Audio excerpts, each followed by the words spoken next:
قل يا عبادي الذين أسرفوا على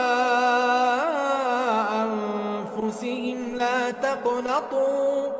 لا تقنطوا من رحمة الله، إن الله يغفر الذنوب جميعا، إنه هو الغفور الرحيم. وأنيبوا إلى ربكم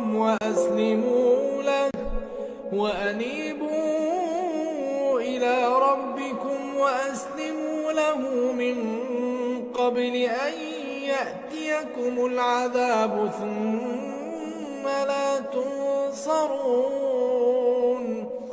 واتبعوا أحسن ما أنزل إليكم من ربكم من قبل أن يأتيكم العذاب بغتة وأنتم لا تشعرون، أن تقول نفس يا حسرة على ما فرطت في جنب الله وإن كنت لمن الساخرين. أو تقول لو أن الله هداني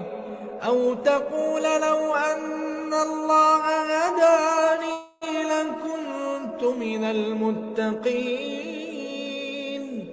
أو تقول حين ترى العذاب لو أن لي كرة فأكون من المحسنين.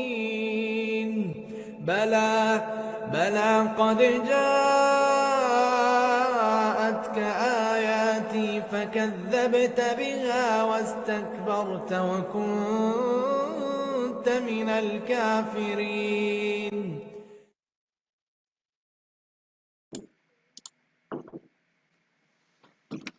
السلام عليكم ورحمة الله وبركاته. أعوذ بالله من الشيطان الرجيم. بسم الله الرحمن الرحيم. الحمد لله رب العالمين والصلاة والسلام على رسول الله صلى الله عليه وآله وصحبه وسلم. أهلا ومرحبا بكم في اليوم الثالث لمؤتمر المستشفى السعودي الألماني لطب الأمراض المتزمنة. Welcome in 9th Saudi German Hospital's Rheumatology Symposium, our third and last day. It's my pleasure to introduce my dear friend, Dr. Ibrahim Al-Hamoud. He's a consultant rheumatologist, chairman of Medical Specialties Department at King Fahd Medical City. He's the chairman of the Saudi Rheumatology Scientific Board, the Saudi Council for Health Specialties. He's also the vice president of the Saudi Society of Internal Medicine and assistant professor at Al Faisal University. Please, Dr. Al-Hamoud, will talk to us today about a nice topic about the GBA review. Thank you very much, Dr. Khalid, for this introduction. My slides are clear now? Yes. Okay. I would like to thank the organizing committee, particularly and namely Dr. Khalid from the Saudi German Hospital, for inviting me to talk about the GBA. So I'm going to review with you over the next 30 minutes the GBA. Hopefully, I will try my best to cover the aspects, including some introduction about the clinical features, and then we'll go through the ANCA serology, prognosis and disease burden, and then we'll touch the treatment, highlighting some updates about the treatment, and we'll conclude at the end of this 30 minutes. So, ANCA-associated vasculitis, as we all know, it's an inflammatory disorder of the blood vessels walls that characterized by the leukocyte infiltrations affecting the blood vessel structures and integrity. And as you know, it's involved mainly the small blood vessels. Commonly, it's shared the positivity of the ANCA, and it requires urgent recognition and intervention because they are very serious if left without treatment, or if the diagnosis and the treatment started late, they will end with complications, as we will see in the presentations. So, in the 2012, the Chapel Hill Consensus classification. They classified the vasculitis according to the blood vessel size, and then the small vessel vasculitis either to be immune complex mediated like cryoglobulinemic vasculitis, IgA, and the others, or encapsulitis. And the encapsulitis, as I say, they shared some similarity, being all of these three diseases are causing autoimmune glomerulonephritis and the common involvement of certain organs in the body. So there are three types: the MBA or microscopic polyangiitis, GBA or previously called Wegener's granulomatosis, and AGBA and previously called Church-Strauss syndrome. So Wegener's granulomatosis, or GBA, firstly described in 1931 by a German medical student, and then 1936 and 1939, Wegener provided detailed information about the three patients with similar presentations. It wasn't known in the American literatures until 1950s when Goodmans and Church published detailed description of this disorder. The GBA was known as Wegener's granulomatosis, and because of the Wegener's physicians described this entity, and he was awarded a prize in 2000s. But at the end, they discovered his Nazi behavior, and then the award was withdrawn, and they worked aggressively to change the name. And recently, the consensus is to name the disease by GBA, which means granulomatosis with polyangiitis. So we will see a lot in all the new literature's GBA, but we have to keep it in our mind. GBA, it is the same like Wegener's granulomatosis. Since I'm going to talk only about GBA affecting both males and females equally, the prevalence of GBA was estimated to be around 3 per 100,000 persons, but it's likely to be underestimated because this is based on the previous prevalence that's published before discovery of the ANCA, which will help a lot of us, which help us in diagnosis of the GBA. When we look to the ANCA, when we look to the organ involvement in ANCA-associated vasculitis, as you see here, in GBA, 90% of the patient will present with the pulmonary and the upper respiratory tract infections, and a majority, 80%, will present with the lung involvement. While in MBA, almost all of the patients, 90%, they have renal involvement, and 50% of them, they have lung involvement, and 30 to 35%, they have upper respiratory tract involvements. In AGBA, the renal involvement is not as common as the lung involvement, and it's mainly about the pulmonary, the lung involvement, but upper respiratory tract could be also involved.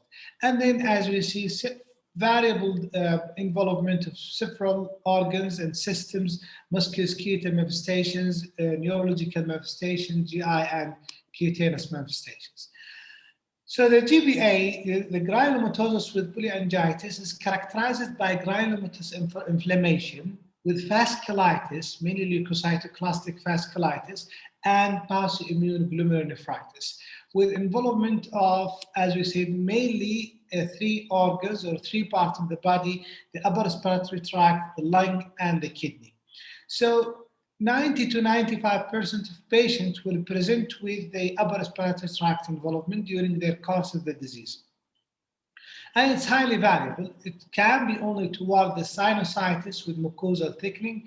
Patient might develop subglottic stenosis in around 20% of the cases, and the nasal bridge collapse, or what we call saddle nose, can be present as a consequence of GBA. The lung involvement is highly variable. You might find a patient similar to the cancer, or you might cavitary lesions which mimic the infection, particularly in our societies. In Arabic countries, we should think about the TB that need to be ruled out in all of these cases. Or the patient might present with bilateral infiltrate with pulmonary hemorrhage. So the lung involvement is not specific, but it's very common to be involved in patients with GBA. The kidney, which is probably the second important organ, 80% of the patients with GBA, they will have kidney involvement at some point of their diseases. 20% of the patient will present with active glomerulonephritis at the time of presentation. And this glomerulonephritis could be rapid progressive, RPGN.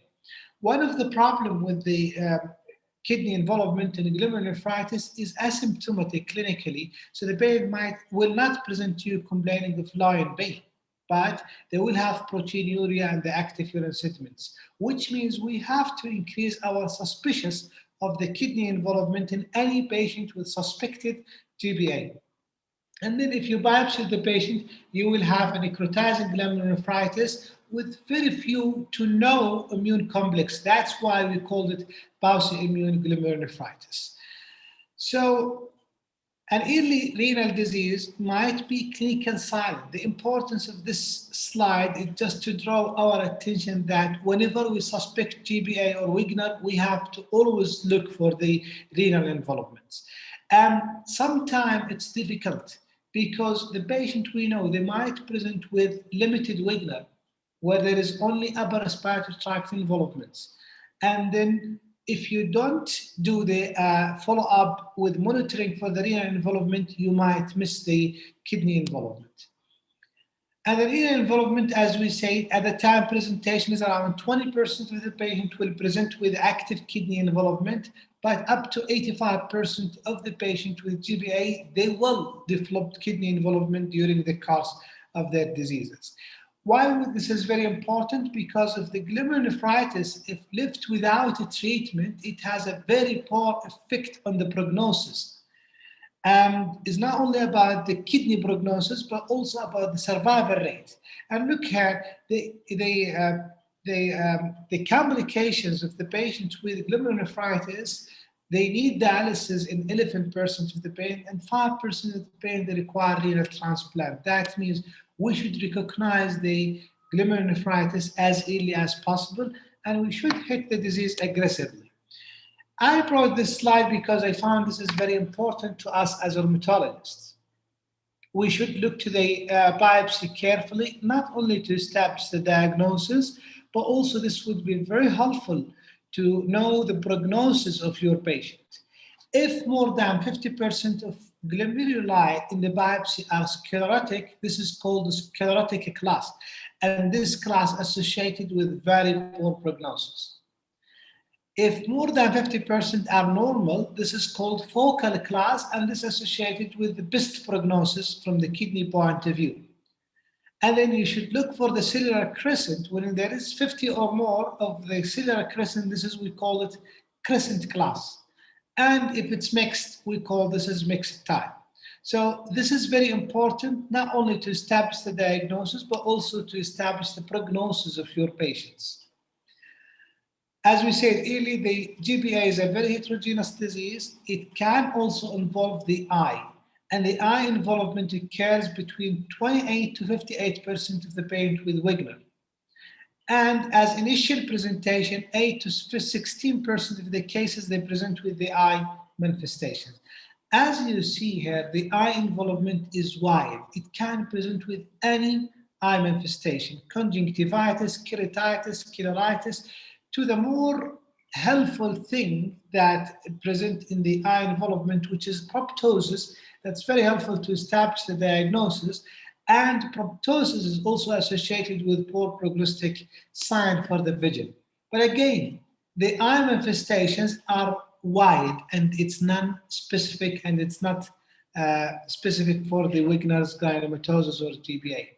So any eye manifestations in a patient who is likely to have GBA would help and support the diagnosis of GBA. The cutaneous manifestations, around 50% of the patient with Wegener, they will develop cutaneous manifestations, and around a quarter of the patient, they present with the cutaneous manifestations. So since GBA is considered one of small vessel vasculitis, absence of a skin manifestation doesn't rule out the disease. So we have to increase our suspicious for the GBA even in absence of the skin manifestations, keeping in our mind only a quarter of the pain they present with the cutaneous manifestations. And it's like any type of small vessel vasculitis, they might present with palpable purplic rash, or any type of the rash could be presented. This is one of our patients who presented with GBA and skin eruptions. But again, we should keep it in our mind. Those patients might present with any skin manifestations, including even splinter hemorrhage. They might present it with patients with GBA. The joint involvement, it's observed in around one-third of the patients with GBA, and they might present mimicking RA, and the positive rheumatoid factor present in up to 50% of the cases. So rheumatoid factor does not mean this patient is having rheumatoid arthritis. This, you need to do the anti-CCB, and the patient with GBA will present with the other manifestations that support the diagnosis of Wegener's. In addition to that, patients with GBA who presented with symmetrical polyarthritis, generally it's not erosive and they will not develop deformities. Less common manifestations of GBA, including neurological manifestations, which occur around 22 to 50% of the cases, most of the time is the peripheral neuropathy. They might present with a cranial neuropathy. They might present or develop CVA during the course of the disease, but rarely to have diffuse meningeal and periventricular white matter disease. It has been reported, but it's rarely occur in a patient with GBA. GBA, it's a multi-system disease. They might present with gastrointestinal manifestations. They might present with bleeding. They might present with genitourinary involvement, like hemorrhagic cystitis, which is commonly to be related to the complication of treatment rather than the disease itself. They might present with the cardiac involvement, like pericarditis, myocarditis, arthritis, being part of the vasculitis. And we know the ANCA-associated vasculitis at a higher risk for thrombosis as compared to the general population. Now the ANCA serology, as we know, we have two different types of the ANCA, the C ANCA and nuclear, which is P ANCA. There are antigens that are responsible for this pattern, which include PR3, proteinase 3 for C ANCA, and myoperoxidase MBO for the P ANCA. So the ANCA has been discovered and described the first time in 1982 with patients with necrotizing pauci-immune glomerulonephritis. And then 1985, 3 years later, has been described in a patient with Wegener's granulomatosis. And then we know there are two types of the ANCA, in MBA, and also AGBA has been prescribed with the MBO ANCA positivity. So when we look to the immunofluorescence and antigen specificity, in C ANCA is mainly responsible for PR3 in 90% of such cases.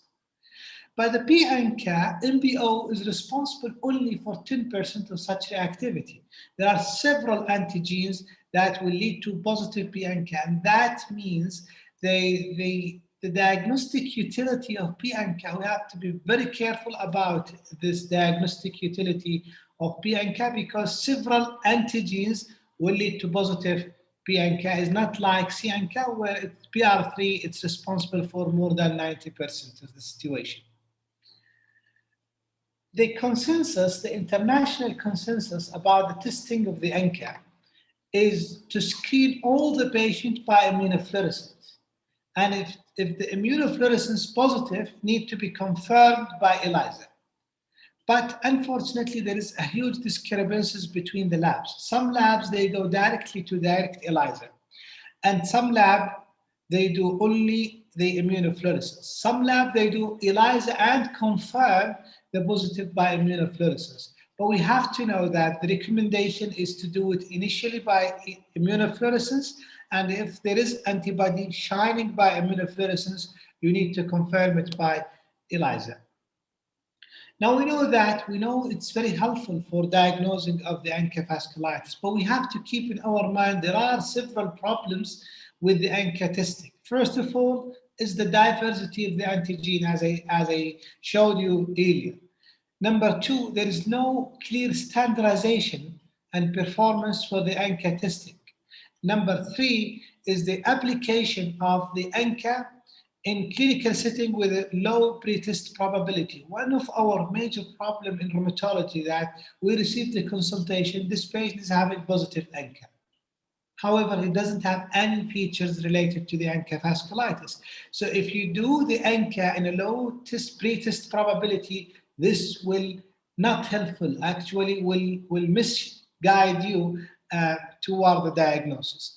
And one of the problem also in rheumatology practice is the assumption of that the ANCA titer alone is closely reflect the disease activity and used to guide the treatment, and that's not true. We have to keep in our mind that the ANCA positivity could be in several entities. Some of them is connective tissue disease, infections, other autoimmune disease, and other drugs might also cause positive ANCA. And therefore, positive ANCA, it doesn't mean vasculitis. And again, negative ANCA, it doesn't rule out vasculitis because we know negative ANCA in GBA, it's around 20%, but it's around 50 to 60% in AGBA, they have negative ANCA. So ANCA positivity should be taken in context of helping the physician to diagnose the ANCA-associated vasculitis, but positive doesn't mean this patient is having ANCA positive vasculitis, and negative does not rule out the disease. This is a meta-analysis of 9 articles investigating the level of ANCA and the disease activity. Bottom line, the relation with the ANCA positivity and the disease activity is modest predictive. So if you have a patient with ANCA titer, it doesn't mean he has active disease, but usually the disease when it's active, the titer will go up. So what does this mean? That means a negative titer, it has a greatest utility, because if it's negative, in the presence of feature that you suspect whether it's active disease, Fels's infection, it's more toward the infection. So the greatest utility in a patient to have clinical features when the ANCA titer is negative, unlikely to have disease activity. So and then it's very important to keep in our mind the predictive value higher with ELISA than with immunofluorescence. That's why we should use immunofluorescence at the time of diagnosis, but at the time of assessment of activity, we should use the ELISA. So again, you need to review your labs. What are the methods that you are using when reporting the ANCA during the activity? Now, when we talk about the biopsy, because most of the people think about the ANCA, particularly GBA, it's a granulomatous disease, so they rush to do the biopsy. The upper respiratory tract biopsy, the yield of biopsy is extremely low. It's around 3 to 16% in a very high lab, very highly adequate lab. So I think in our societies, the yield of upper respiratory tract biopsies is extremely low. The lung, if you are doing the bronchoscopy, again, the yield of bronchoscopy biopsy is very low. So in order to get the high yield biopsy, you need to do the open lung biopsy, which nobody is going to do it. So most of the time you are biopsying the kidney, and kidney will give you the biopsy immunoglomerulonephritis. So it would not be used as a diagnostic histopathology for the GBA. And that's why there is a recent draft for the classification criteria for GBA from DCFAS. It was published as an abstract. So this would be very helpful because they graded, they give the clinical features points. So if you have a nasal discharge, bloody discharge, ulcers, crusting, that means upper respiratory tract involvement, it has 3 points, and cartilaginous involvement 2 points, conductive or sensory hearing loss 1 point, and then if you have PR3 ANCA is 5 points, nodules or abnormal chest image 2 points, granuloma in biopsy 2 points, and then as you see, you calculate the points, you need at least 5 scores. And this is very important just to draw your attention. If patient is having eosinophilia, which support the EGBA, this will give you a -4. And if you have MPO, ANCA positive, which is more toward either MBA or EGBA, it gives you -1. So this could be helpful because this clearly indicates that we don't need to biopsy our patients. When we look about the prognosis, because of the time, just keep in our mind 40% of the ANCA vasculitis patients have relapse, and the relapse more toward patients with MBO ANCA, MBA renal disease, old age. If the patients having concurrent anti-GBM and comorbidity, they will have worse prognosis. If we look to the survival rate, it's dramatically reduced as compared to the general populations. And the disease burden of ANCA vasculitis is not only related to the disease, it's related to the relapse, it's related to the damage, it's related to the comorbidities, it's related to the cardiovascular and high risk of thrombosis, quality of the life, drug toxins. All these things affect the survival of our patients. Just to draw your attention that ANCA vasculitis patients at higher risk for thromboembolisms as compared to the general populations, including MI and strokes. The malignancy is mainly related to the cyclophosphamide, and that's why nowadays we don't use cyclophosphamide mainly. So the principle of treatment, I'm trying to touch it over the next 5 minutes. Just to keep in our mind, there are 3 arms when we think about treatment GBA: the induction therapy, and then prevention of relapse, and then we should think about the toxicities. In general, if we have a patient with severe manifestations, we should think about cyclophosphamide or rituximab. If you have a patient with non-severe disease, with limited disease, think about methotrexate. Now, non-severe disease has been demonstrated that the methotrexate is not inferior to cyclophosphamide for induction of remission. And then, are you going to maintain your patient with methotrexate or azathioprine? Has been clearly indicated that methotrexate and Imuran are comparable for maintenance of remission. So, several studies indicate that azathioprine and methotrexate are equivalent in maintenance treatment, and the relapses occurs higher as you stop the treatment, whether it's methotrexate or Imuran. So for maintenance, you can use Imuran or methotrexate. What about mycophenolate mofetil for remission maintenance? It's clearly indicated in this study MMF is less effective than azathioprine for maintenance remission. So for ANCA-associated vasculitis, you induce your patient, if they have active severe disease with cyclophosphamide or rituximab, non-severe with methotrexate, you maintain your patient with azathioprine or methotrexate, keeping in our mind MMF is less effective as compared to the azathioprine. Now, can we use MMF for the cyclophosphamide for induction of remission? This has been tested and it was found that yes, you can use it, but the relapses was higher in patient with MMF, in patient with BR3 ANCA-associated vasculitis, which is GBA. Cyclophosphamide has been shown to be effective in different trials in Cyclozarim and Cyclopes, where we know the IV cyclophosphamide as effective as the oral cyclophosphamide. The hot topics nowadays is rituximab, and it has been tested in RAF and other trials, and it was found that for remission induction, rituximab is as effective as cyclophosphamide, and this lead to approval, FDA approval, to use rituximab as induction modalities for GBA and MBA. This is RAF trial, as I said, and also rituximab has proven that rituximab is very effective for treatment of patients with GBA. Can we use it in pulmonary hemorrhage? The answer is yes, we can use it in patients with pulmonary hemorrhage who are not requiring mechanical ventilation. We have to keep in our mind patients requiring mechanical ventilation, patients with a very bad kidney involvement with creatinine more than 4 milligram per deciliter have been excluded from the studies of cyclophosphamide.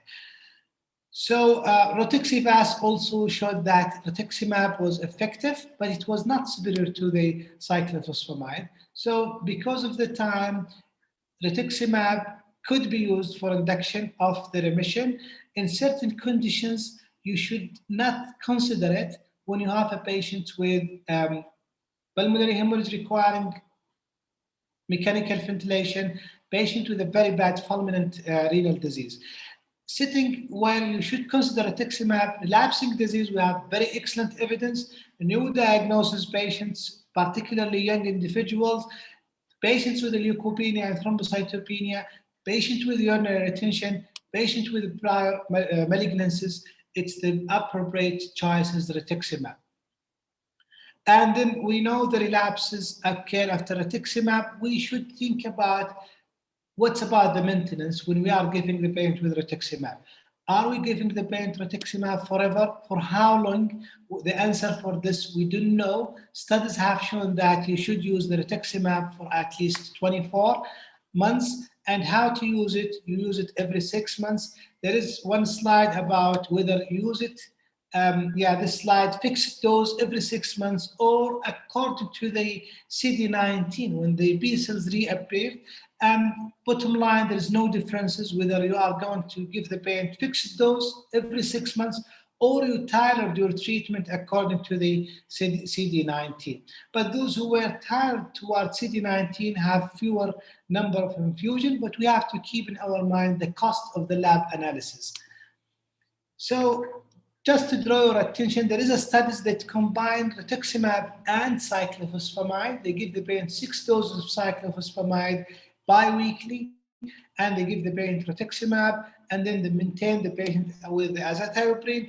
They found this regimen associated with reduction of the risk of death, reduction of the risk of progression to end-stage renal disease, reduction in the risk of relapse, and it's a potential to be superior to the current standard care. So if you have a patient with severe disease, you can combine rituximab and cyclophosphamide with a less steroid exposure. So I know the time is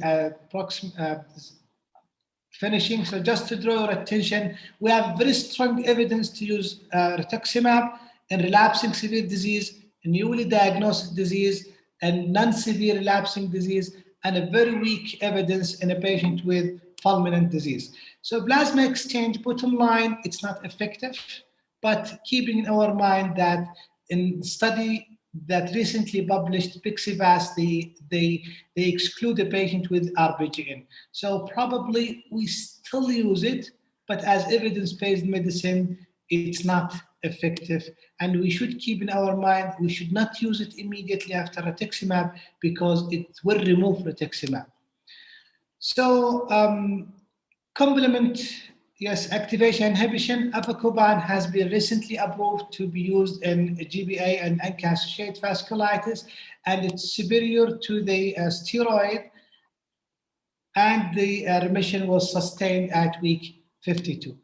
I think at this point I will finish, and sorry I exceed my time, but the topic is huge.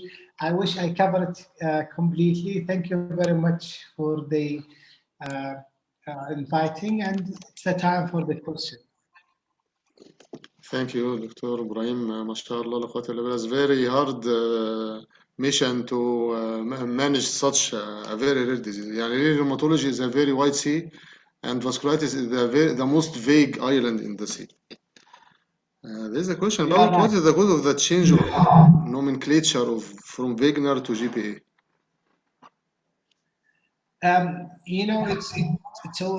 It's only for the Nazi behavior. They said he's against child, and that's why they started since 2011 to change the name.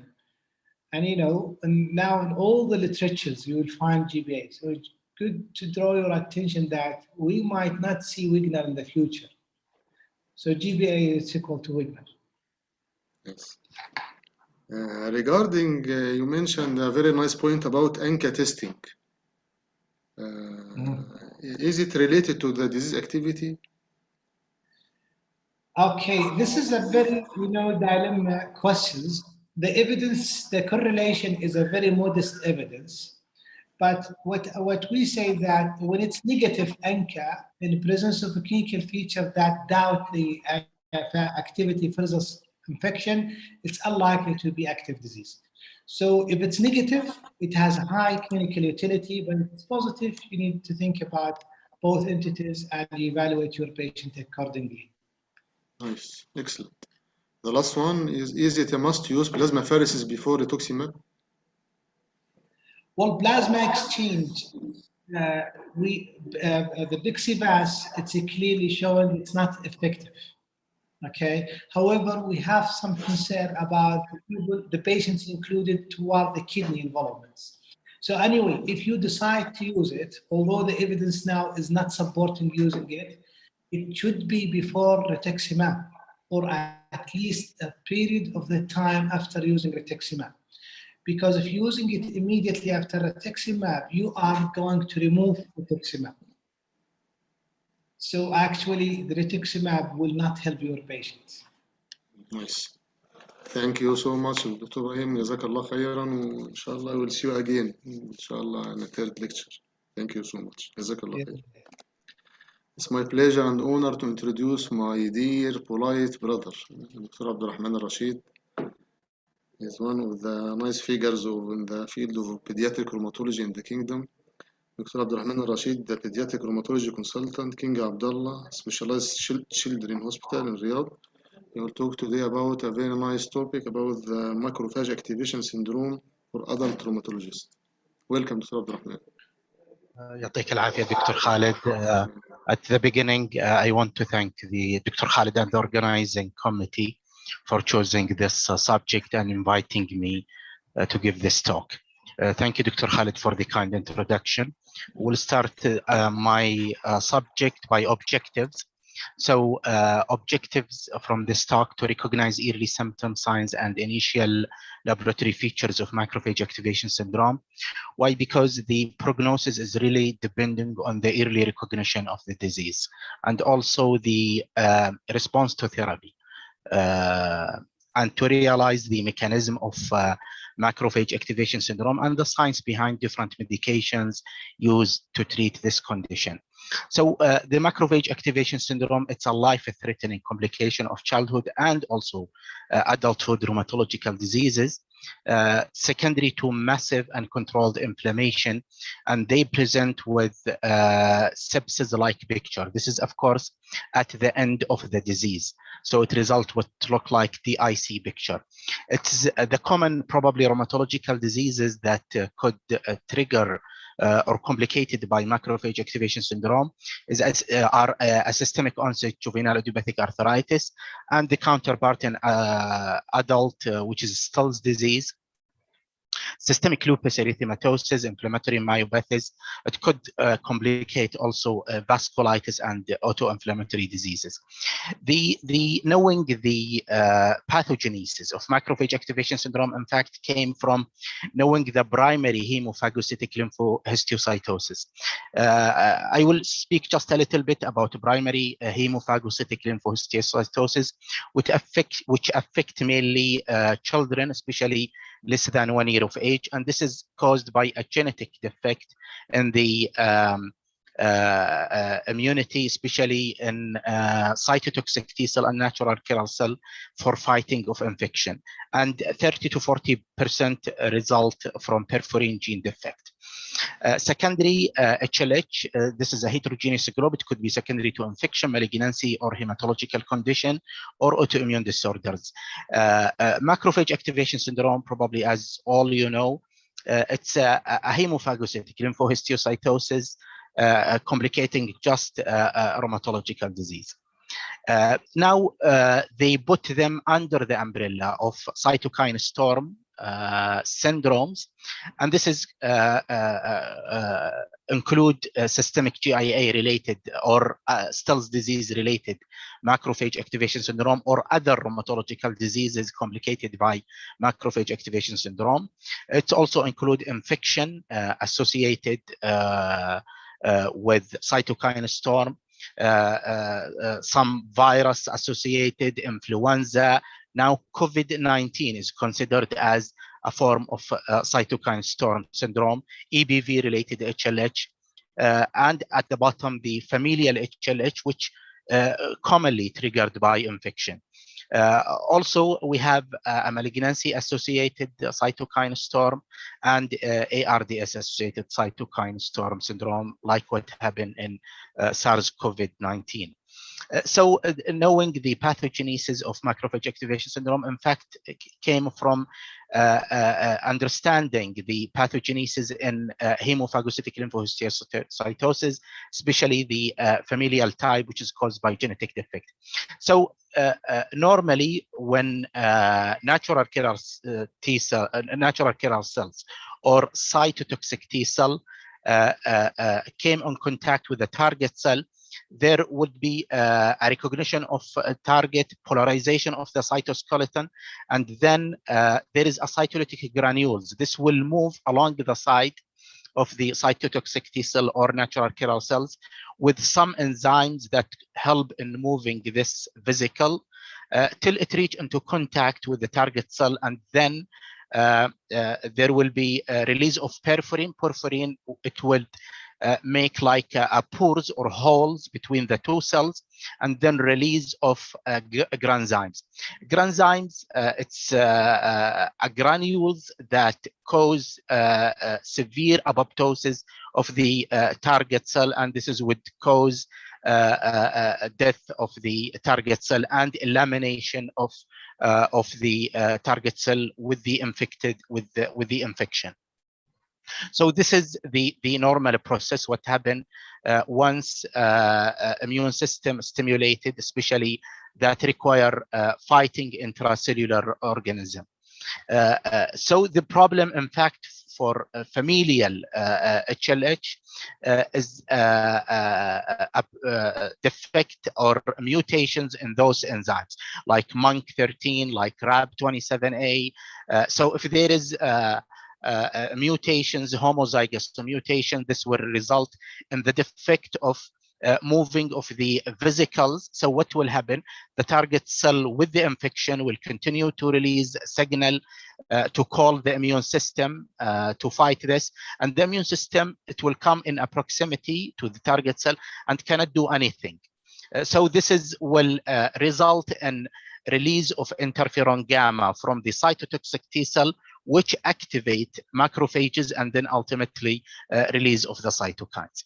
So this is the different enzymes involved in the familial HLH with some genetic defects that result in macrophage activation syndrome or hemophagocytic lymphohistiocytosis. The macrophage activation, there is a confusion about macrophage activation syndrome and HLH, and in fact, they share a lot of similar presentation and clinical signs, as well as laboratory features. Familial HLH, usually it happens in usually less than 1 year of age, and there is a family history and there is a consanguinity. While infection associated, this is probably defect in the immune system, and the macrophage activation syndrome because of the high inflammatory media, and this inflammation, especially IL-6, would affect the function of cytotoxic T cell and the natural killer cell. So what happened? Usually there is a trigger, and the trigger usually the infection, even in rheumatological diseases. So the natural killer cells, usually it has a negative feedback on the CD8 cells. So there will be a defect in the negative feedback, and this result from high IL-6. So usually natural killer cell will stimulate CD8. CD8 will proliferate, and then it will release interferon gamma. Interferon gamma would activate the macrophages to proliferate, and then the macrophage will release different cytokines, especially IL-1, TNF, alpha, IL-6, and interleukin-18. Interleukin-18 also, it's high in patients with systemic juvenile arthritis and also in Still's disease. And interleukin-18 again will go and stimulate CD8 for more differentiation, for more interferon gamma release, which would activate again macrophages, and it will go in like a vicious cycle. And this is will result in massive systemic inflammation. We know that the clinical features is depend on the concentration of cytokine. Like here, tumor necrosis factor alpha in low quantity will stimulate the leukocytes activation and adhesion molecule release. Also in moderate quantity, it would result in fever and leukocytosis, again will stimulate the bone marrow and the acute phase reactant.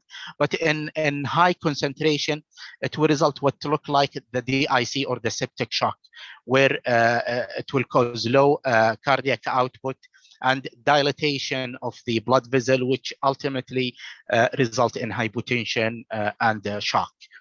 So the main cytokines that we blame in macrophage activation syndrome, especially in Still's disease or systemic juvenile arteritis, include IL-1, IL-18, and interferon gamma. Other cytokines that could play a role in the pathogenesis are include IL-6, tumor necrosis factor alpha, IL-33, and IL-10. So what are the trigger of macrophage activation syndrome? Usually it's triggered by intracellular infections, which include commonly herpes family, which include any type of herpes virus, adenovirus, parvovirus.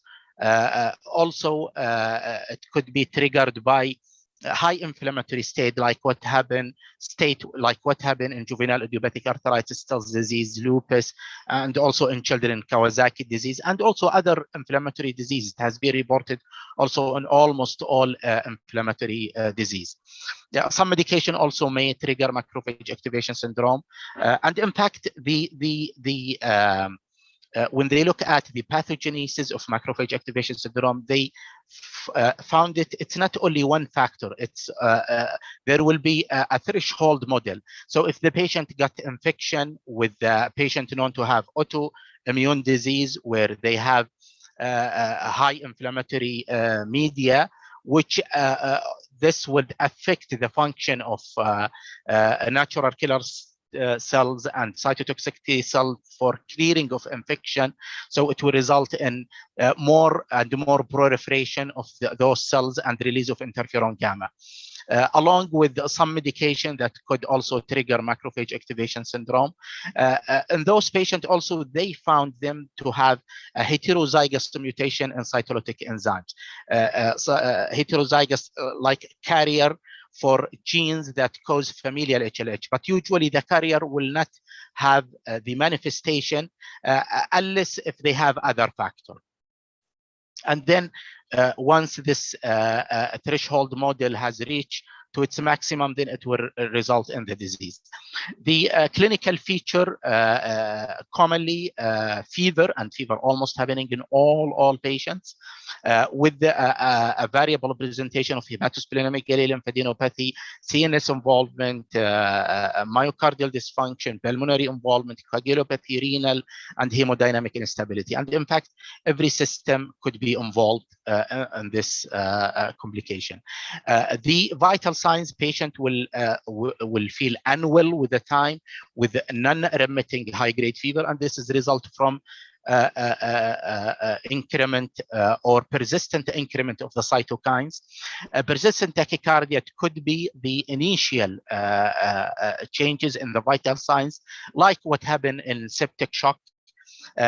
Some patients, they may develop oxygen requirement if it affects the lung with the tachypnea, and then ultimately hypotension. The clinical status may change very rapid and in unexpected way. Involvement of the CNS, patient may have headache, seizure, meningismus, decreased level of consciousness, and any part of CNS could be involved. And this has happened almost in third of patients. Half of them, they have abnormality in their CSF. And in fact, abnormal CSF at diagnosis is associated with significant increase in mortality. The involvement or the cardiovascular, it may affect the systolic or diastolic dysfunction with the reduced ejection fraction and pulmonary edema, and it could affect lung with pulmonary infiltrate. Gastrointestinal symptoms, so the patient would have hepatitis, which will result in impaired synthetic function of the liver, jaundice, clinical signs of coagulopathy, purpura resulting from low platelets, easy bruising, and mucosal bleeding. And this is just to draw attention of our colleagues in the ICU, where some patients, they may present to them with a picture of septic shock or DIC, and may in fact have macrophage activation syndrome. So in this, it's under-recognized, and probably serum ferritin will help in the diagnosis, and we'll come to the labs. What are the laboratory features of the macrophage activation syndrome? Patients will have variable cytopenias with anemia, dropping of WBC, dropping of platelets, with the increment of ferritin and also C-reactive protein, which increased in 85% of patients, also along with decreased ESR. Other laboratory features include hepatitis, and at the beginning, AST will elevate, followed by ALT, and then ultimately, if it's not treated, it will result in conjugated hyperbilirubinemia, hypoalbuminemia, with coagulopathy and coagulation disorder. Also, 90% of patients, they will have hypertriglyceridemia. This is just to show the changes over time of the labs. So at the beginning, the patient is having fever. The fever became more progressive with the high grade, more frequent, resistant to treatment, to, analgesia, regular analgesia. So you would have those patients at the beginning would have high increase of their C-reactive protein along the dimer, because they have the shortest half-life, followed by LDH, and then by AST, then by ALT, and lastly by ferritin. So normal ferritin at the beginning will not exclude the diagnosis. You need to repeat it. At the same time, in inflammatory diseases, we know that they have high platelets, high WBC, but with time there will be dropping of either WBC or platelets or hemoglobin. At the same time, with the inflammatory disease, we would have at the beginning high ESR and fibrinogen, and ultimately, once they go to macrophage activation syndrome, there will be a consumption of fibrinogen, and this will result in decrease of ESR. There is other markers that could help in diagnosing macrophage activation syndrome. There will be increase of soluble IL-2 receptor, and this is released from or indicate activation of cytotoxic T cell, CD8. At the same time, some patients, they may have CD or increase their serum of CD163, and this is released by activated, or it will be shed from activated macrophages. So those biomarkers indicate activation of the cytotoxic T cell and activation of the macrophages. Histopathological features of macrophages would see macrophage that engulfing WBC and RBCs along, as well as platelets. However, the positive bone marrow, it happened only almost in 40%. So you'd have 60% of patients, they may not have hemophagocytosis in their bone marrow. So you would diagnose those patients from different laboratories, like patient with decrease of ESR, increment of the liver enzymes, along with C-reactive protein, decrease ESR, along with decrease any of the CBC in the peripheral blood, in a febrile patient, this will trigger the diagnosis, and then you would order ferritin. So very high ferritin also, this is would support the diagnosis. And the pathological implication of clinical features for macrophage activation syndrome: fever resulted from increased pyrogenic cytokines, especially IL-1 and IL-6, and those released by macrophages. Splenomegaly, this results from splenic infiltration by lymphocytes and the macrophages. However, splenomegaly and hepatomegaly, as well as lymphadenopathy, it may not happen at the beginning of the disease. So absence of those does not exclude the diagnosis. Cytopenias, and this is a result from suppression by cytokines and ferritin, as well as infiltration of the bone marrow by macrophages. The hyperferritinemia, the ferritin released by activated macrophage, that indicate active macrophages. The hyperfibrinogenemia, it's a plasminogen activating induced macrophages, and then ultimately patient will have hypofibrinogenemia because of the disseminated intravascular coagulopathy and consumption of fibrinogen. The hypertriglyceridemia result from inhibition of lipoprotein lipase by the cytokines. The soluble CD25, which is IL-2 receptor alpha, it indicates T cell or result from T cell activation, and CD163 from macrophage activation. Reduce NK cell cytotoxicity, and this is also can be done in the lab. And also this is would support the diagnosis, and usually this is happen in the genetic defect or reduce NK cell cytotoxicity secondary to high interleukin-6. Elevation of the transaminases and bilirubin because of the liver infiltration by macrophages. LDH indicate increased cell death, elevated dimer, hyperfibrinolysis, and this is the sum of the labs and their causes. Here the diagnostic or the classification criteria at the beginning, it was studied in familial HLH. However, in our diseases, when they try to apply this criteria, they found that the mortality rate is high because of late diagnosis. So they came up with the macrophage activation syndrome criteria that complicates systemic juvenile idiopathic arthritis, because we know at the beginning of our inflammatory disease, they would have very high platelets, high ESR.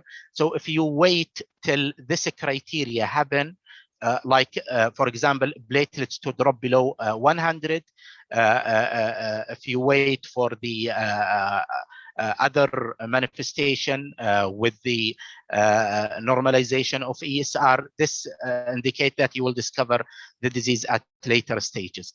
So the classification criteria for macrophage activation syndrome in systemic juvenile idiopathic arthritis, it has been studied and validated. So when there is a serum ferritin more than 684 plus, platelets less than 181, or AST more than 48, triglyceride more than 56, or fibrinogen less than 360 milligram per deciliter. So any those of two will fulfill the criteria of macrophage activation syndrome. However, more than half of the rheumatologists, they identify the following laboratories as really most important features and not to rely on a criteria.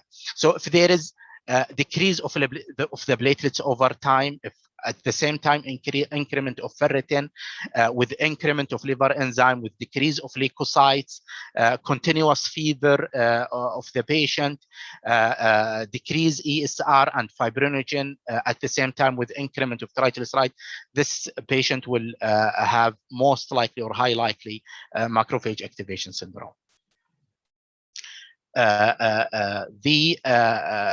When you consider macrophage activation syndrome, consider it in febrile patients, especially if the fever is progressive. So with the persistent remitting and the progressive fever, with the persistent tachycardia, even if the patient is afebrile, and fever in patient with autoimmune disease or malignancy should be considered. If there is any cytopenias plus high liver enzymes along with high C-reactive protein or D-dimer or low fibrinogen, trending down CBC ESR in febrile patient. So it needs to be considered, and also in patient with impending shock. Macrophage instills disease in adults. It may develop at onset of the disease or during follow-up. It happened in 15% of patients with adult onset Still's disease with a female predominance. Those patients would have a dropping of WBC platelets with a dropping of ESR and evidence of a coagulopathy at the beginning, high D-dimer. Additional complication associated with macrophage activation syndrome include in those patients myocarditis, pulmonary hypertension, and interstitial lung disease. Here, if you compare adult onset Still's disease with systemic GIA and macrophage activation syndrome, so you would suspect patient with adult onset disease if they have high triglyceride, if they have cytopenias or they start to have cytopenia, along with low fibrinogen or decreased ESR with the elevation of D-dimer. So you have to suspect macrophage activation syndrome in those patients. Macrophage activation syndrome in lupus, it occur in 5%, but the mortality is really high. This is in adult up to 50%. Frequently, it is triggered by infection, and the pathogenesis through the toll-like receptor 9 and the production of interferon gamma through JAK1, JAK2 STAT pathway. So patient will have a remitting fever, cytopenia, and high liver function test, along with high ferritin and C-reactive protein with a dropping of ESR. We know in patient with lupus, usually they have mild elevation of C-reactive protein. However, high CRP among causes of high CRP in lupus, macrophage activation syndrome among the causes of high CRP in lupus. It should be considered in patient with each flare, especially in adult patient. Negative bone marrow does not rule out or exclude it. Delay diagnosis, this will increase risk of ICU admission and mortality. It was found there is association between cutaneous vasculitis, polyarteritis, pericarditis, and renal disease at onset when macrophage activation syndrome diagnosed in adult patient with lupus. And here again, the differences between macrophage activation syndrome in adult and childhood lupus. So in adult, it commonly with the lupus flare, while in children at lupus onset. So would expect that with each flare would recur. So there will be high chance for recurrence in adult patients.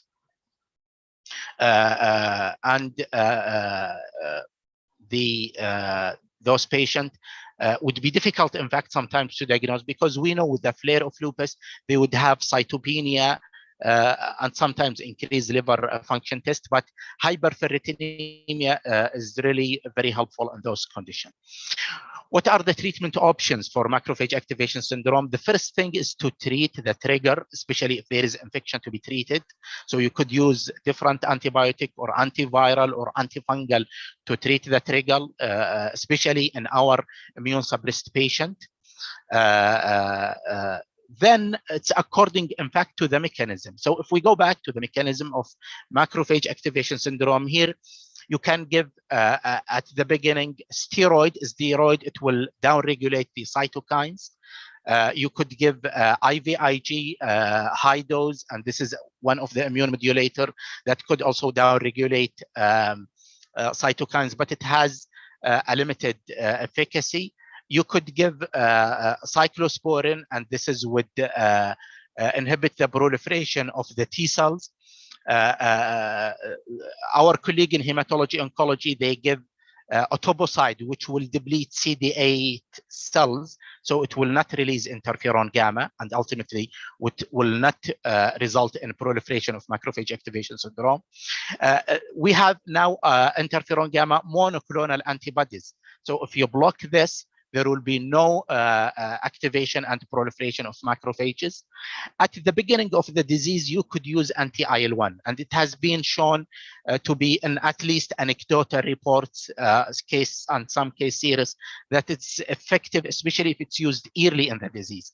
If late, usually in the disease patient, they do not respond to anti-IL-1. Now also or IL-18 binding protein, it can be used because we know it is very high in patients with systemic juvenile arthritis and in patients with Still's disease. And in fact, IL-18 will stimulate CD8 cell to release more interferon gamma. So if you give a binding protein to IL-18, you may stop the cycle. So this is, again, the treatment option that I have mentioned.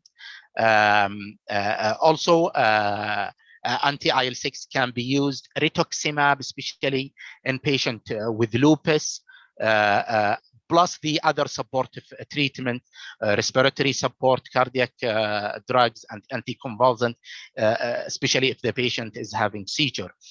This is the just to show you the cyclosporine effect. Cyclosporine will it's a calciurine, so an urine, so it's one of the inhibiting the calcineurin, and ultimately would affect the proliferation of the T cells. Here again, you could target any, this is the pathogenesis where there is a stimulus, usually infection. This would activate CD8 cells. CD8 will release interferon gamma. Interferon gamma will activate macrophage and release cytokines, and this will result in macrophage activation syndrome, or HLH.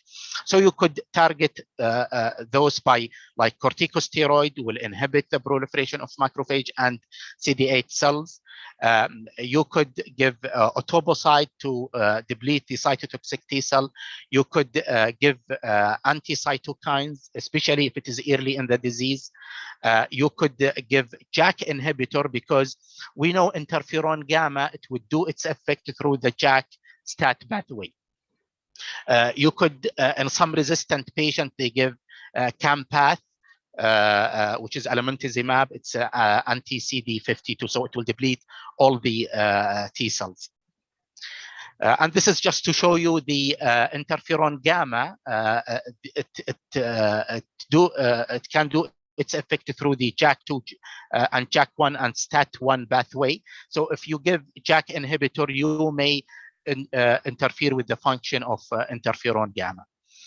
And the outcome of macrophage activation syndrome, usually it has high risk of mortality, especially if it is not recognized early, with the high risk of morbidity and sequelae, especially if it involves other organ like CNS or lungs.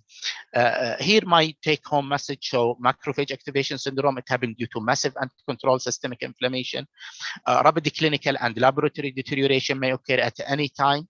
Macrophage activation syndrome may be misdiagnosed as septic shock, and I think it's under-recognized.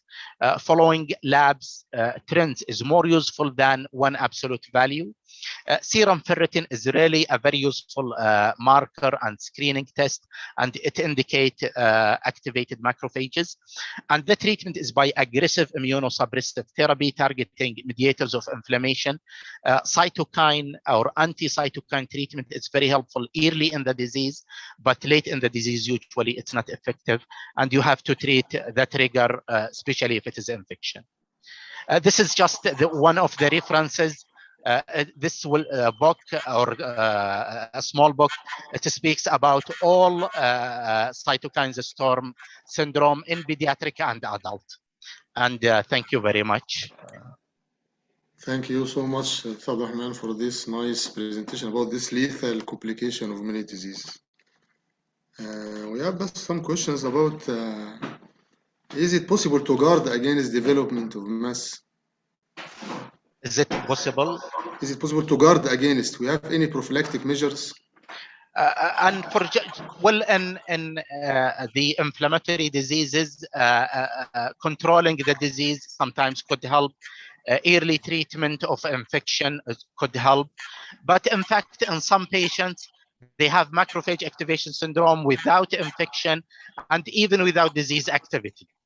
So it's really a very tricky complication, and sometimes you do not identify any trigger that you could prevent.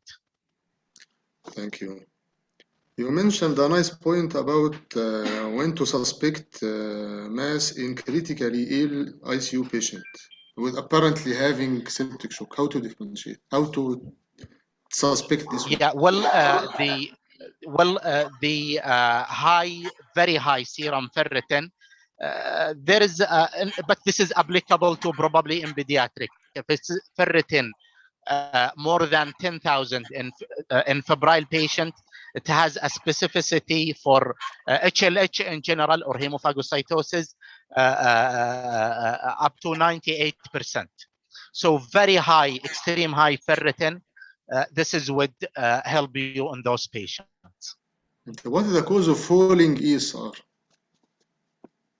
Because of consumption of fibrinogen, and you know the ESR, it reflects fibrinogen and the globulin. So when patient will have impending DIC, there will be a consumption of fibrinogen, and this is ultimately would result in decrease of ESR or fall of ESR. Nice. Last one about the cytokine storm. They are using now. They were using before the IL-6 inhibitors in COVID-19 related cytokine. What's your? Does it make sense? Well, in pediatric, we used anti-IL-1. We know in anti-IL-6, the results are contradicting each other. Some studies have shown benefit, some others didn't. But usually in pediatric, we prefer anti-IL-1 because of the high safety profile. We used Anacerra. Anacerra, it has short half-life. You could, the therapeutic window is very high, so you could go with a very high doses without problems. You could give it as IV. It's helpful also in those with the CNS involvement because Anacerra has a better penetration to the through the blood-brain barrier. So in pediatric, we lean towards Anacerra, which is anti-IL-1, because of the safety of the medication. The other thing, Anacerra, it will not mask the manifestation of macrophage activation syndrome. Unfortunately, tocilizumab, it may mask fever and C-reactive protein, which is helpful in assessment of macrophage activation syndrome activities. Nice. Do we have IL-18 inhibitor in the market now? It's not available, but it's in the some of the trials. So we have IL-18 binding protein, but it's not released in the market yet. Thank you so much, Dr. Rahman. Jazakallah khair for this nice presentation. Up to date. Thank you so much. Jazakallah khair. الله يعطيكم العافية. جزاك الله خير. Barakallah. It's my pleasure for the reintroduction of my dear brother, Dr. Ibrahim, for the nice lectures series. For the Dr. Ibrahim, I will reintroduce him. Dr. Ibrahim Hamoud, consultant rheumatologist, the chairman of Medical Specialties Department and King Fahd Medical City. He is the chairman of the Saudi Rheumatology Scientific Board, the Saudi Council for Health Specialties, as well as he is the vice president of the Saudi Society of Internal Medicine and the assistant professor at Al Faisal University. Welcome again, Dr. Ibrahim. You will talk to us about a nice up-to-date lecture about the JAK inhibitors in rheumatoid arthritis. Welcome, Dr. Ibrahim. Thank you, Dr. Khalid, for the introduction. There is an echo. I don't know it's from me or from somebody else. I can hear you well. Okay, so now I will talk to you about the JAK inhibitors in rheumatoid arthritis management, which is relatively different from my first talk about the vasculitis. So now, why we think about the JAK inhibitors, just to explore to you that still there is residual unmet needs in treatment of rheumatoid arthritis, and I will explore also the role of the JAK inhibitors in achieving clinical remission, and I will touch at the end the safety consideration for the JAK inhibitors, particularly with nowadays some concern raised about the JAK inhibitor safety. As we all know, we have different varieties of treatment for rheumatoid arthritis. 5 anti-TNF agents are approved. 2 anti-interleukin-6 are approved, inhibitors are approved. One of them is available in Saudi Arabia, tocilizumab. Anti-CD20 rituximab, anti-CYP inhibitor is also approved, which is abatacept. So we have wide variety of biological treatment. And recently, JAKs are approved for treatment of rheumatoid arthritis, which include tafasitamab, baricitinib, upadacitinib. All of them are available in Saudi Arabia. The fourth one I'm not going to talk about, which is filgotinib, because there is some concern with the FDA and it's not yet approved in Saudi Arabia. So we always think about, when we talk about rheumatoid arthritis, we said, well, this disease has different treatment agents available in the market. But despite that, we still have residual unmet needs for the patients with rheumatoid arthritis, despite presence of what I said earlier, biological agents. Still around 15% of rheumatoid arthritis patients do not achieve clinical remission.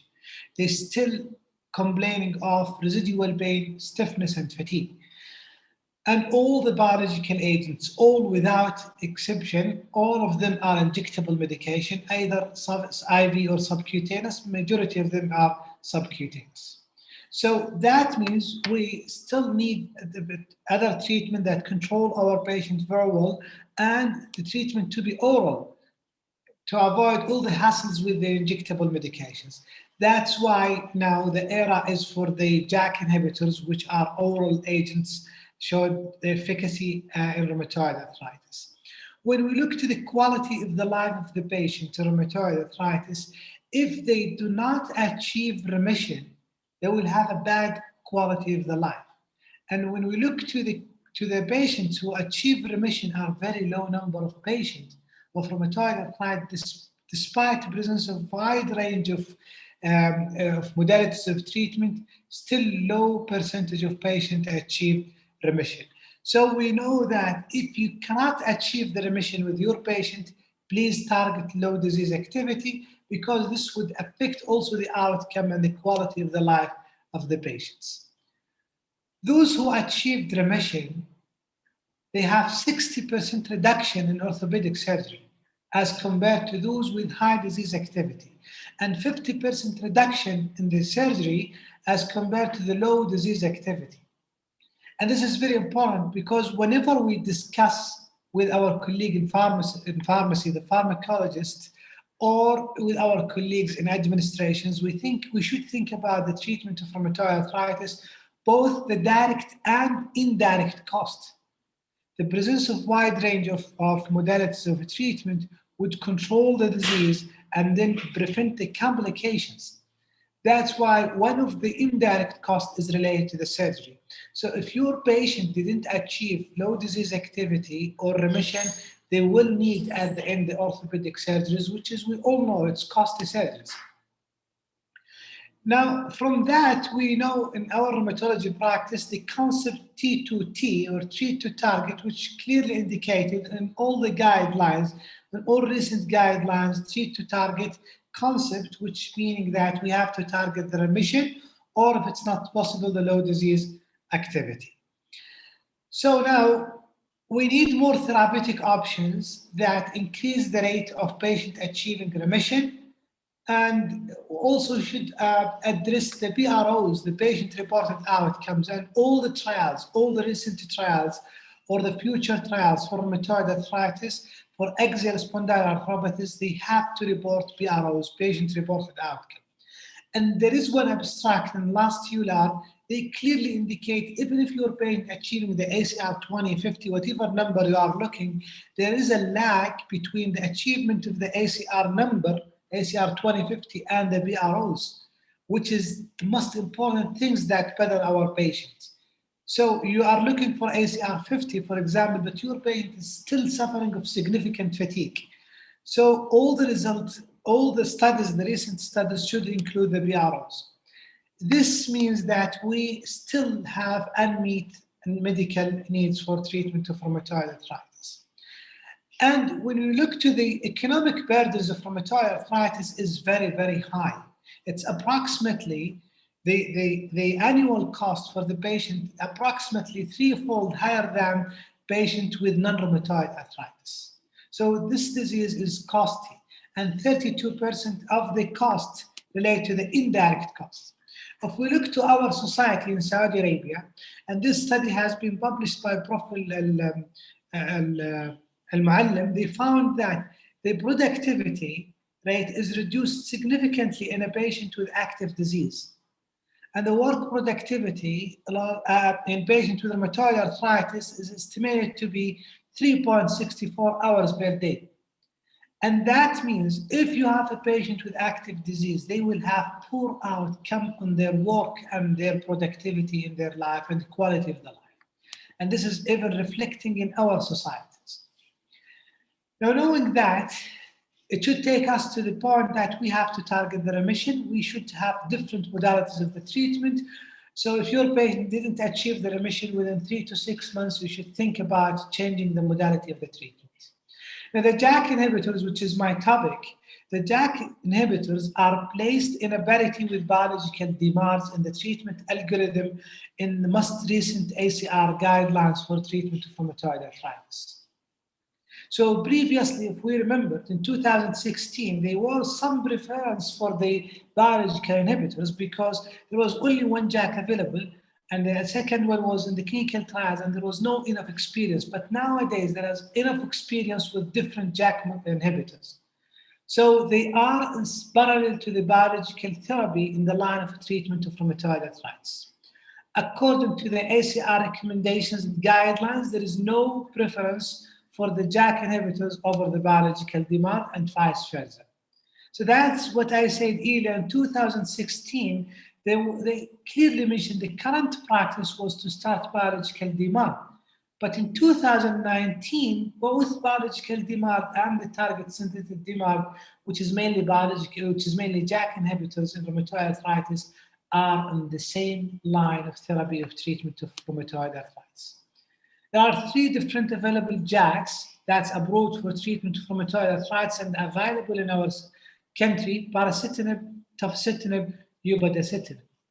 There are some differences, mainly toward the specificity. We know tofa is banned JAK inhibitors, and baricitinib is more toward 1 and 2, and upadacitinib is more selective toward JAK1. However, we have to know there is now none of them is completely selective. They inhibit with different variable degree of the other JAKs, but upadacitinib is more selective toward JAK1, Bari more toward JAK1 and JAK2 than JAK3, and tofa it inhibits all 1, 2, 3 more than TYK2. I'm not going to explore the JAK studies or JAK inhibitor programs. Each a single agent have program with different studies. But just to highlight an important studies toward each single agent. Tofacitinib, oral strategy, and baricitinib, RIB, and upadacitinib, we're going to talk about the select compare. I chose the oral strategy for tofacitinib because the primary endpoint was to compare it to what the standard of care, the previous standard of care, which is adalimumab. But it's very important, before diving into these studies, we have to know there are differences between these 3 studies. Tofacitinib was designed to be showing non-inferiority, and they reported ACR 50 at 6 months. And they reported tofacitinib as a combination therapy with methotrexate versus the Humira with methotrexate. Baricitinib, they reported ACR 20, and the duration is different at week 12. And it was designed to show the superiority. Upadacitinib, again, ACR 20 and DAS 28 CRB 26, which is the remission criteria at week 12.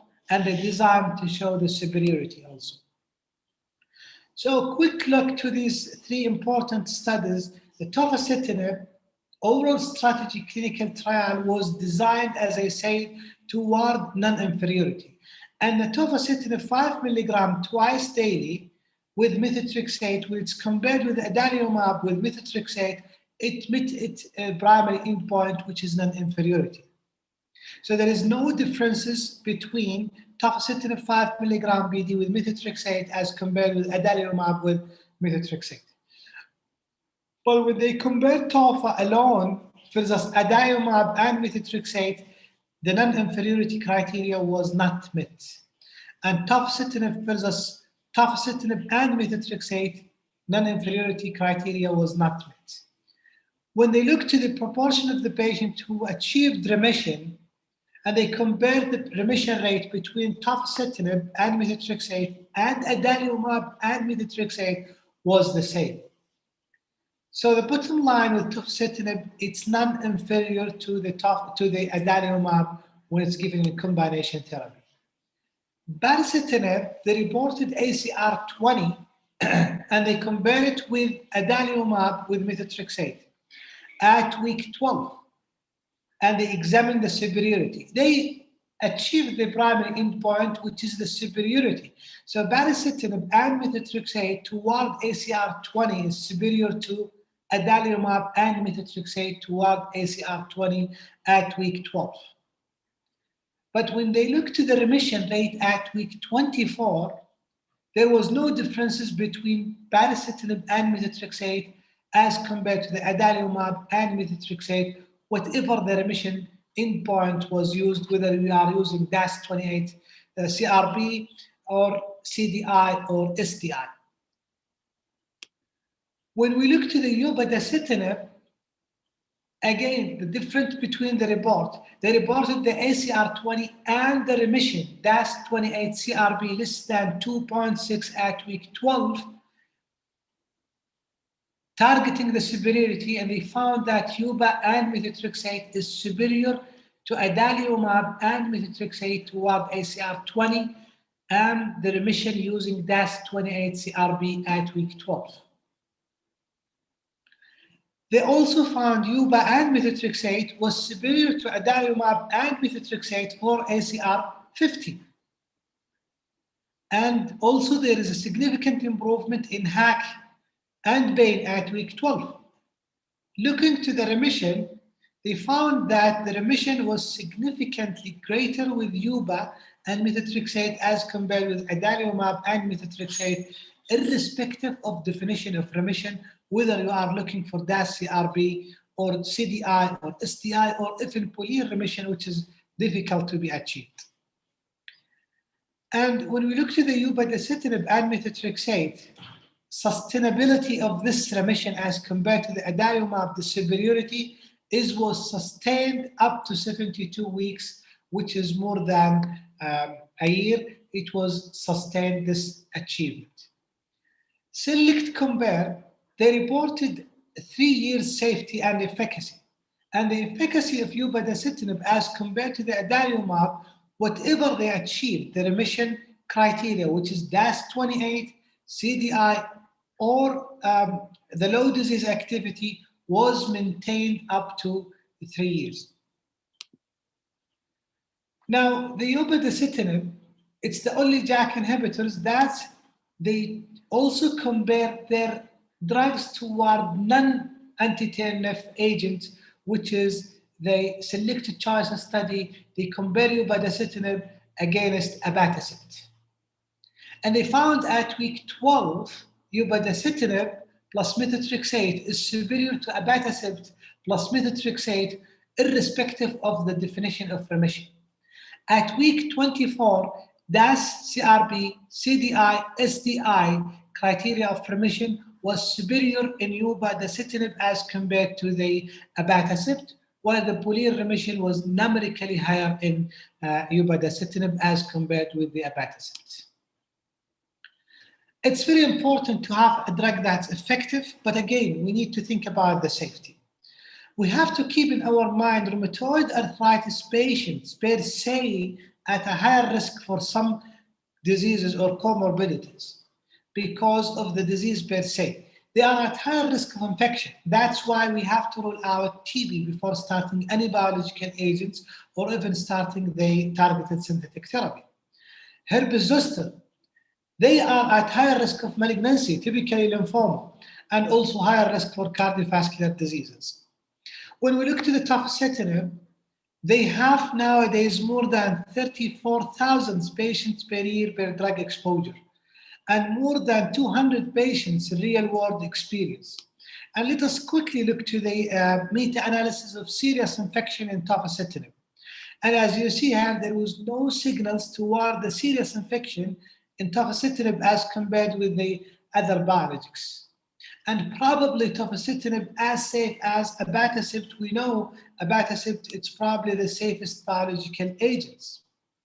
When we look to the baricitinib, the analysis of the Lambda study about the safety for baricitinib, the only thing that we should think about it is the herpes zoster. And then the higher dose of baricitinib, you should think about the thrombosis. But again, we should keep in our mind our patient at higher risk for thromboembolic disorders. So the herpes zoster, bottom line, it's higher in patients with rheumatic diseases, but it's higher when the patient exposed to the JAK inhibitors. We have to keep in our mind always the herpes zoster as a complications of or side effect of the JAK inhibitors. So when we look to the malignancies, there was no increase in the malignancies to our patients who were exposed to the baricitinib in all the program of the baricitinib, which is including more than 6 studies. DVT and B, we have to keep in our mind, again, the RA, this slide explained that the RA per se increased the risk of thrombosis in the patient with rheumatoid arthritis. So the incidence rate for VTE among RA was shown to be 2 to 3 times higher than patients with non-rheumatoid arthritis. So the RA patients who are exposed to the baricitinib, there is mild increase in the risk of VTA, but the risk does not increase with the time of the exposure to the patients with baricitinib. The baricitinib, as we know, the recommended dose is 4 milligram once daily, but again, it has 2 milligram, which could be used in older patients, older than 75 years, patients with recurrent chronic infections, patients with creatinine clearance between 30 and 60, with mild to moderate renal disease. And if your patient achieved sustained remission in 4 milligram, you can reduce the patient dose to 2 milligram. So in general, we have to think about the, before treatment consideration, we always think about the TB screening, hepatitis screening. We should add to that the thrombosis and also the pregnancy. It's contraindicated. We don't have any data about the JAK inhibitors in pregnancy. And also I would like to add herpes zoster. So what about upadacitinib? Again, there was no specific side effect toward upadacitinib, and the most reported side effect are the upper respiratory tract infections. There is a slight increase in blood CPK, but usually it's not significant. There was no increase in the serious infections. There is a special precautions, however, we do not have enough data in elderly patients who are exposed to JAK inhibitors, particularly upadacitinib and baricitinib. In UBA, there is no dose adjustment in a patient with mild to moderate renal impairment. But there is a very limited data in a patient with severe renal impairment, and there is no data in a patient who are in dialysis. There is no dose adjustment in a patient with mild to moderate hepatic impairment, but those with child C class, it's better to be avoided, the upadacitinib. We have no data about the upadacitinib in pediatric population.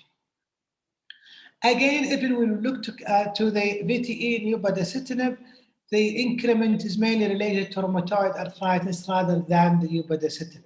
But again, the data that's reported about upadacitinib was reported up to 4.5 years. And you know, sometimes we need longer period of the time to report these side effects. But at least over more than 4 years, the data about upadacitinib, as you see, is very, very reassuring. There is no increase in thrombosis risk as compared to the adalimumab, no increase in the major cardiovascular events, no increase in malignancies as compared to the adalimumab. But again, herpes zoster, it's one of the issues that's related to the JAK inhibitors in general. So in summary, JAK inhibitors are the oral agents that are approved for treatment of rheumatoid arthritis. They are effective and they are having an acceptable safety profile. Upadacitinib have shown superiority to adalimumab in methotrexate inadequate response patients for ACR 50, pain and fatigue. We should target remission, and if it's not possible, we should target the low disease activity. All the JAK inhibitors have an acceptable long-term safety profile. At this point, I would like to thank you for listening to my talk, and the floor is open for the question. Thank you so much, Dr. Ryan, for this nice presentation, for this special type of medications, of recent medications. That's a question about regarding JAK inhibitors in hepatitis B virus infected patients. Do you have any recommendations or precautions? Yes, because all the patients who are going to give them JAK inhibitors or biologics should be screened for hepatitis. Now, there is no specific recommendation, but our practice in our hospital, we create a guidelines. If a patient having hepatitis C, as you know, we prefer anti-TNF. If patient having hepatitis B, rituximab, as we know, it's contraindicated. For the others, we have to do the hepatitis B viral load, and we have to do the fibroscan, and we have to take the recommendation from the hepatologist.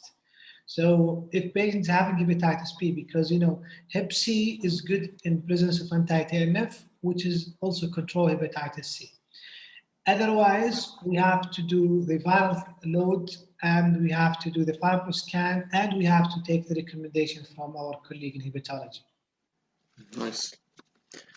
Regarding, you noticed any difference between the different types of JAK inhibitors regarding thromboembolism?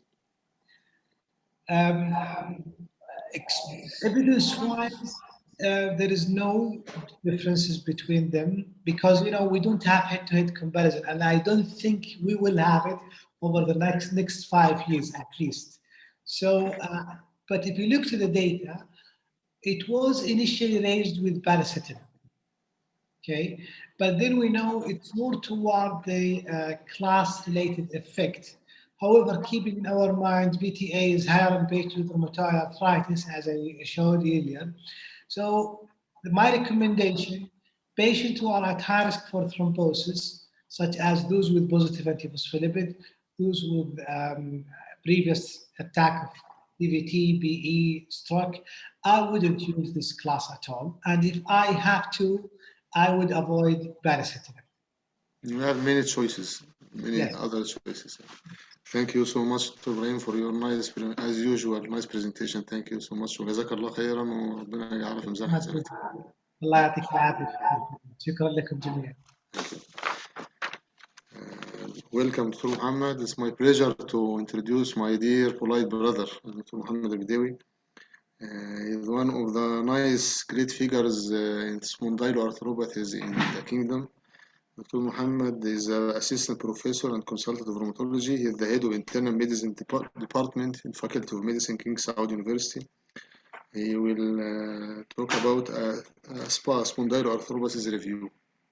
Dr. Muhammad. السلام عليكم ورحمة الله وبركاته. شكرا جزيلا دكتور خالد. طبعا أشكرك وأشكر المستشفى السعودي الألماني على المؤتمر الجميل اللي يتكرر سنويا. كوكبة من الزملاء و very comprehensive and well structured program. Thank you very much. وما شاء الله تبارك الله يعني نهنئك مبكرا على نجاح المؤتمر. Today إن شاء الله دكتور خالد مختار أعطيني تقريبا ساعة كاملة to talk about spondyloarthritis. I will go through the whole spondyloarthritis As I know, most of our colleagues attending here, they are not rheumatologists, so I will have the pleasure to talk about spine in general and some specific part of the spondyloarthritis. I am sure, inshallah, by the end of this 1 hour presentation, you will be very, very comfortable to deal with ankylosing spondylitis in terms of diagnosis and management and so on. So I will start now about what is the ankylosing spondylitis. So this disease is not easy disease. It's very, let's say, disabling disease if not treated early and very well good medication to prevent the damage. So if we see here this patient initially diagnosed in 1947 until the 1973, so in less than 30 years, the patient showed significant deformity and spinal structure changes.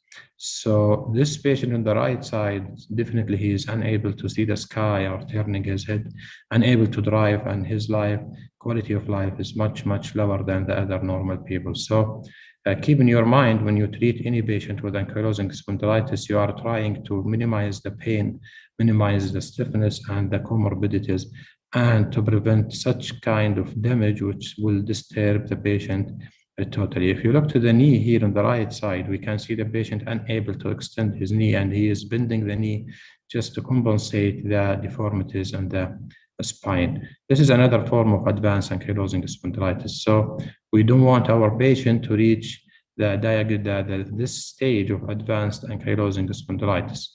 So how to prevent this very ugly form of the disease? I think it is not only the rheumatologist's job. I think we need a dermatologist, spinal surgeon, physiotherapist, general medicine, family medicine, GPs, and all of us are responsible to early diagnose, because all the studies say early and good diagnosis will prevent, inshallah, this kind of the deformity. So the question here, what is the cause of spondyloarthritis? This question will have it in every clinic. The patient will say, okay, I understand that I have inflammation and form of rheumatoid or form of arthritis in my spine, but the question will raise, what is the cause of this disease? Unfortunately, we don't know. Even the inherited form, or let's say the genetic form of this disease, is still not clear. But we know that there is important genetic component, which is HLA-B27.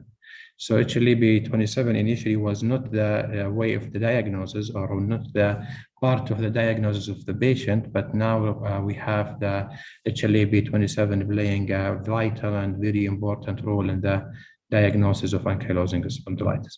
So we know that more than 40% of the patients, they have first-degree relatives with disease. And we know HLA-B27, we have, by the way, very multiple type of HLA-B27, but general talking, HLA-B27 is one of the big and key player in this disease. And also a lot of theories saying that maybe trauma, maybe stress, maybe infection or vaccine or whatever may flare the immune system and cause the disease. There is reports of the patient with RTA, road traffic accident. They developed spondyloarthritis after the trauma or the stress they had, or after the infection. So that there is belief that if you have patient with genetic component of the disease, and then the patient had trauma or infection, this may activate the immune system. Then the cytokines will produce the cells which will be responsible to start the joint damage, infiltration of the cartilage and infection or the spondyloarthritis. So this study was published recently and conducted in our hospital in King Khalid University or King Saud University. We found that still that when we have the MRI, we have HLA-B27, still we have delay of diagnosis. That not only in Saudi Arabia, I think all over the world, we have significant delay in diagnosis of spondyloarthritis. So the average delay of diagnosis is about 5 up to 14 years of the delay.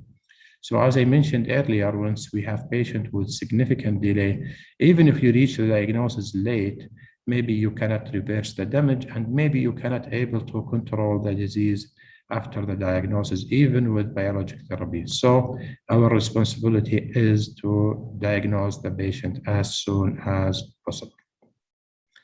What is the problem with ankylosing spondylitis? We know that more than 90% of the population will have back pain in their life. And I believe more than that, I think no one of us he didn't or he has not experienced any inflammation or back pain during his life, regardless of mechanical or inflammatory. So the back pain is very common symptoms in almost all ages. So this is the issue here when we have patients with back pain, and the back pain is the cornerstone or the main symptom of ankylosing spondylitis. So imagine you are in your clinic and you have seen hundreds or thousands of the patient with back pain. How to pick the patient with the diagnosis of ankylosing spondylitis?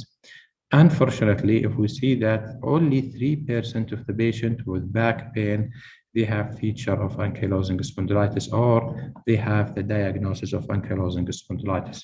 So out of 100 patients, you may diagnose 1 or 3 patients with ankylosing spondylitis. This make our colleague in family medicine and general practitioner that they have difficulty to differentiate between the true alarm and the true ankylosing spondylitis and just mechanical back pain like muscular pain, disc disease, or so on. So this is the journey of the patient with ankylosing spondylitis. If you look here, the patient will have the back pain. Usually this kind of inflammation will happen at below the age of 45, and I will talk about this in more details. So then, and this is another problem, the patient will go for self-treatment because the patient will be easily control his symptom with NSAIDs or painkillers. So the patient will prefer to treat himself with very cheap medication like ibuprofen or Voltaren rather than waiting for the appointment with yourself after maybe a few months or a few years. So this is the problem. The patient will delay the diagnosis because he is able to treat himself with any kind of painkiller. So after a few months or a few years, the pain will be persistent and there is stiffness and fatigue. And then the patient will try to reach you. Then definitely the patient will look for spinal surgeon. Our patients, they don't believe, or let's say they don't know about ankylosing spondylitis. And maybe a lot of our colleagues, they are missing the ankylosing spondylitis. So the patient will think that they have disc disease, and then they will go for the spinal surgeon, physiotherapist, chiropractor, and GPs, and looking for just painkiller on the MRI.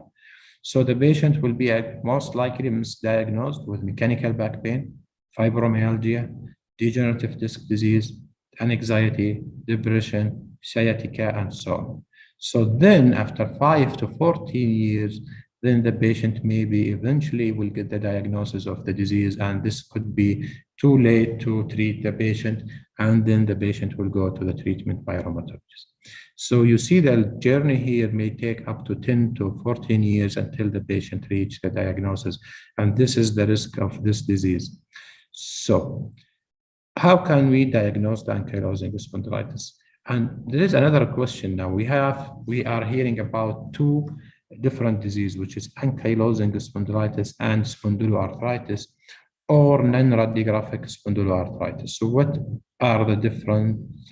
is the difference between these 2 diseases? So we will look here simply if we have patient with X-ray changes meeting the criteria of sacroiliitis, then the patient has ankylosing spondylitis.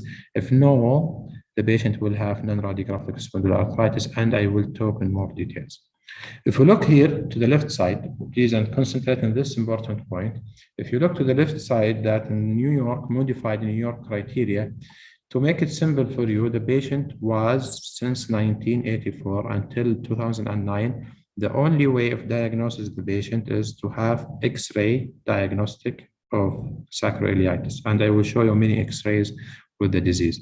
And this is a problem because this will depend on yourself. There is a lot of subjectivity here. The physician, he is the one who will score, regardless he is radiologist or rheumatologist. So maybe the same person, he will change his score for the same X-ray. This is number 1. Number 2, the patient maybe, or the changes in the X-ray may not appear in first or 2 years, and this is the definite. The patient may show changes in X-ray after like 5 or 10 years of the symptoms. So the X-ray by itself, if diagnosed correctly, that will cause delay in diagnosis. Keep in your mind that scoring this of X-ray is not that easy. So alhamdulillah, and eventually in 2009, the ESAS classification criteria came up, and we have the previous criteria still included there, plus you can diagnose the patient either based on the X-ray, as I mentioned, or MRI or HLA-B27. So now we have three ways of diagnosing our patient. We can do X-ray. If there is no changes in X-ray, we can do HLA-B27. If it is positive, it may help in diagnosis. And then we have the MRI, which is very sensitive mode of or way of diagnosis. So here, a bit of more details. How can we say this patient has ankylosing spondylitis? So to start with, this disease is very unlikely to start after the age of 45. But before you say this is not ankylosing spondylitis, don't ask the patient what is your current age. You have to ask the patient what is the age when your symptoms started, because maybe the patient will present to you at age of 50, but his back pain started at age of 20, and this is a very common scenario. So the low back pain should be for more than 3 months and started, and the age of onset was below the age of 45. Then look for this feature. You see the feature after, in the middle, the patient will have inflammatory back pain, heel pain, dactylitis, uveitis, family history of spondylitis, inflammatory bowel disease, alternating buttocks pain, psoriasis, arthritis in the lower limb, positive response to NSAID, and elevated ESR and CRP. So these are the features of spondyloarthritis. And we need to combine these features plus either MRI, HLA-B27, or X-ray. So if the patient has two of these features, let's say patient presented with inflammatory back pain and inflammatory bowel disease, plus positive HLA-B27, this patient is considered to have the diagnosis regardless of the X-ray and MRI. Same story, if the patient has HLA-B27 negative, this will not rule out the disease. So if you have two of these features plus positive MRI, then the patient has the disease. Same, if the patient has one of this feature, anyone like inflammatory back pain and diagnosis X-ray of the sacroiliac joint for the ankylosing, so for sacroiliitis, then the patient has ankylosing spondylitis. So you have to have full awareness of this feature, and you have the HLA-B27 to help you, MRI and X-rays. So you have now easier way to diagnose your patient. So when we talk about non-radiographic or axial spondyloarthritis, I believe they are similar in terms of pain, functional impairment, enthesitis, uveitis, psoriasis, inflammatory bowel disease, dactylitis, elevated CRP and ESR. So it's almost similar presentation. Only the difference, as I said, in ankylosing spondylitis, the X-ray is diagnostic and there is changes. And if the X-ray is negative and the MRI is positive, so this non-radiographic axial spondyloarthritis. So there is no big difference in terms of treatment or symptoms or burden and comorbidities, just classification issues. On this slide show you and comparing the patient with non-radiographic axial SPA and ankylosing spondylitis. So they are very comparable in terms of pain, fatigue, morning stiffness, work productivity loss, activity impairment, and employment. There is no major difference between the two diseases. And this is the issue I said before, the delay of diagnosis with the patient helping himself, avoiding to see a rheumatologist. And this is the criteria I said, all the criteria, including the inflammatory back pain plus the positive sacroiliitis on the X-ray. So I will talk just a bit about when we can say this X-ray is diagnostic for ankylosing spondylitis. We have to have bilateral sacroiliac joint X-ray. And by the way, we are doing the AP pelvis. So if we have one of the above mentioned criteria plus positive sacroiliitis and X-ray grade 2 bilaterally, that's mean grade 2 in both sacroiliac joint, or grade 3 or 4 in one sacroiliac joint, then we have the diagnosis of ankylosing spondylitis. So the issue here, when we can say this is a grade 2, grade 3, or grade 4 sacroiliitis and X-ray, I will show you. This is, for example, very easy to score X-ray sacroiliac joint. We can see here there is narrowing of the sacroiliac joint. there is very clear sclerosis. So easily I can say this is maybe class 3, and this patient is case of ankylosing spondylitis. But before we know the abnormal, we have to know the normal. Okay, if we look at this stage, this patient, he lost the sacroiliac joint. If you look carefully here, there is no sacroiliac joint. So this patient definitely, he has back pain plus this X-ray. So he has a grade 4 bilateral. Grade 4 is the advanced and the last grade of the sacroiliitis on X-ray. That means there is no other more advanced disease. The sacroiliac joint is absolutely lost on both joints. So this is class 4 X-ray plus the back pain. So this is case of ankylosing spondylitis. Here, this is the issue here. Sometimes we have difficulty in how to diagnose this kind of patient. We can see the X-ray showing the sacroiliac joint. It's very clear. We cannot say the joint is lost, but there is might be mild sclerosis and maybe mild irregularity of the sacroiliac joint. So then the question will come, is it grade 1, grade 2, grade 3? So this is, now we need to know what are the grades of the sacroiliitis on X-ray. So look here, this is, I believe, this is grade 0. That means this is normal joint. Once we know the normal, we can know the abnormal. So look here to the sacroiliac joint. The sacroiliac joint on the right side is very clear. There is no sclerosis. There is no erosive. The line is very clear. The space is very regular. So this is normal X-ray of the sacroiliac joint. But this will not assure us that the patient doesn't have the disease. If the patient has inflammatory bowel disease, plus this X-ray, that doesn't mean the disease is ruled out. We will say the X-ray is normal. We will go for the next step, either the MRI or HLA-B27 to look for the disease. Here again, this is a class 4, grade 4. There is no sacroiliac joint. This is ankylosing spondylitis for sure. Here again, we see like maybe some of the colleagues will say this is grade 2, some will say grade 3, but definitely this is, I think, grade 3 because there is significant sclerosis. The big part of the sacroiliac joint disappeared on the both sides, so this is a class 3. So this is 4, no sacroiliac joint. This is a 3, there is still sacroiliac joint, but it's almost part of the joint disappeared and there is significant sclerosis. So this is a grade 3 radiographic picture of sacroiliitis. So this is disease. If you have one single sacroiliac joint with this picture, so this is diagnostic of sacroiliitis. This is, I believe, this is grade 2. If we say the space is still there, but there is significant sclerosis and irregularity in the joint margin. So this is a class 2. If we have here 2 bilateral grade 2, that means this is diagnostic of the disease. Then we look to the spine. We look here to the edges of the spine. We can see the bridging of the disease or syndesmophyte. So this bone formation will go north. So in the degenerative disc disease, the syndesmophyte will go to the right side.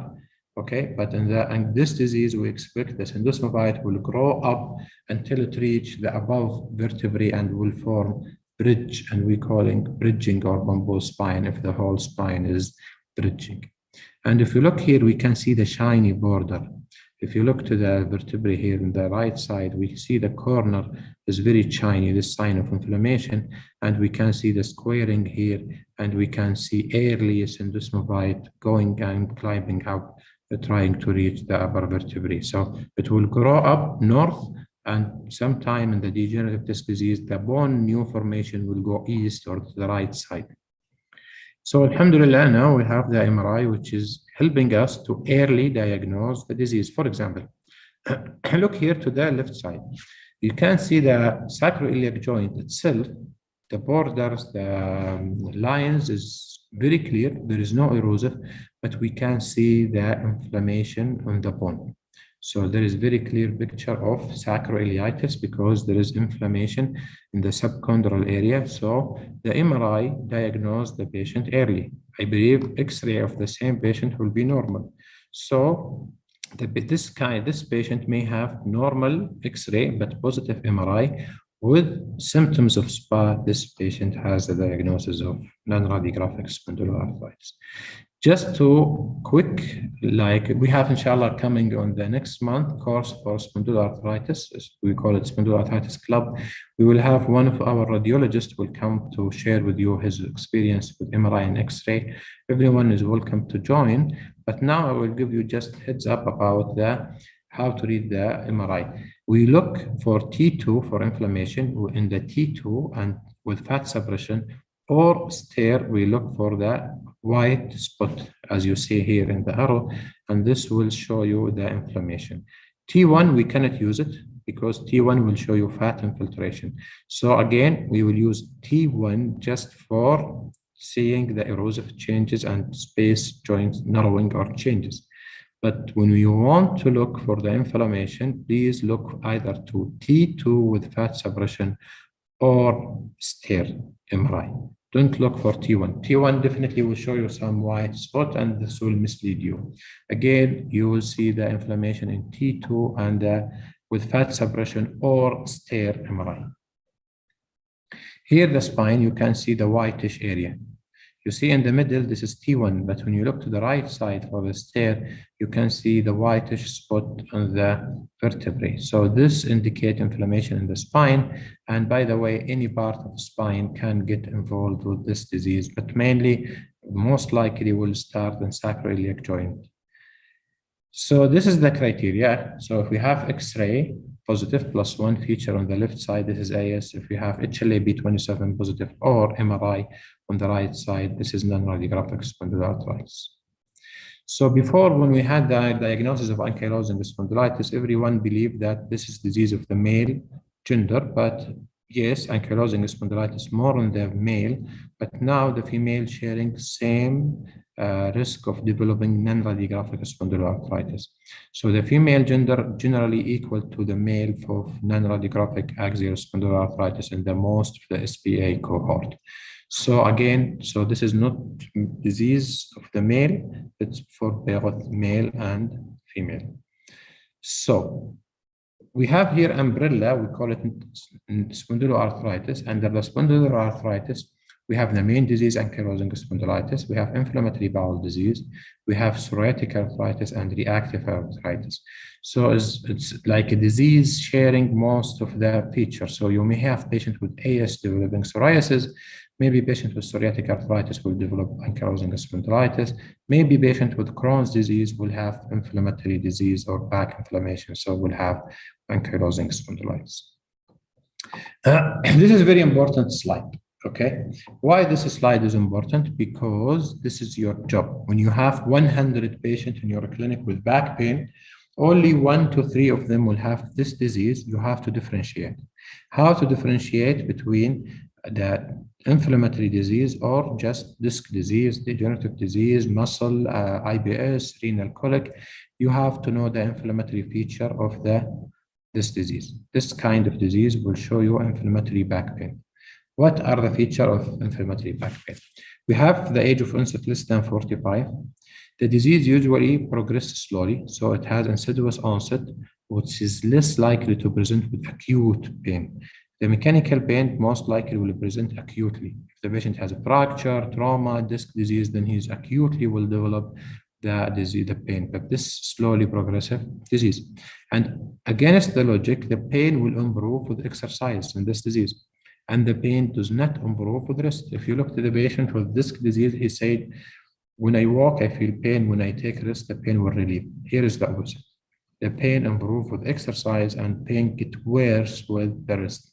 One of the cornerstones of the diagnosis is early morning stiffness.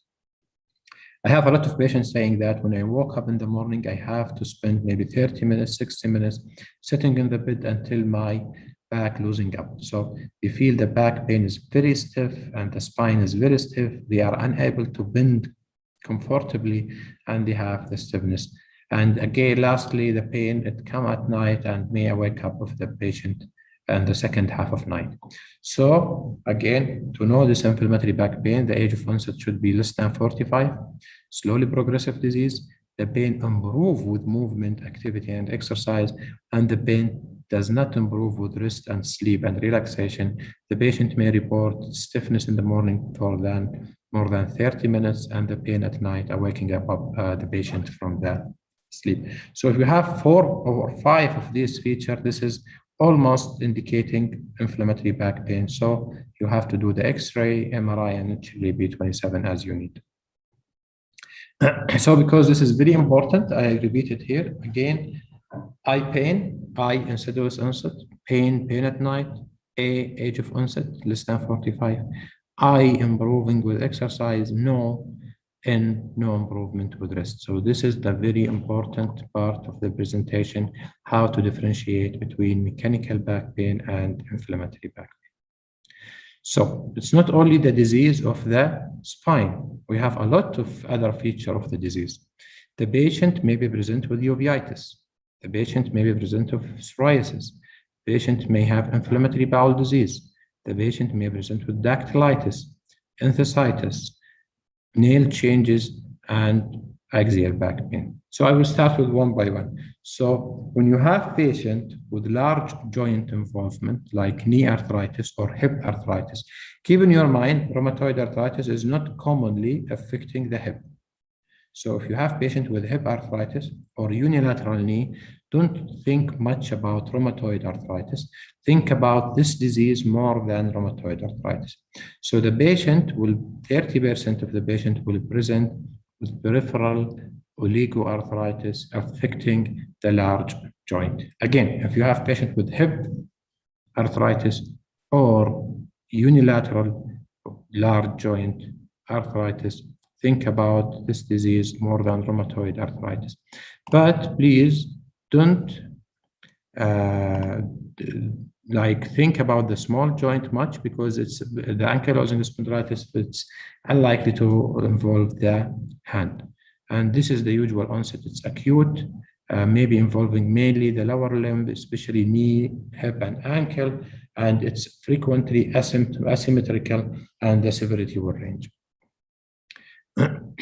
Okay, so then the other cornerstone of the disease is the enthesitis. Enthesitis is very important, mainly Achilles tendinitis, you know, the Achilles, and any part of the enthesis in the body may get involved, either costochondritis, hip enthesitis, knee enthesitis, or Achilles tendinitis. So any part of the enthesis, but mainly Achilles tendon is the major tendon involved in the disease. So this is the picture of the Achilles tendon. If you look to the right foot here, we can see the Achilles tendon is significantly involved and inflamed, and this may give you a hint that the patient has the disease.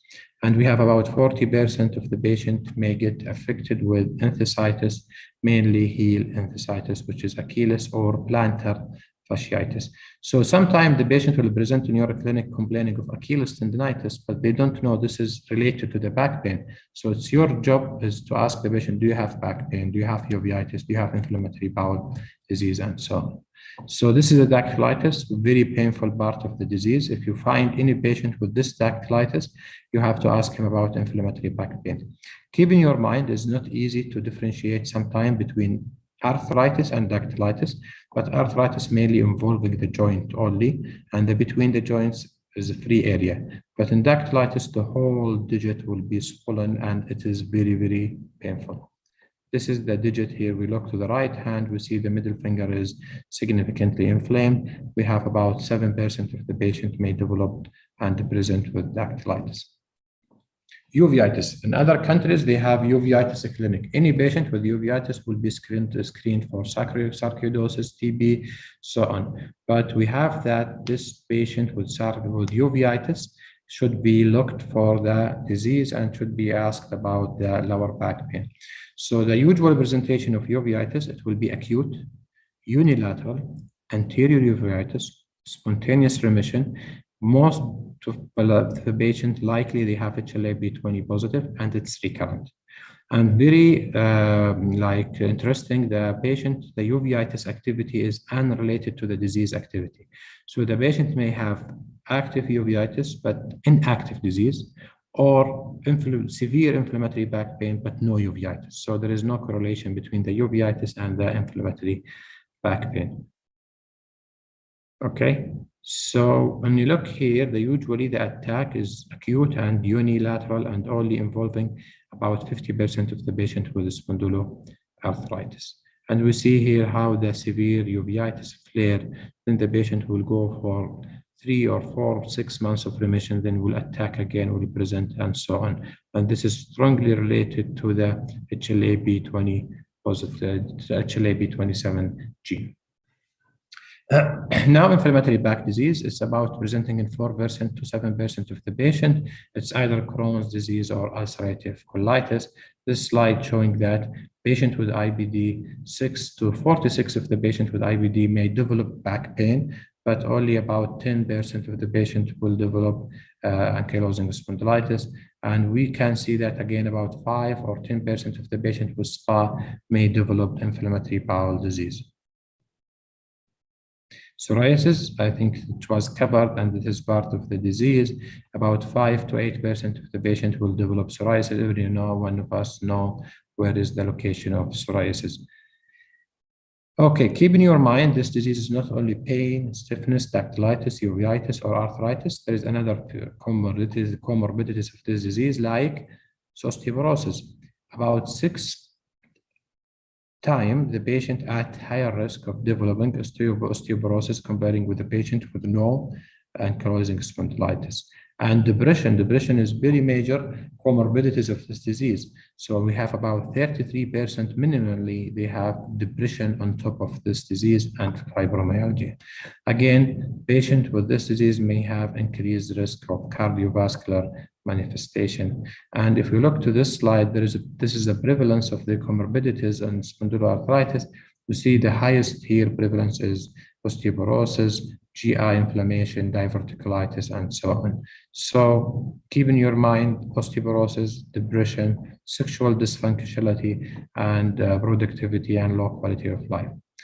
So this is the conclusion here. The patient is not only presenting with back pain, extra-articular manifestation is very important part of the diagnosis.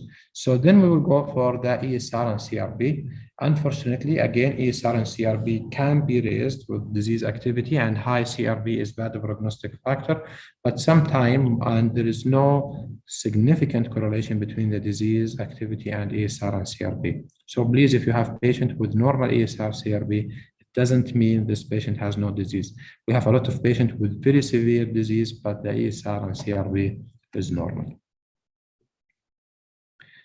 And again, for HLA-B27 in Caucasian, this is 90 to 95% of AS patients, they have HLA-B27. But we conducted one study in our university. We found only 60 to 65% of the patient we have HLA-B27. So this has two meanings. If we have patient with positive HLA-B27, this indicates that patient likely they have the disease. But if you have patient with inflammatory back pain and negative HLA-B27, still he has 40% chance to have the disease. This is a disease burden. We can see here the chronic back pain, stiffness, loss of mobility, impaired quality of life, depression, reduced productivity, poor sleep, fatigue, and pain. And this study, I will not go through the OASIS study, but once we have the patient with higher disease activity, this indicate this patient at risk of higher risk of the inflammation. So please, this is not only AS or rheumatology doctor, it's derma, it's GI clinic, it's pain clinic, ophthalmology clinic, orthopedic, spinal clinic, family medicine, GP, physiotherapist. It's all about collaboration between the clinic to reach early diagnosis and less comorbidity. So the second part for our rheumatologists here, how to evaluate the patient disease activity. Unfortunately, the time is running. So I will go quickly through the parameter. We can use the ESAS parameter. It has 6 scores, patient global assessment, patient pain, function, stiffness, mobility, and fatigue. Keep in your mind, we have applications in our mobile and our desktop to calculate. We don't have to calculate one by one, but keep in your mind, we are using ASAS 20 to see the improvement, ASAS 40, and these are details how to calculate the ASAS 20 and 40.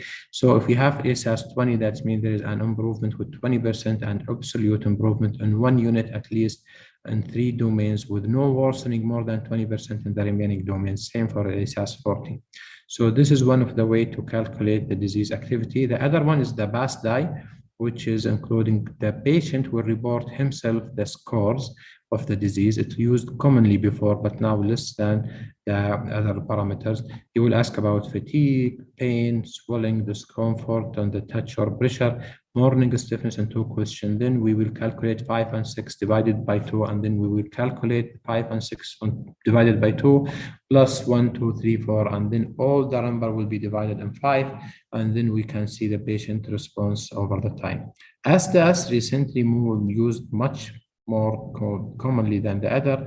It's including back pain, peripheral pain, swelling, duration of stiffness, patient global assessment, plus ESR and CRP. So there is objectives and subjective parameters here. If we have the patient with score less than 1.3, this is inactive disease. 1.3 to 2.1, this is low disease. 2.1 to 3.5, this is high disease activity. More than 3.5, there is very high disease activity. This is the ASDAS patient-reported outcome to calculate the disease activity. It's reported by the patient. And again, this is the PASS-5, which is the functionality of the patient. It has 10 questions. 0, that means the patient is doing fine. 10, that the patient doing very bad. And then you have to calculate all of these scores. We have the SF36 for the physical components for the quality of life. It will look for the body pain, function, social function, and general mental health. It's a very good one to perform and to do your study. So this is just the introduction of spondyloarthritis. I will go now through the treatment, but I will go quickly through the slide. Please diagnose the patient early. This is very important slide. We have X-ray to help you, MRI to help you, and HLA-B27. Early treatment to prevent the damage of the patient. X-ray is not easy to use, but if you can find this picture, this is advanced AS. If you found this patient, again, this is advanced AS grade 3, and the MRI will help you, and you can see the inflammation very clearly here. If you have no one of them available, try to do HLA-B27. These are the features of inflammatory back pain. Please concentrate on the feature of inflammatory back pain to differentiate between the mechanical part and the inflammatory back pain. And once you see any of these extra-articular manifestations, there may be the patient will not let you know about the disease. So ask him about the back pain, mainly the uveitis and large joint arthritis. So now I will go for the second part of my presentation, which is the treatment of ankylosing spondylitis. I will go through the guideline, which is inshallah will be easy to understand.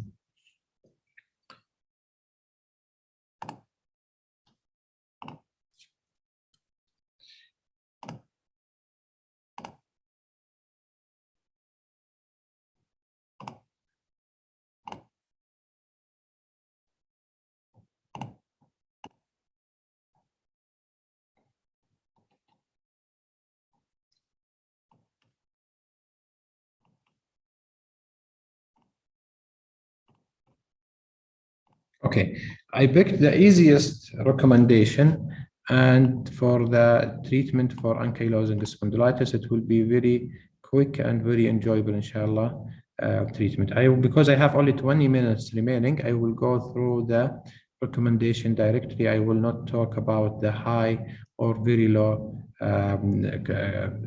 grades of the recommendation, but to start with the basics here. Active disease, that means the patient's symptoms still active and the patient is still reporting inflammatory back pain and the other feature I told you.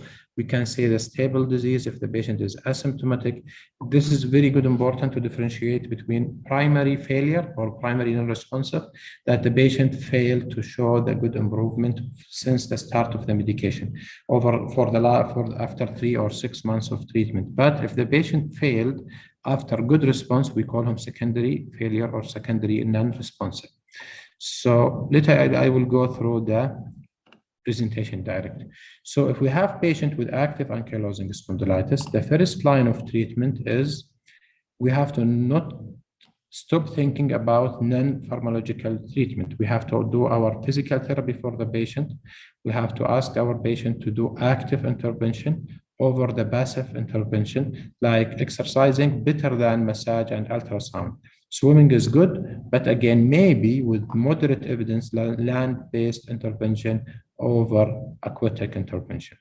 And then we talk about NSAID. If there is no contraindication, strongly they are recommending to treat the patient with NSAID over no treatment of the NSAID. Then if the patient continue to have the disease, we have to continue keep full dose of NSAID, and there is no particular NSAID is preferred. So regardless of the disease, regardless of the disease, you have to pick any of the NSAID. There is no one superior to the other NSAID. Then if the patient failed the first line, that means the patient have tried 2 NSAID for 2 weeks, full doses, and after 4 weeks of the therapy, the patient is not comfortable and the patient is not fully controlled with the NSAID. Keep in your mind that the NSAID is not shown in strong study that it will prevent or delay the damage of the spine. So then we have to go for the second line treatment. So after we fail with NSAID and the physical therapy, the first line still is recommended as treatment with anti-TNF therapy over no treatment. And there is no specific anti-TNF superior to other unless in specific condition. I will talk about it. And then now we have IL-17 approved for the disease. So secukinumab or ixekizumab, again, they are strongly recommended to treat the patient with either anti-TNF or secukinumab or ixekizumab, which is IL-17 inhibitor. And conditionally recommended that treatment with anti-TNF over the treatment of the secukinumab. So recommendations said with low evidence, anti-TNF is the first line, then we have IL-17 as a second line, but now there is clear evidence that the disease, that the IL-17 is effective equally to the anti-TNF, so you can pick any of them, but there is low evidence with conditional recommendation to keep the anti-TNF as a first line. Then we have the third line, I will talk about it, which is JAK inhibitor, which is tofacitinib and the Rinvoq. Okay, then we have other low evidence for the local steroid injection. It may help the patient to control the symptom.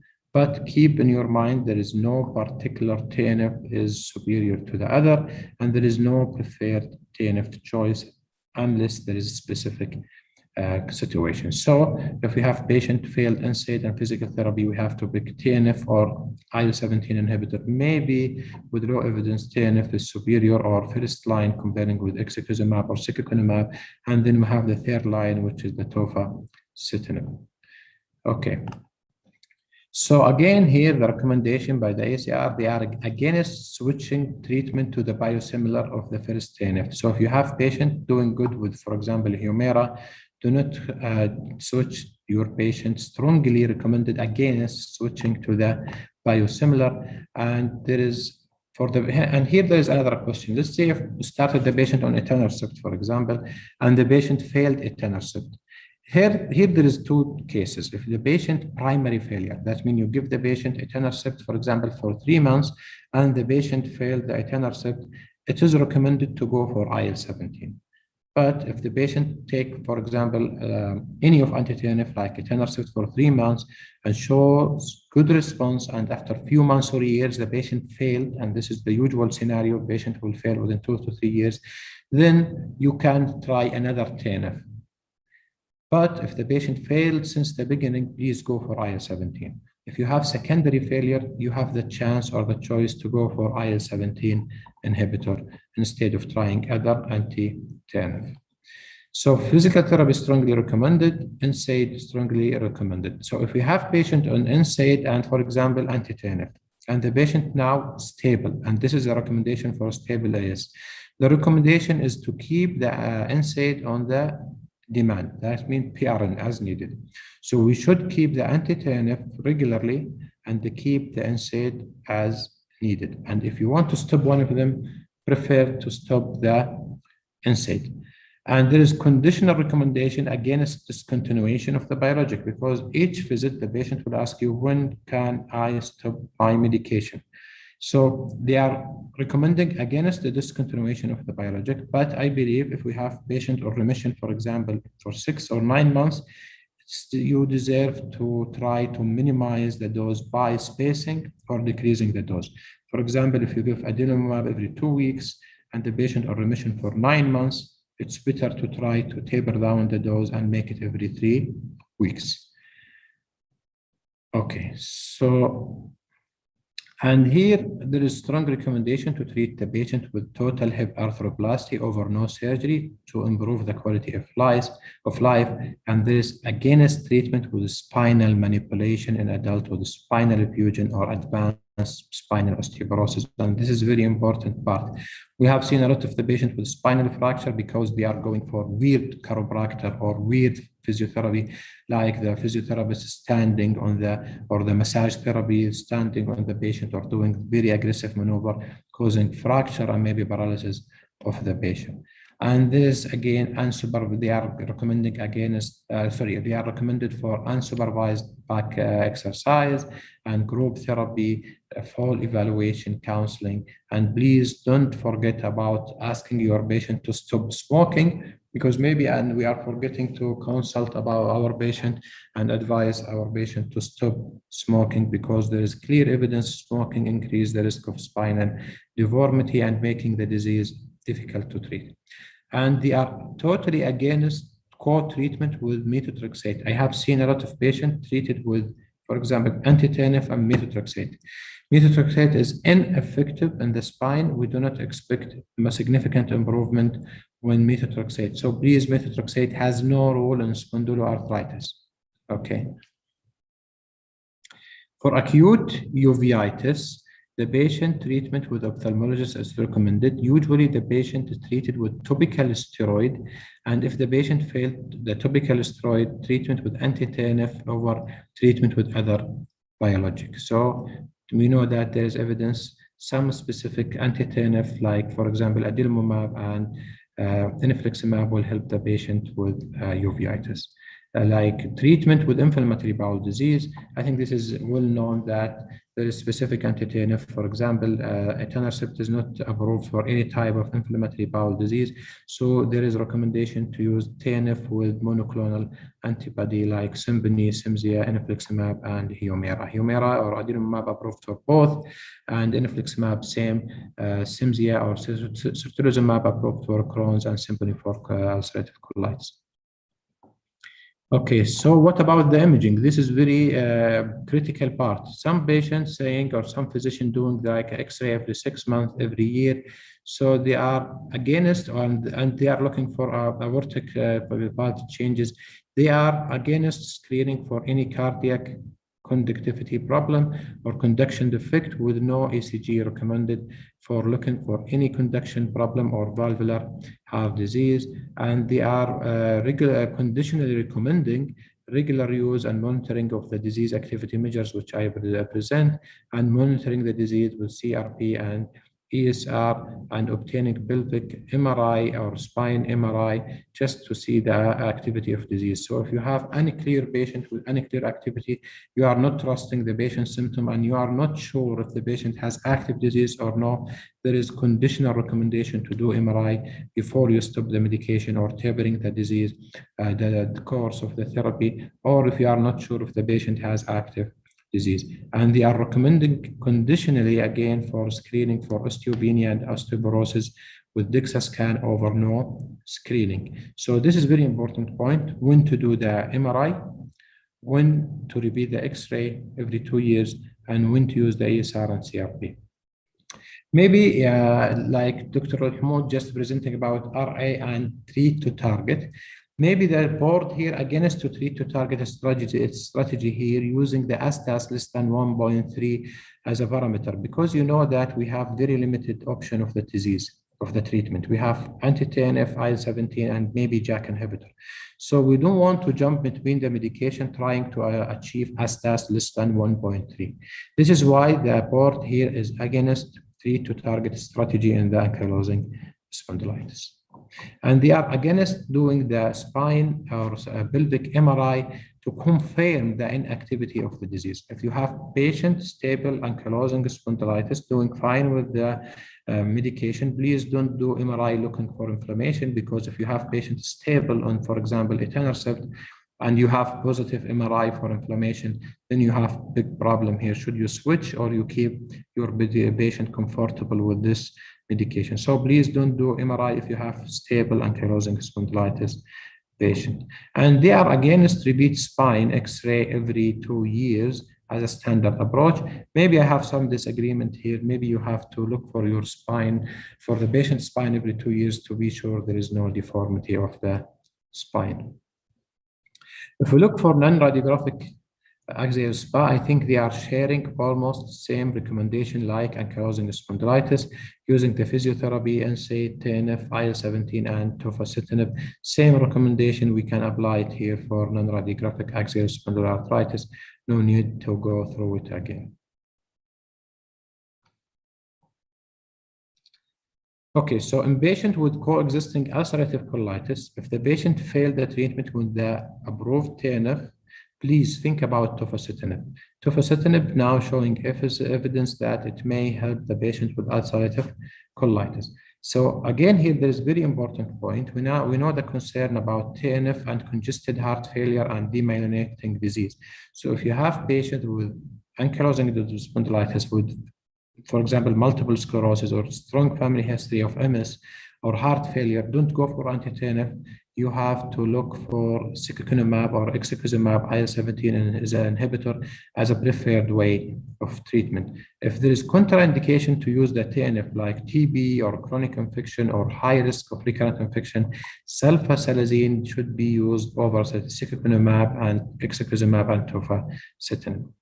And there is evidence of efficacy of sulfasalazine based on 8 old trials that showed effect on the peripheral arthritis. Okay, so please think about sulfasalazine for treating the peripheral arthritis. And there is maybe some trials showing sulfasalazine demonstrating improvement in axial SPA, but is not the first line treatment. And maybe it need more trials to show the efficacy in preventing the damage. So sulfasalazine is not the best treatment for axial SPA. Methotrexate has no role of treatment here.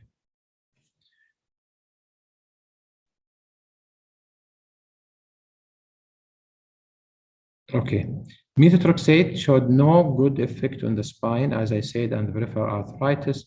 They are recommending against the addition of sulfasalazine or methotrexate to anti-TNF. This is very important because we have some of our colleagues giving methotrexate or sulfasalazine for synergistic effect. There is few registries showing that patient treated with sulfa plus TNF showing higher survival, but as a standard of therapy, please don't use methotrexate or sulfa plus TNF, just aiming to improve the survival of drug unless for very specific cases.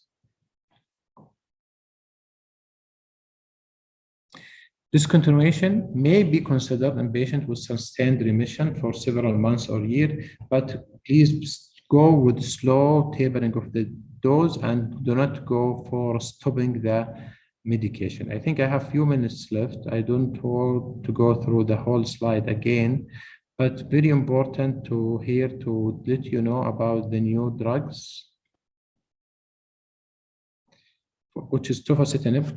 Tofacitinib now demonstrated good efficacy compared with the placebo in patients with active ankylosing spondylitis and inadequate response in phase 3 study. When this guideline published, it was phase 2 study, but now we have phase 3 study published in Annals of Rheumatic Disease showing good effect of tofacitinib in back pain, which is ankylosing spondylitis, and ulcerative colitis. And recently, we have obadasitinib approved by European Commission. They are approving the Rinvoq, which is obadasitinib for treating for psoriatic arthritis and ankylosing spondylitis. So obadasitinib was the first oral once daily selective reversible JAK inhibitor approved for treatment for patients for rheumatoid, psoriatic arthritis, and ankylosing spondylitis. And this was supported by 3 clinical trials showing good efficacy for Rinvoq and psoriatic arthritis and ankylosing spondylitis. So these 2 agents are the 2 new agents introduced recently for treating for ankylosing spondylitis, tofacitinib and obadasitinib. I think I will stop here. Thank you very much again for attending. Thank you, Dr. Khalid, for inviting me. I hope that this lecture shown the basic of ankylosing spondylitis. So please, if you have any question. Thank you, Dr. Muhammad, so much. Jazakallah khairan for this nice comprehensive. You almost covered all the issues. نشفنا ريقك. Well, I try to do the most, يعني. Jazakallah khair.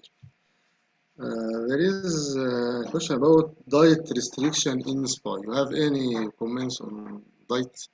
Yes, there is now evidence growing up, especially from UK, about sugar and starchy diet. And I have personal experience with patients showing very good control on the patient on sugar-free diet. And to be honest, I have many patients failed sugar-free diet in terms of controlling the ankylosing spondylitis. There is evidence, yes, about sugar and starch diet may activate the microbiome in the gut, activating the inflammatory back pain and symptoms. But it's not recommended to prevent any patient from any kind of food for treating the ankylosing spondylitis. But if you have patients with contraindication or failed many biologic therapy, I may recommend or talk to the patient, tell him there is no strong evidence of this approach, but if you want to try cutting down the starchy food or carbohydrate and sugar, it's worth it to try it for a few weeks or months, looking for any improvement in the symptom. And there is patient reporting improvement with sugar-free diet, and patient failed, so there is no strong evidence so far. Thank you. I like your comment about treat to target approach or conservative regarding this issue. Yeah, maybe Dr. Ibrahim in rheumatoid arthritis, he reported the new strategy in RA, but in AS, still they are against treat to target, because to be honest with you, like in our hospital, we have very few options. We have 1 or 2 anti-TNF. Maybe the IL-17 is not available. The tofacitinib introduced recently. So if you want to reach ASDAS less than 1.3, that means maybe you will try all your medication to most of the patients, and you will not reach 1.3, because we have a lot of patients with fibromyalgia, chronic pain syndrome, and a lot of subjectivity on our parameters. So if the patient with fibromyalgia will come in your clinic every time and say, I have back pain going on, and you will switch your medication trying to reach no pain or less than 1.3, maybe you will use all the medication, and maybe you lose the effective medication and you will not reach it. So it's more of clinical judgment about the stiffness in the morning, back pain, MRI features, ESR, CRP, and then you have to think, like, do I have to switch, or I will keep another 3 months, 9 months? So I do not recommend to jump trying to reach inactive disease in our patient, because we lack options in ankylosing spondylitis. Nice. Regarding the JAK inhibitors in the pipeline, are they recommended officially? We can use or not yet? Yes, we see in 2019 recommendation, they included the tofacitinib, and that included in phase 2 trials. And now we have phase 3 for tofacitinib, and we have 3 trials showing that the obadasitinib is showing good efficacy. Personally, when I have no IL-17 response or TNF, I have tried tofacitinib in few patients, and the patient again showing good response in terms of psoriatic arthritis and ankylosing spondylitis. So I think JAK is coming in rheumatoid, coming on the ankylosing spondylitis and psoriatic arthritis, maybe within a few years or months. Maybe we will see them in the guidelines as a big player for treatment for ankylosing spondylitis. Tofa, same dose like rheumatoid? Tofa, yes. Yes. Yeah. Same dose? Like same dose like rheumatoid? Same dose of rheumatoid arthritis? Yes. Same dose? Yeah, 5 milligram BID. Thank you so much, Dr. Muhammad. Very nice, comprehensive. You covered almost all the issues of this chapter. Thank you Thank so you very much. much, أخوي الكريم العزيز خالد. Thank you very much for attending, and inshallah, I hope very successful lectures coming in the way. Thank you very much, Dr. Khalid. Thank you. جزاكم الله خير. It's my pleasure and honor to present dear Professor Dr. Omar Al-Gabi. Is the first time to join us. It's our honor and pleasure, Dr. Omar. Dr. Omar is the consultant rheumatologist, Robert Jones and Agnes Hunt Orthopedic Trust in the UK. The subspecialty is antiphospholipid, and he will talk to us about this one, antiphospholipid syndrome, past, present, and future. Welcome, Dr. Omar. شكرا جزيلا. السلام عليكم ورحمة الله وبركاته. عليكم السلام ورحمة الله وبركاته. I'm trying now to just share the screen. I pronounced the name of the hospital right or not? Robert Jones and Agnes Hunt. Don't worry, they will not get angry with you. No problem at all. I don't know what to do here. So, like usual.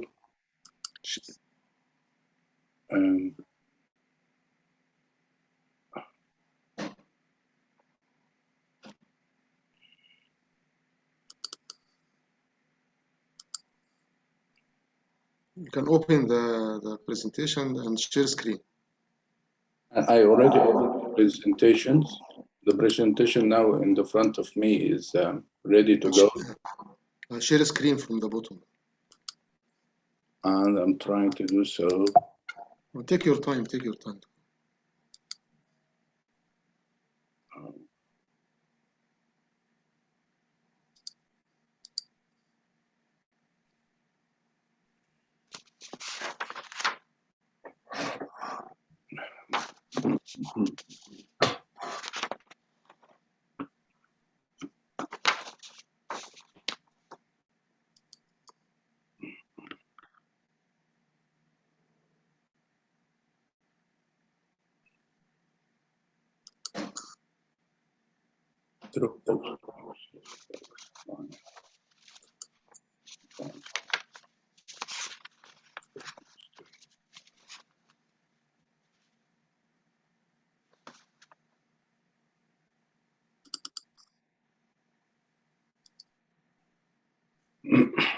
Like usual.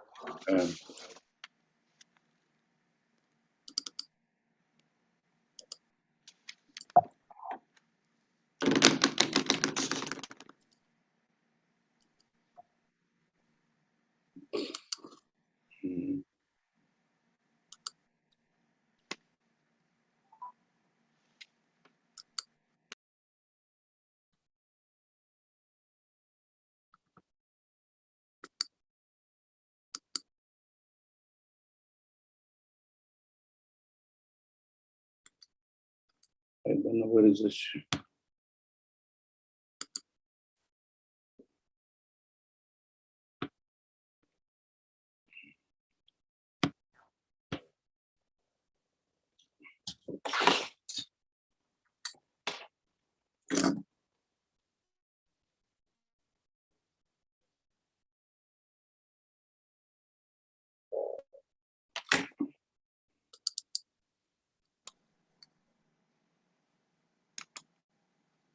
Sorry guys.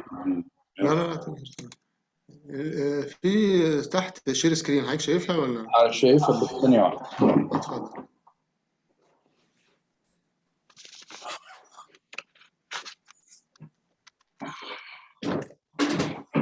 Plan B. There is Plan B. كويس.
ده بيه فعلا.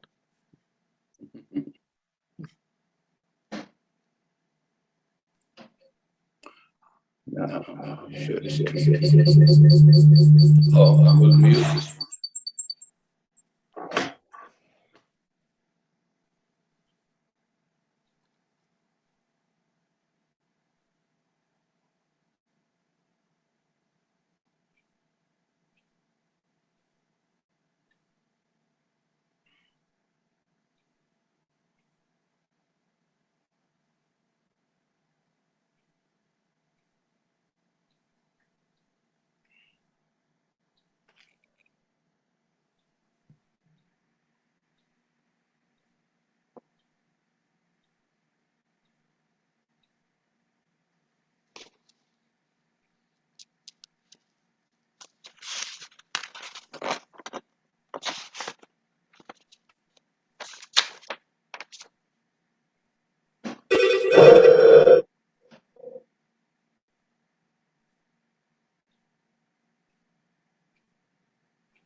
I don't know what's going on.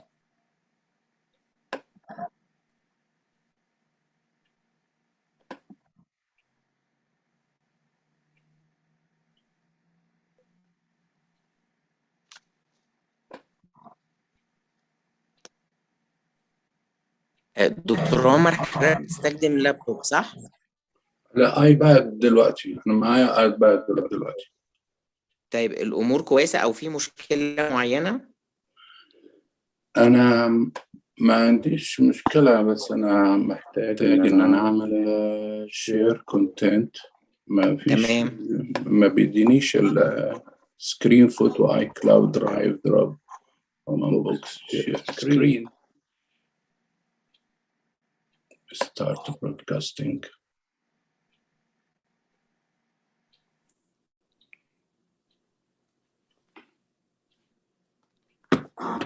I may need to leave this one.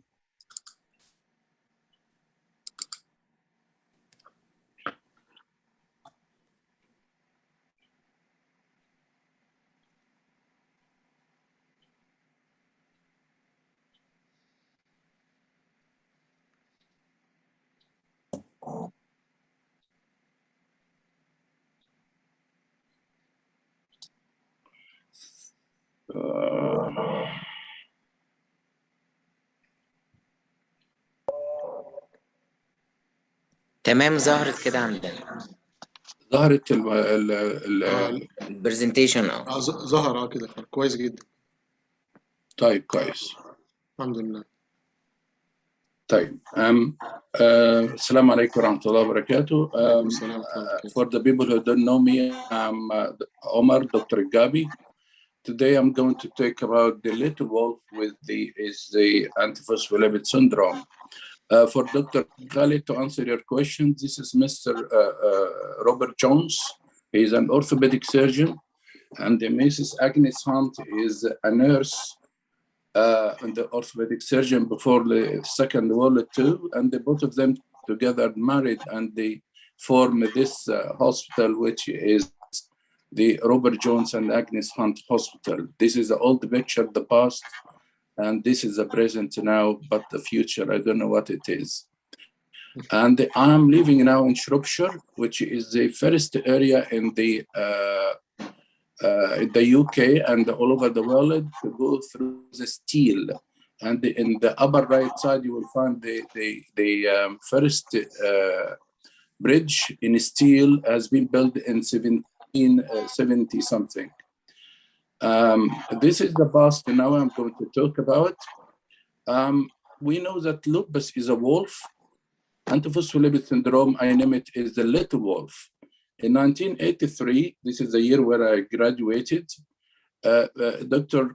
Professor Graham Hughes described an association between the antiphospholipids and the arterial as well as venous thrombosis. And the little wolf is not something I am invented myself, but it is a fairly common name among the Latin Americans. In the 13th century, they started to discover this lupus, which is a Latin name for wolf. In 1872, they found the Kaposi. You remember the Kaposi sarcoma is the first one who described the systemic nature of the disorder. And the beginning of the century, last century, they discovered the lupus LE cell. In 1950s, the biologic false positive test for syphilis, they found it associated with the immunofluorescence test for ANA. In 1952, the antiphospholipid antibodies were the first noted in a patient who has a positive for syphilis without sign of infection. And in 1957, they found the link between the pregnancy loss and what's called the lupus anticoagulant. From 1963 and in 1972, lupus anticoagulant was further described. In 2000, they found that there is some sort of vasculitic changes associated with antiphospholipid syndrome. Now we are in the present, and the antiphospholipid syndrome has been named before as anticardiolipin antibody syndrome. And Professor Hughes, because he is one of the first people who described the full picture, it has been named after him. But his colleague now don't like to do that as a matter of professional jealousy. And they name it antiphospholipid syndrome to be a worldwide description. I know the man very well. He's around his 80s now, and he's doing very well. So antiphospholipid syndrome as an autoimmune disease, as usual, they found it is associated with arterial or venous thrombotic events and or pregnancy morbidity associated with positive antiphospholipids. Antiphospholipid syndrome can be either primary or secondary. This is the mechanism of blood thrombus formation. And in summary, we all know that the blood is running in our body as a fluid, and they get clotted when it's supposed to the outside atmosphere.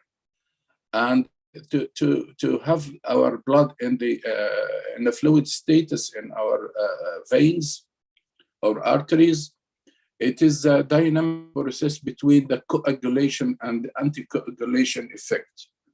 And in the essence, the blood will stay fluid. So thousands and millions of blood clots develop every single minutes, and the thrombolytic system is working as parallel as this clotting formation to dissolve this clot. If this balance goes for the blood clotting formation more than thrombolytic formation, will end up by having blood clots in our system. This is in the lay language description.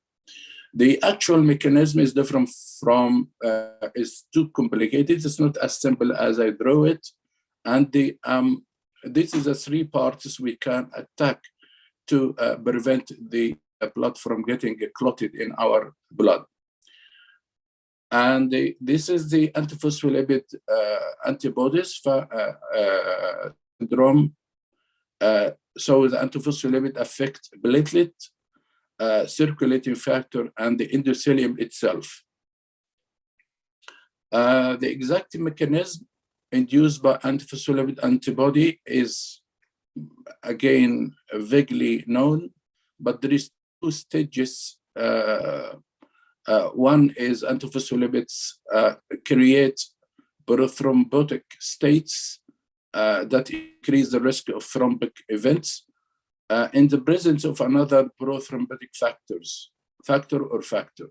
So in the antibodies itself in our bodies are not enough to cause the disease, but there must be another factor to make it pathogenic, like any other autoimmune diseases. And we know the external factors playing the major role in it. The well-known antibodies now is antibody resulting in false serological test for syphilis, lupus anticoagulant, anticardiolabin antibody, and the beta-2 glycoprotein antibodies. And some patient with positive anticardiolabin antibodies carries HLA gene, including D3W53, DR7 in Hispanic races, and the DR4 in whites.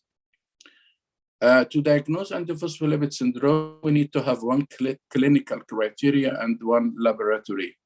But it is not as easy as I said. It is, we need to have an objective evidence to have the vascular thrombosis.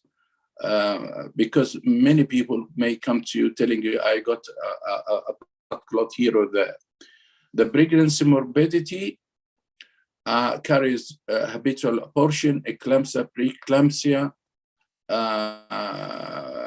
feature of placental insufficiency, recurrent or non-recurrent abortion, and the laboratory criteria, as I said, that's lupus anticoagulant, anticardiolabin antibody, either IgG or IgM in high titers by ELISA, anti-beta-2 glycoprotein 1, IgG or IgM as well. The major features of the antiphospholipid syndrome, you can imagine that every single organ in our body is supplied by an artery, and the waste product to go back through the vein. So literally, any blockage at any part of this wide net of vasculatures can cause either venous or arterial thrombosis. The most common one is the deep venous thrombosis, and the Budd-Chiari syndrome and pulmonary embolism. And there is what's called showers of subclinical pulmonary embolism, which usually the patient presented with progressive short of breath without an acute thromboembolism. Arterial thrombosis can cause stroke, ischemic heart disease, multiple infarction, dementia, myocardial infarction, and the pregnancy complication also is a major feature presented like recurrent pregnancy loss, intrauterine growth restriction, preeclampsia, and abortion. The associated clinical feature is thrombocytopenia. We'll come to this in a little bit of details later on. The patient may come with leg ulcers, liver reticularis, very important, thrombophlebitis. I will tell you one case about that. Or syndrome, heart valve lesion, transverse myelitis, chorea, epilepsy, hemolytic anemia with positive Coombs test, or even up to Evans syndrome, which is a similar like aplastic anemia. Pulmonary hypertension, as I said, because of the showers of pulmonary emboli, cognitive impairment, and the patient may come to you as pre-senile dementia or a very strange behavior, and also migraine. Less common features, I will come to this in the picture. It will be fine. I'm very minded about the time. And we said that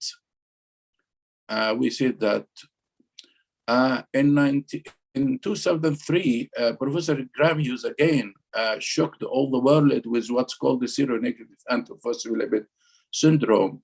And he is saying why we are restricted to the antiphospholipids. There is what's called incomplete syndrome. And we don't have to wait like the housekeeper to diagnose the disease till we got all the full pictures. And why we accepting that we have seronegative rheumatoid arthritis while we don't accept of having seronegative antiphospholipid syndrome. And he started to publish his first paper describing this seronegative antiphospholipid. He said that if you got a lady or a man, but usually ladies with severe headaches, migraine, memory loss, a typical picture of multiple sclerosis, and it's not livido-reticularis, heart valve involvement. As always in real clinical practice, there is often discrepancies between the antibody level and the clinical disease. And it is a part of incomplete syndrome. And he named it seronegative antiphospholipids. Right? This week, this lady, I was working in the South England from 2001 to 2006. And this lady is one of the patients of Professor Hughes, who moved from London to the area where I were working. And she is kindly giving me this picture, and I got her permission to share her picture in my clinic presentations. She came in with, as you can see around her ankles, with previous histories of recurrent DVTs. And she got this picture above at the tip of her fingers. She got ischemic changes. And then it been developed to become gangrenous, as you can see in the second picture down. After that, Professor Hughes diagnosed her as antiphospholipid syndrome seronegative. He started her on the warfarin and aspirin. In some occasion, he used the low molecular weight heparin, and this is the end of the picture, full recovery with a spontaneous amputation of the badly affected fingers, but she was absolutely fine when I see her in my clinic in down south in Hastings, a hospital called Conquest Hospital. Antiphospholipid syndrome can cause thalamic changes by thalamic ischemic lesions. And it can also be presented with empty cell athersica syndrome with a patient with hypopituitarism. And this is a hypopituitarism, and you can see there is a loss of secondary hair growth in the apex. This is a pulmonary emboli in a 40 years old lady with pulmonary hypertension. This is the infarcted placenta with antiphospholipid syndrome. And this one is bilateral adrenal hemorrhage infarction of the adrenal gland leading to Addison's disease. And if you can see down below, I don't know, yes, here and there is inverted Y sign, here.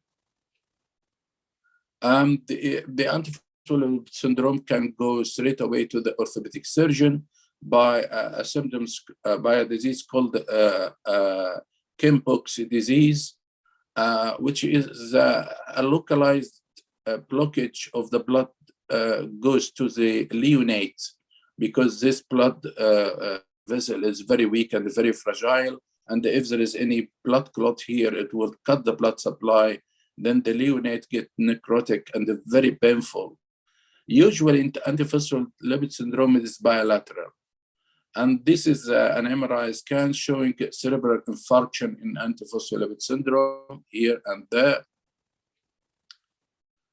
This is multi-infarction dementia in a patient of his 30s.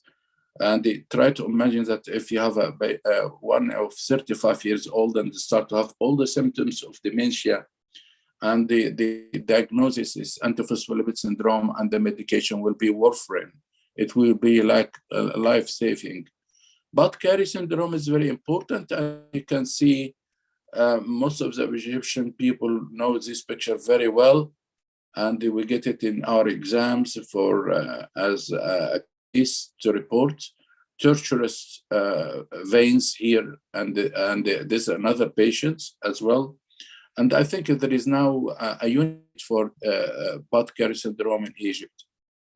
This liver reticularis, and I need you to be sure that 5% of Caucasian people got this mottling skin normal in the Caucasian race, but when you see it in our race, you don't have to ignore it at all, especially if it is with the hypertension and the antiphospholipid syndrome, antiphospholipid antibodies.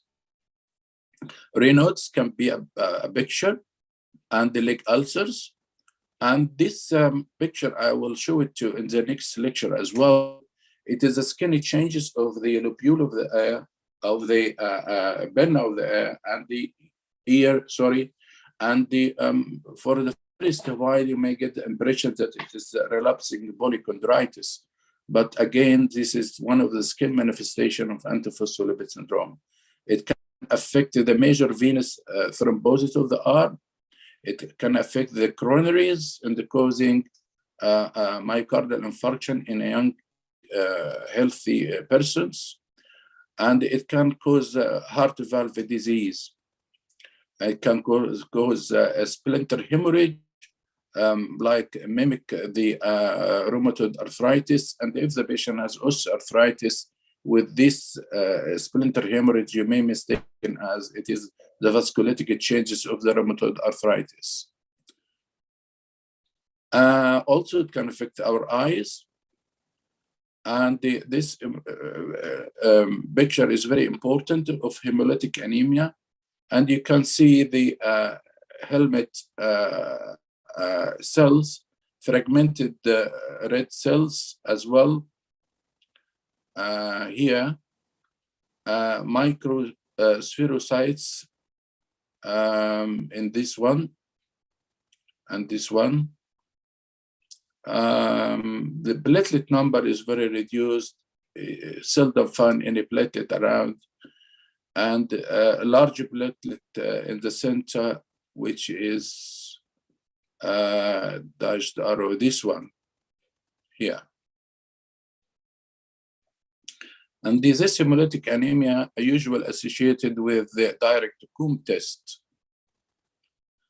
Evans syndrome is very important in antiphospholipid syndrome, and it is all about autoimmune hemolytic anemia with direct Coombs test. Usually, they have thrombocytopenia, neutropenia, pancytopenia, and when you look at all of them, it is this exact picture of pancytopenia of bone marrow depression, whether it is primary for myelodysplastic syndrome or other medication like methotrexate. And how to differentiate is by direct Coombs test. Antiphospholipid syndrome also can affect anywhere in the kidney, and it carries a very bad prognosis if this happens. One of the most important things in the kidney as well, renal artery stenosis, which is a very high blood pressure, very resistant to a lot of antihypertensive in a young man or a young woman. So when you get this, think about antiphospholipid syndrome. The kidney is a major target organ, and it is very important because it will carry a very bad prognostic factor. And then we call it antiphospholipid syndrome nephritis, which sometimes mimic the lupus nephritis. Laboratory criteria, we said that the SOPARO criteria for diagnosis, we need to have 2 or more occasions, 6 weeks apart. Some people say 12 weeks apart. Other people say persistent positive antiphospholipids antibodies. All right.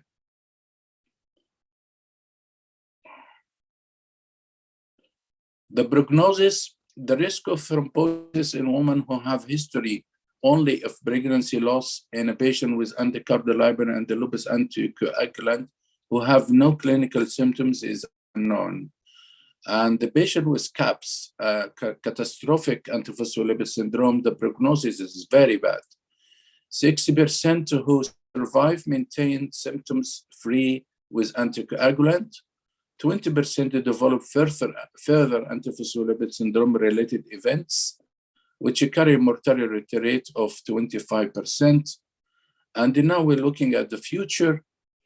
This professor, Professor David Cruz, in 2008, he started with other colleagues to describe the vasculopathy in antiphospholipid syndrome. He said that it's not enough to have the anticoagulant factors, but also you need to have a pathological changes in the blood vessel itself to have the disease.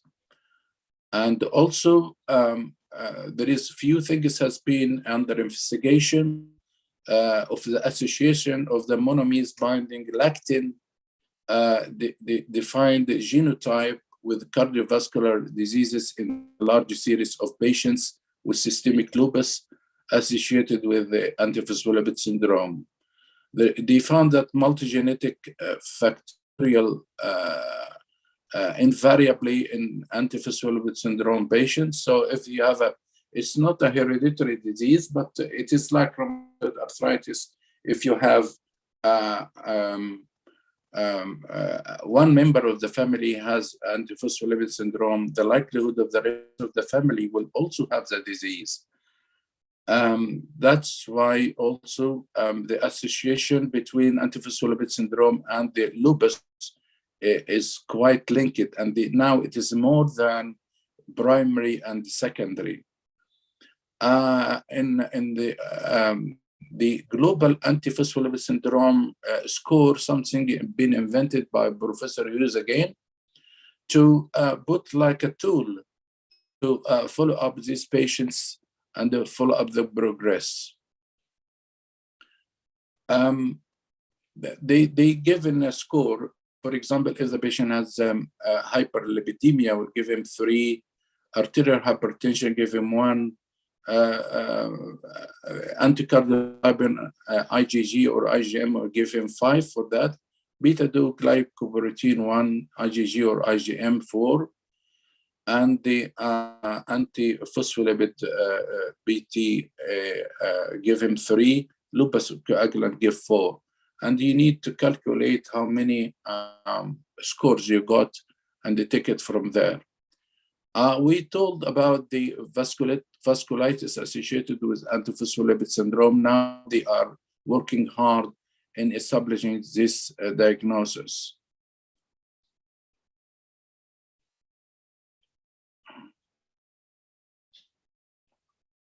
Again, the thrombotic pathway, you need an activation of the coagulant cascade.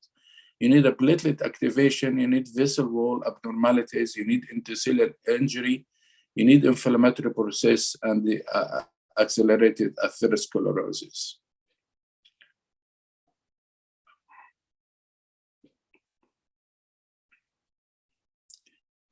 And this is a very important slide that the little wolf can evolve into a big wolf. So in summary, this is antiphospholipid syndrome in certain patients may evolve to full picture of systemic lupus erythematosus. And there is an overlap area for all clinicians need to be aware about: primary and secondary antiphospholipid syndrome, CAPS, and the antiphospholipid syndrome nephritis. Catastrophic antiphospholipid syndrome is a life-threatening, as we know, with multiple organ thrombosis. It can develop simultaneously or over a short period. And my advice is to refer this patient to intensive care units patients. They will deal with them much better than us. but all what you need to tell them that they have antiphospholipid syndrome with multi-organ failure. This slide here, they found that the association of antiphospholipid syndrome and the renal transplant is very important, as they think now, if you found a patient who needs a renal transplant with positive antiphospholipid syndrome, is that worth to do the transplant or just a waste of time and the effort? The treatment, as we all know, it is aspirin, warfarin, heparin, combination of both. We don't have to go through this. Oh, everyone has a tool to see the advised INR, usually around 2.6. If we have more than 3, it will reduce the incidence, yes, but there is a risk of bleeding. There is some controversial areas. For example, is this corticosteroid is advisable? The answer is no. It's only advisable for terminal cases like CAPS. And also, is rifaxiban, for example, is a good alternative to warfarin? The answer is still no. It is not good alternative to warfarin unless the patient is have a problem with warfarin as a medication, not as anticoagulant. But of having a regular blood test to check the INR is not excuse to change the anticoagulant from warfarin to rifaxiban or this kind of factor VIII problem. In pregnancy, we can give low molecular weight aspirin, heparin, and aspirin prior pregnancy loss if the patient is well known to have habitual abortion. Here, apixaban, you can see this can cause thrombocytopenia itself. And in thrombocytopenia,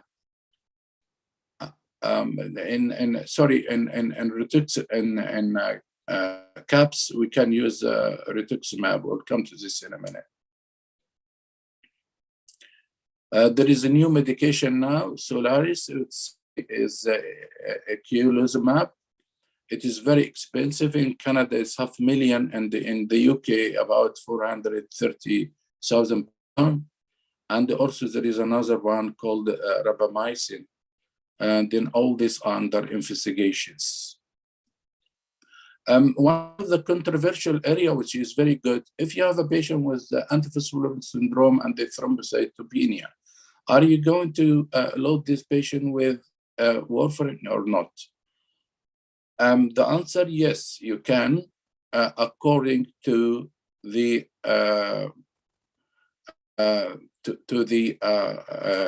platelet count. We know that platelet has 2 dimensions. One is quality, which is called the thrombocythemia, very weak. The number will be good, but the function is bad. Or thrombocytopenia, which is the number is low. Now I'm talking about the thrombocytopenia. If the platelet count from 50,000 to 6,000, there is no problem at all. Just to give warfarin. If it is below 30,000, you need to weigh the benefit against the drawbacks. If the thrombocytopenia lower than 20,000, it is a real challenge. You need to work it very closely and to be very vigilant about using the anticoagulant. Blood or platelet transfusion is very important in this case. You can give corticosteroid here or immunosuppressant to raise the thrombocytes, the platelet count, I mean. You may offer the patient splenectomy if this is going to improve the the platelet count, and the plasma exchange is important. This slide is the best slide among all the lecture. Who is going to be checked for antiphospholipid syndrome? unexplained arterial or venous thrombosis, unusual sites. Any patient got this thrombolytic events below the age of 50, recurrent thrombotic event in a patient with systemic lupus, recurrent habitual abortion, preeclampsia, hypopituitarism, especially if the history of thrombosis is present. So what we need to do as a clinician, we need to listen, to look, to screen, to test, to investigate, and remember to administer hydroxychloroquine. It's a very important drug in antiphospholipid syndrome. I got a patient who is came in with fibromyalgia symptoms. Then when I saw her arms, I found that she has some levator reticularis, and they start to ask her leading questions. This is a couple of weeks ago. And she turned to have superficial thrombophlebitis and one miscarriage before. I looked at her thighs as well. She has a profound levator reticularis, and now I'm testing her for antiphospholipid syndrome. This is my present in the front of the hospital, Robert Jones. This is, it's not my past, it is still my past and the present. This is Atfat Bargawan in Gamaliya in the old Cairo. And this is the future. وما تدري نفس ماذا تكسب غدا وما تدري نفس بأي أرض تموت إن الله عليم خبير. Surah Luqman. And thank you very much. Thank you so much, Professor Omar. MashaAllah, la quwwata illa billah. Very nice, comprehensive presentation about one of the most mysterious diseases in the rheumatology. Thank you very much. We have some few questions about the role of direct oral anticoagulation. This is the debate of direct oral anticoagulants. Can we use? You mean the rivaroxaban and this kind of? What do you mean by direct? This direct, the factor 10 inhibitors and thrombin inhibitors. Oh, factor 10 inhibitors. Yes, it is not the classical effective anticoagulant for antiphospholipid. The mechanism of action of the warfarin is not only the anticoagulant effect. I did my master degree in Oxford about the antiphospholipid syndrome in pregnancy. And we found that more than about 6 or 7 mechanisms of action of warfarin in antiphospholipid syndrome. It has an anti-inflammatory effect of the vasculitic changes in the arteries as well. And it has an effect of the complement 4, especially complement 4 in the mechanism of action. So it is not only that warfarin is anticoagulant, it's also working in different ways in treating the antiphospholipid syndrome. And the direct anticoagulant is not a substitute. It's not something you can easily switch to, unless if you have to. If you have to, you don't have a choice. To me, if you have the choice to give low molecular weight heparin for a well-educated person to inject herself or himself on daily basis at home, like what we do here in England, is so easy. I know it's a bit difficult in our areas, but low molecular heparin will be good alternative. Aspirin alone is not a good alternative. If you have to give this anticoagulant, you have to. That is the situation. Have I answered your question? Yes, because sometimes the warfarin is difficult to adjust. The patient cannot be adjusted on the INR. Yeah, I do advise to make the target not from 2 to 3, not from 2.5 to 3.5. No, you adjusted the dose of warfarin according to the one figure. Tell the patient, all what I need you is to have an INR around 3, around 2.5, give him one number. And the problem of warfarin that it is easily affected by other medications to potentiate the action or lower the action, especially the people who are using non-steroidal anti-inflammatories without doctor advice. This potentiates the effect of warfarin. Omeprazole, on the contrary, can resist the use of warfarin. So this is two major medication usually the patient have. Yes, I totally agree with you because regarding also there is it is not a mere hypercoagulable state. It has an inflammatory element. Yes.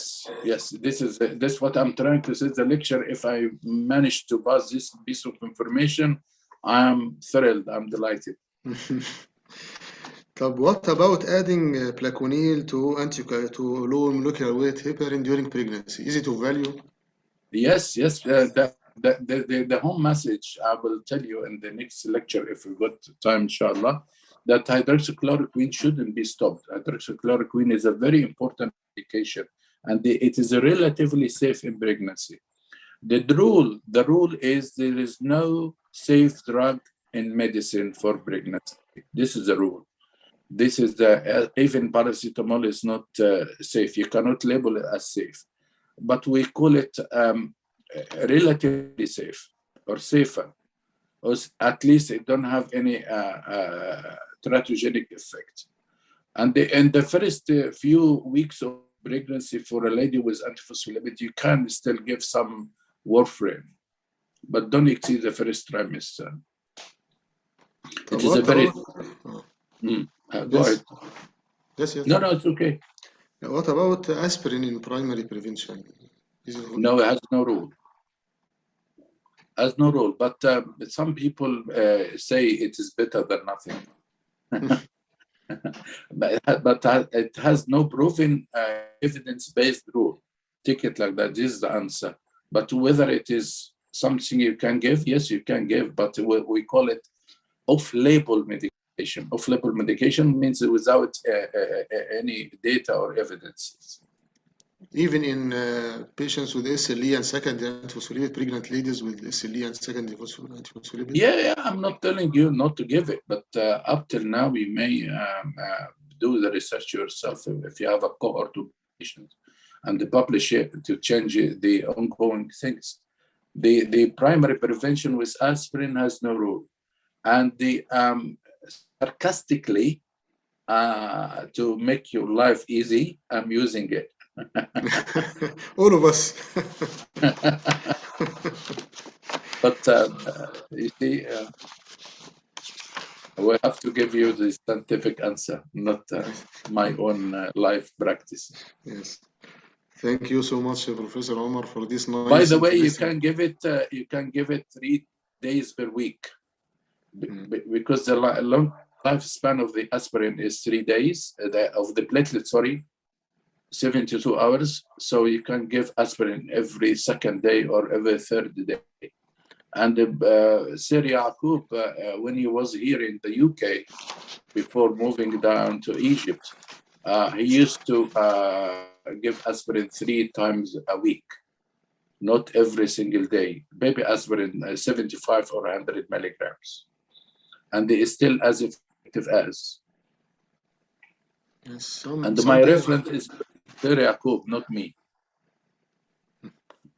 Some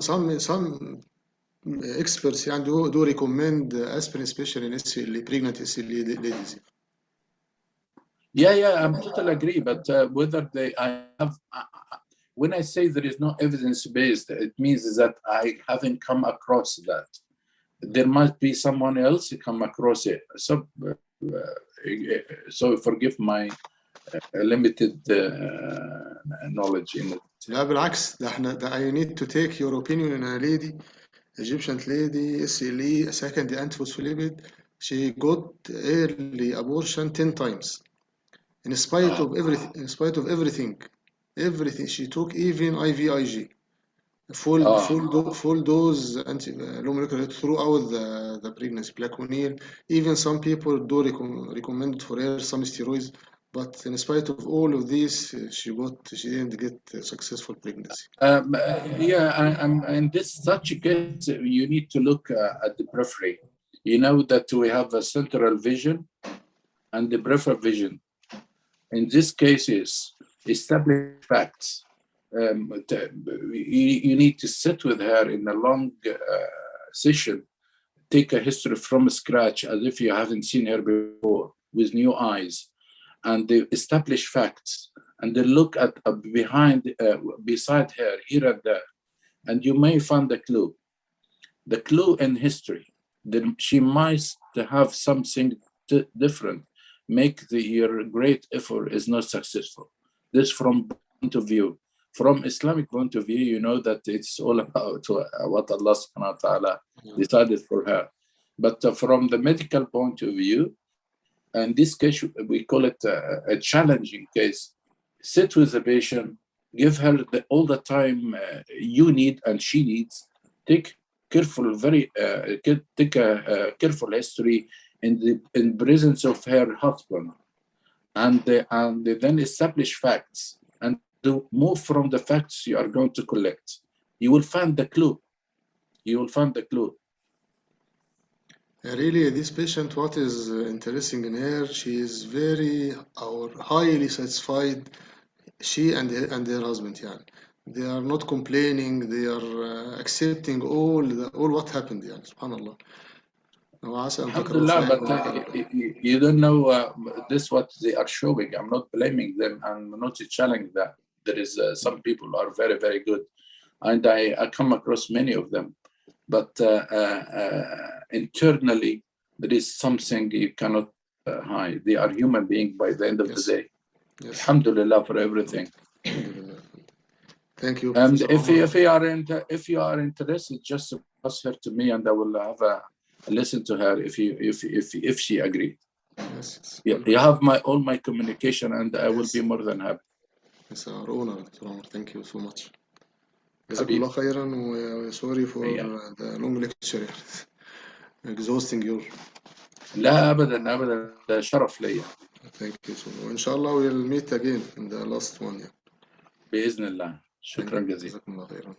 وإياك. السلام عليكم. وعليكم السلام ورحمة الله وبركاته. It's my pleasure and honor to reintroduce our great professor Dr. Gamal Atiyah.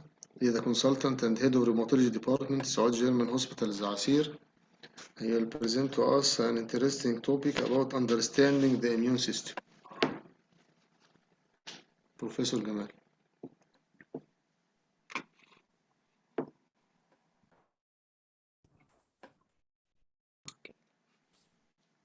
بس هو كتب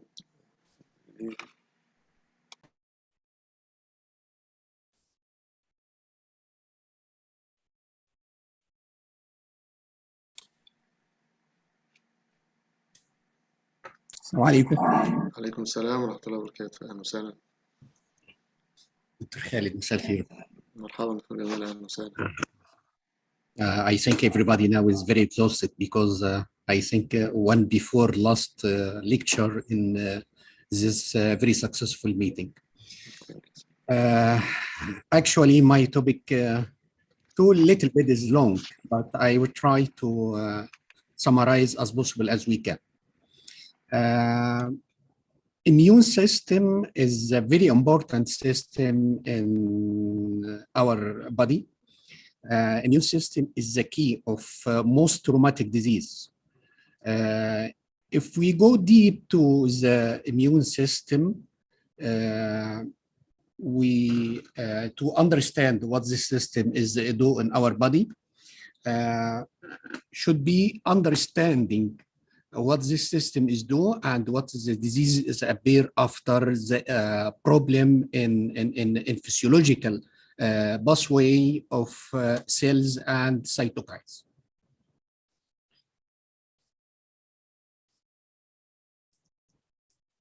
Immune system have involved in discriminate between self and non-self, between safe and dangerous signs. And this ability of immune system is developed during fetal life.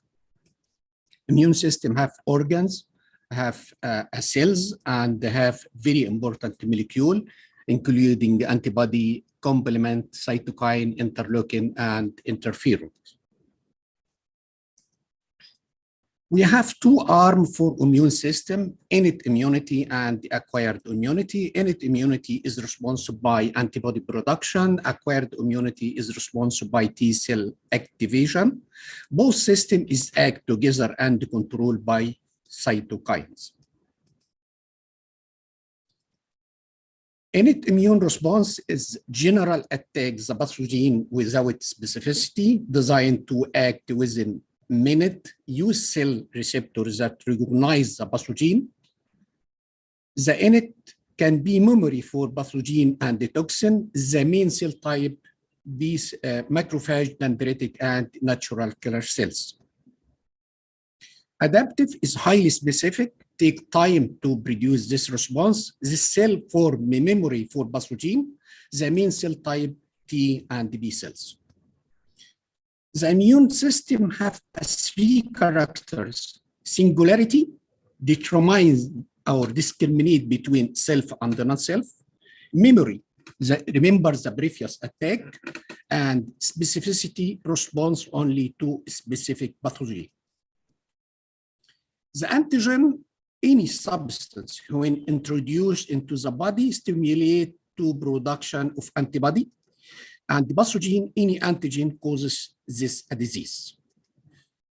Super antigen, this substance capably stimulating many T cells, leading to release huge amount of cytokines. The disease associated with exposure to super antigen lead to hyperactivation of immune system with lot of cytokines. The classic interaction between antigen-presenting cell and the T cell activated T cell to release cytokine. This is the classic interaction between T cell and antigen-presenting cell. On other side, the super antigen. Super antigen have a lot of activation of T cell, but with as lot of cytokine and pooling the blood by this cytokine. This is what's called super antigen. Antibody is Y-shaped, can take the foreign protein from the blood, and this is known as immunoglobulin. The immunoglobulin, we can imagine this one can take the antigen and presenting this antigen to specific cell in our body. Cell mediate, B cell have a direct surface receptor for antigen.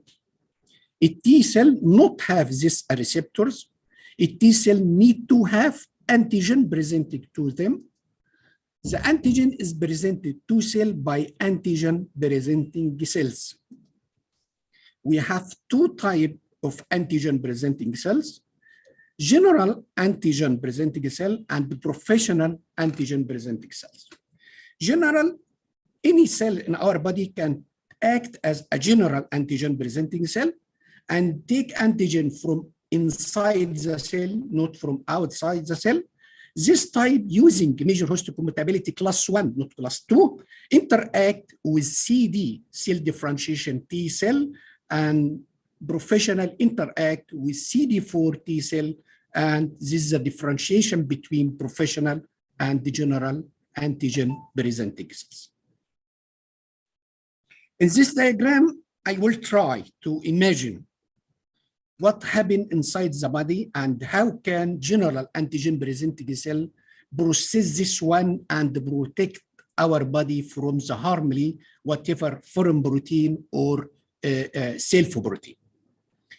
The cell will take it protein inside the cell. This protein is a harmly protein, not a self-protein. By proteases enzyme inside the cell can process this one to small peptide. After process this foreign protein into small peptide, presented to major histocompatibility class 1. After take it in MHC, presenting in cell membrane. After presenting on cell membrane, interact with T cell receptor, especially CD8. This interaction stimulates T cell to release a lot of cytokine. The cytokine from activated T cell return back to the cell presenting antigen. The cytokine activates cell peripheral to release alphas. At that time, the stimulating T cell release Fas ligand. In this one, the Fas ligand lead to destroy the cell presenting antigen. So this is a self-limiting, and this is to protect our body from the harmony from any foreign material inside the body. Actually, everybody daily we have 1,000 or million of reaction of this one to eliminate our body from the interaction from any foreign material. As we know, daily we exposure to lot of viruses, lot of bacteria daily. So our immune system can eliminate this one by this process, as I said.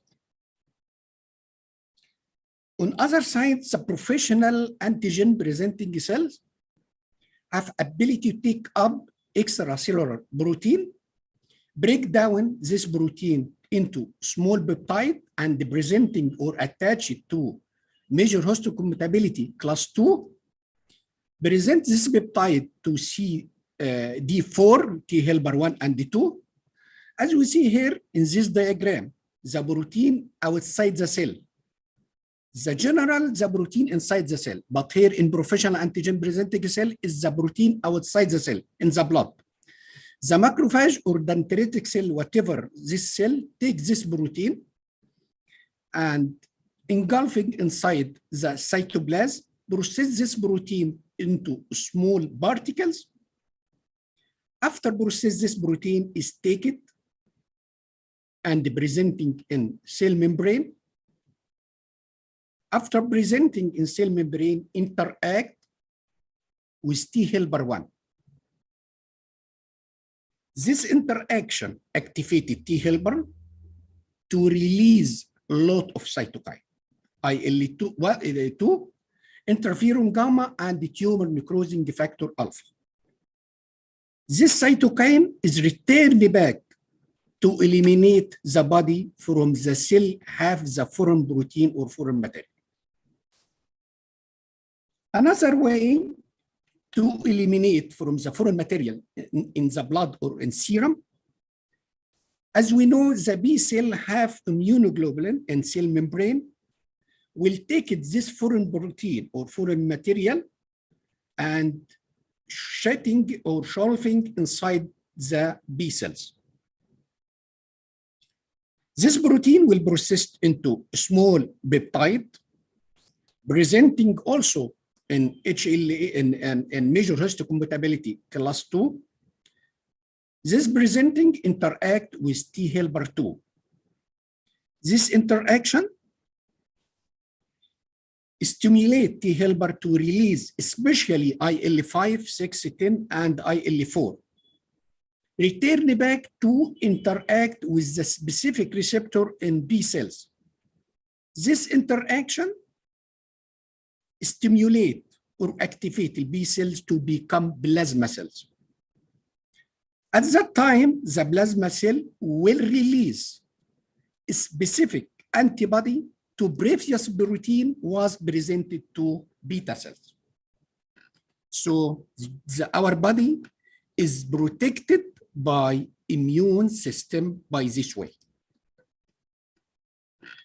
But if this protection is go up, our system may be attacking itself. We have a two concept to protect our system from attacking itself. This is what is called central tolerance and peripheral tolerance. Tolerance, that means immunological unresponse to self-antigen. This is what's called tolerance or self-tolerance. This inherited property of immune system is very important to human health.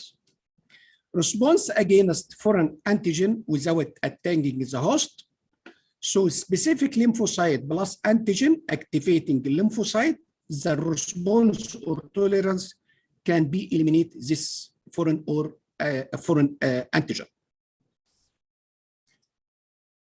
This tolerance can be affected by genetic susceptibility, route of exposure, antigen dose, time of exposure, structure of allergen or antigen, co-exposure with external infection. Immune system regulate the length and the size of this response. Cell with receptor of self-antigen destroyed in thymus or bone marrow, and this is what's called central tolerance. Self-reaction lymphocytes are made to become non-response. This is what's called peripheral tolerance. If not balanced, leading to autoimmunity. So it's the balance between the central and the peripheral tolerance. If this is okay, no autoimmune disease. Any imbalance in peripheral or central tolerance will get it autoimmune or autoimmune disease. So the autoimmunity is the failure of self-tolerance or immune reaction against autologous antigen. The autoimmunity or autoimmune disease is a combination between genetic factor, cytokine, as well as environmental factors. Cytokine are polypeptide produced by cell of immune system. Cytokine act by binding to specific receptor on target cell. Response to cytokine is in the form of gene activation, expression of new function, proliferation of the target cell. The cell secreting cytokine in innate immunity, macrophage, endothelial, and fibroblast. In adaptive immunity, we have a T lymphocyte, macrophage, and the natural killer cell.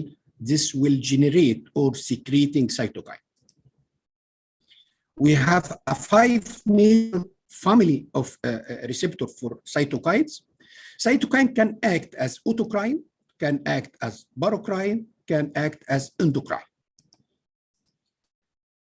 What's the role of cytokine in inflammation?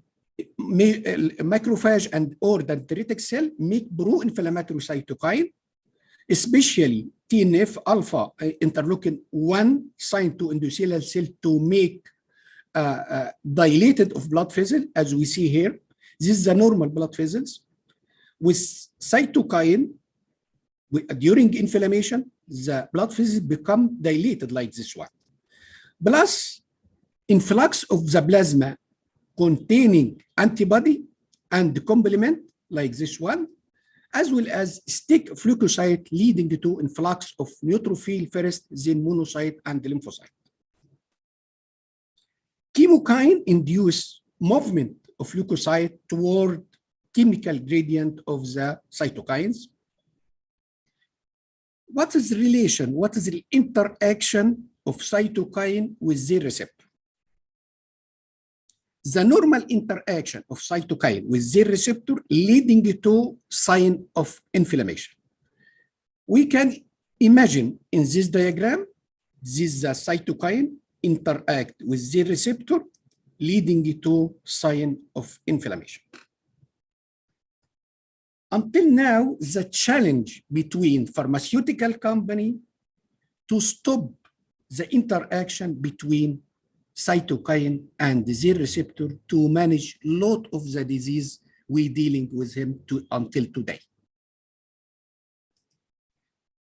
First, we can inhibit this interaction by monoclonal antibody by neutralization of the cytokines. So no interaction between cytokine and their receptor, and we can stop this inflammation. Another way to inhibit cytokine receptor interaction by cellular receptor neutralization. Also, we can stop this interaction and stop inflammation. By monoclonal antibody, we can block receptor blocker. By this way, we can stop also inflammation.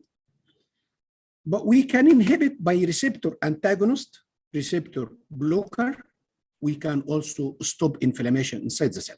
This is a channel until now to stop cytokine to interact with the receptor to manage load of the disease in rheumatology. We have a 3 types of cytokine: interferon, interleukin, and TNF alpha.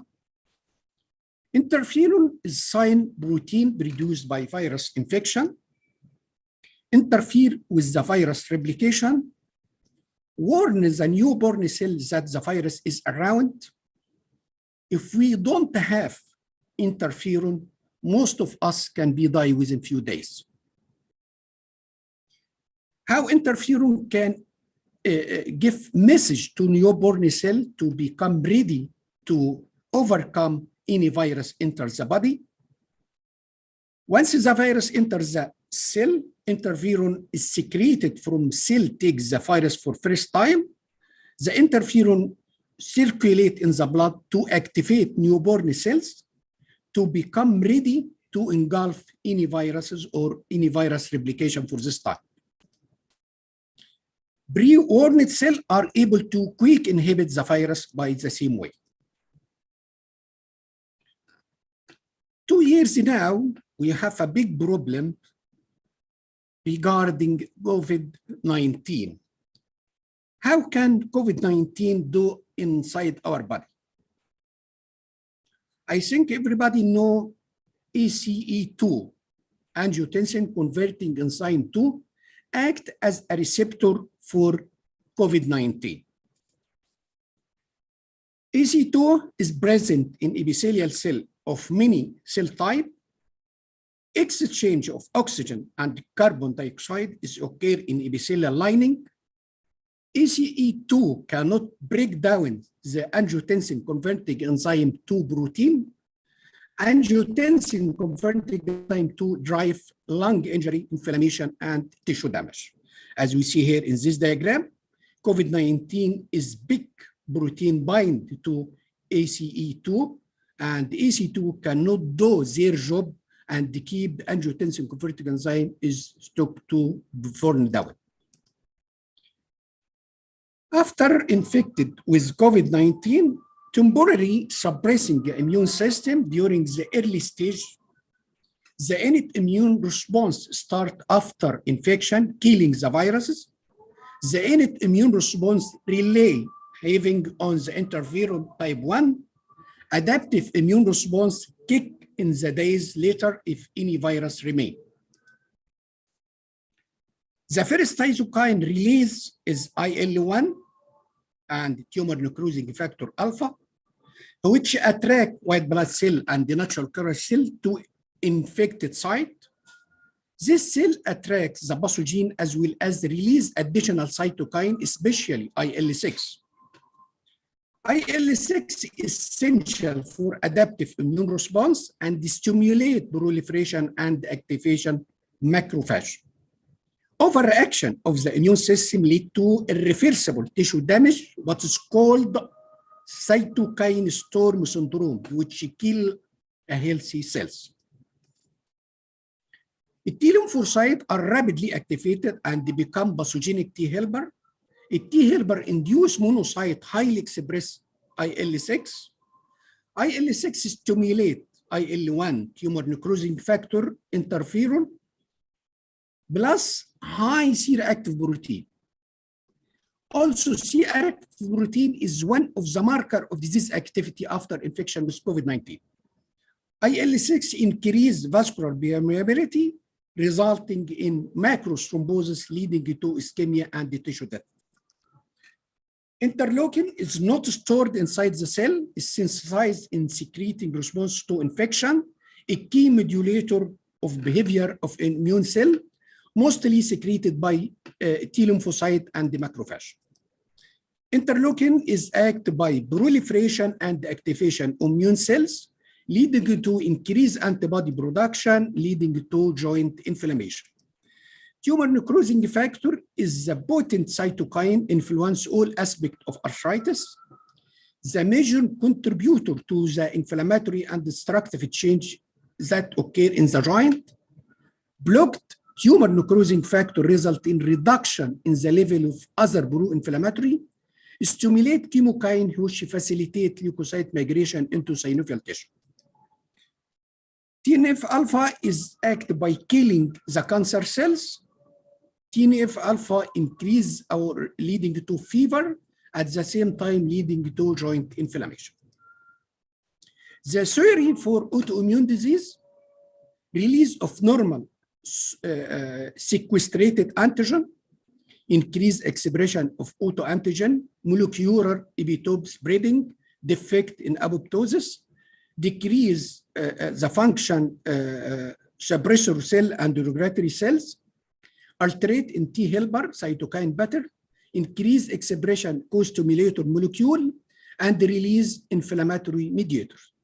Inflammation, that means complex biological process which the body responds to pathogen and irritate, associated with joint pain, swelling, and tissue inflammation, the key player of innate immune response.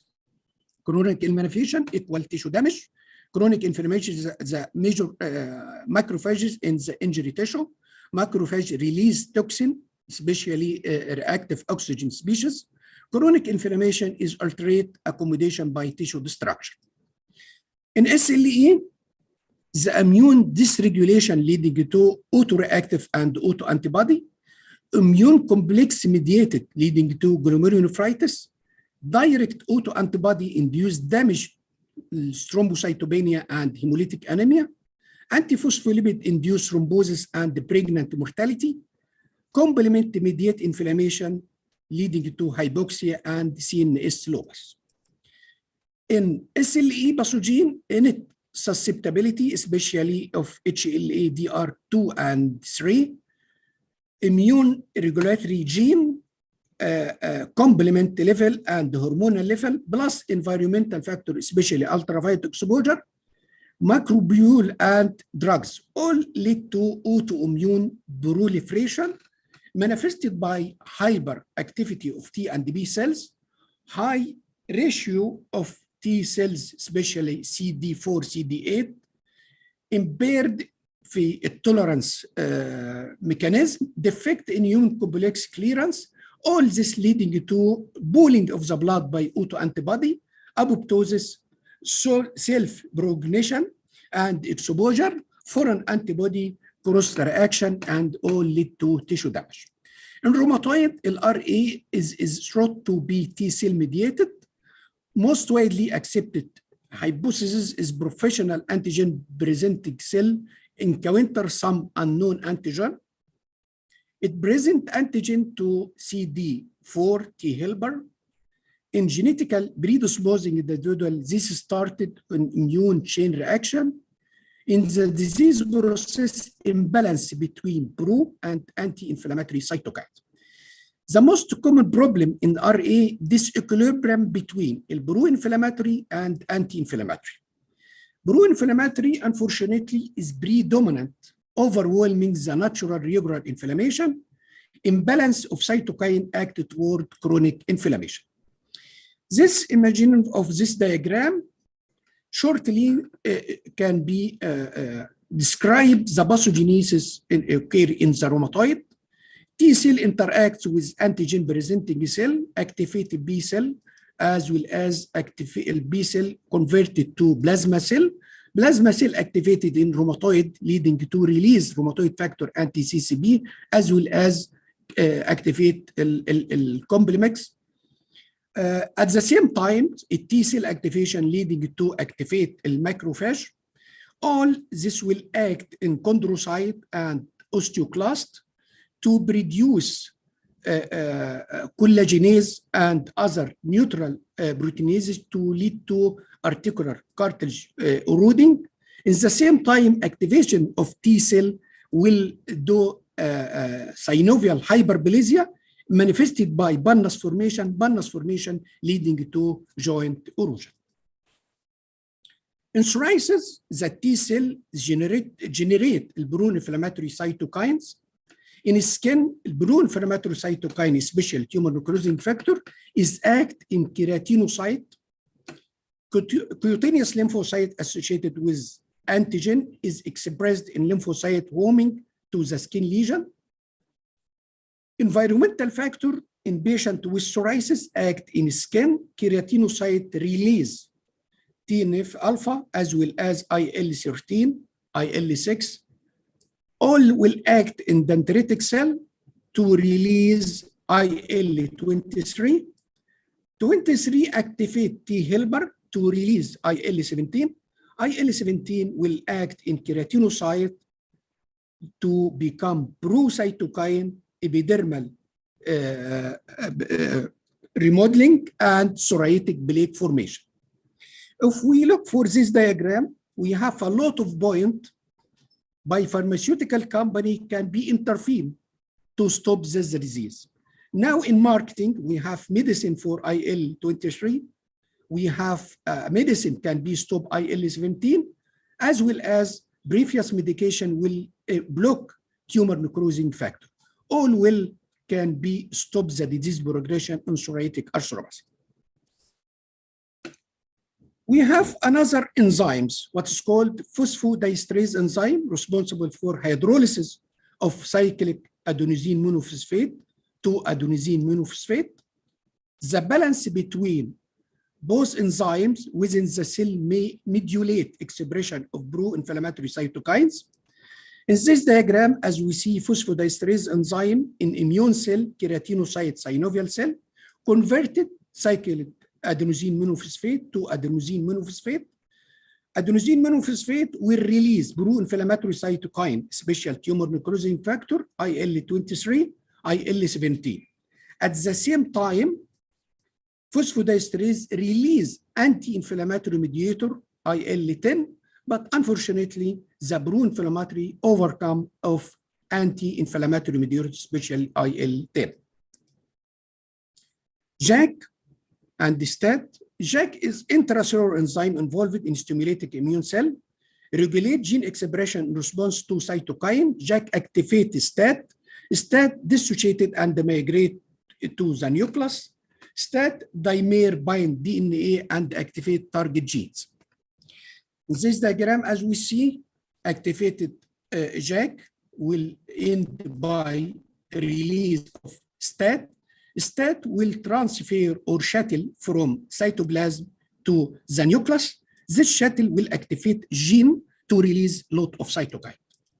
So the STAT, when activated, become active transcription factor, translated to nucleus to bind the DNA and the gene regulating protein to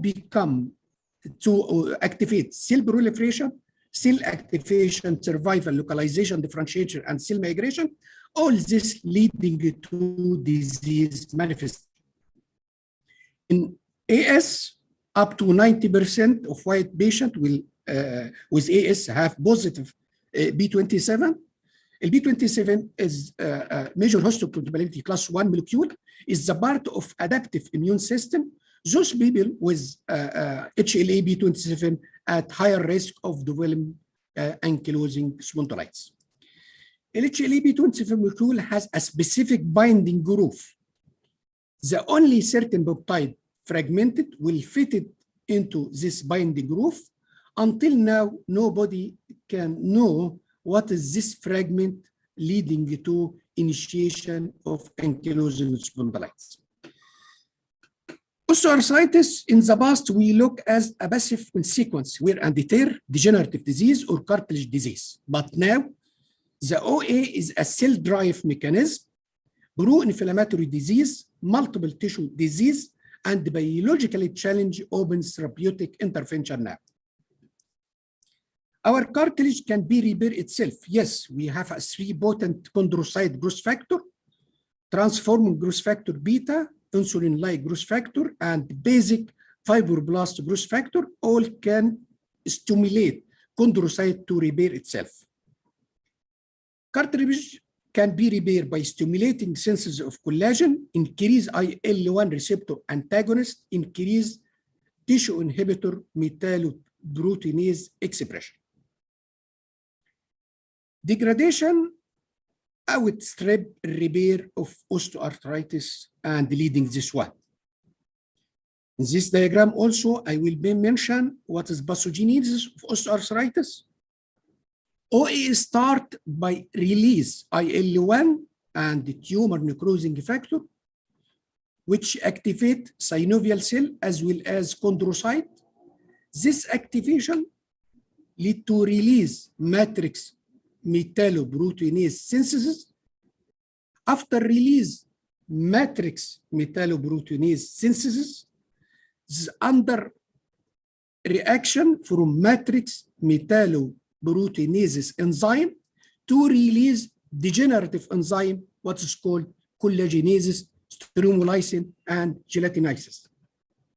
At the same time, anti-metalloproteinases is released also to release tissue inhibitory metalloproteinase 1 and 2 to overcome the degenerative enzyme released from matrix metalloproteinases enzyme. So the challenge now, new therapeutic target to focus on decreasing matrix metalloproteinase as well as decreasing interleukin-1 activity inside the joint. Matrix metalloproteinase is the forefront of cartilage damage in OA, prevent the cell from speaking to each other by gapping junction, inhibit and eliminate the effect of IL-1 and reducing matrix metalloproteinase production. Acute attack of gouty arthritis also affected by our immune system. We have what is called apolipoprotein, which play important role in pathophysiology of hyperuricemia. Apolipoprotein have a cluster gene involved in dyslipidemia and atherosclerosis.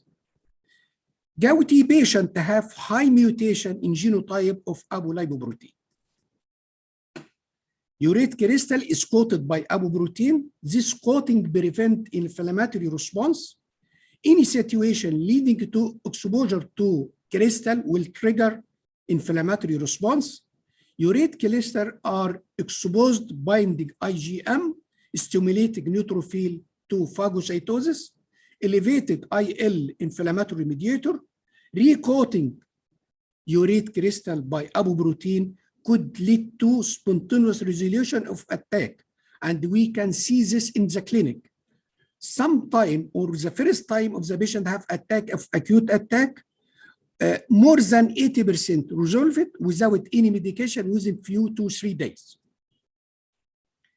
Here we can imagine the urate crystal by this one and apolipoprotein by this one. The apolipoprotein can cover the urate crystal, so our immune system will look for urate crystal as normal constitutive, no interaction with urate crystal.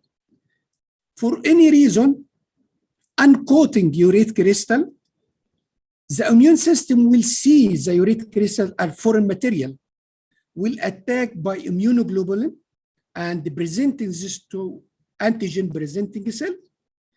This presentation will activate T cells. Activation T cell will activate macrophage.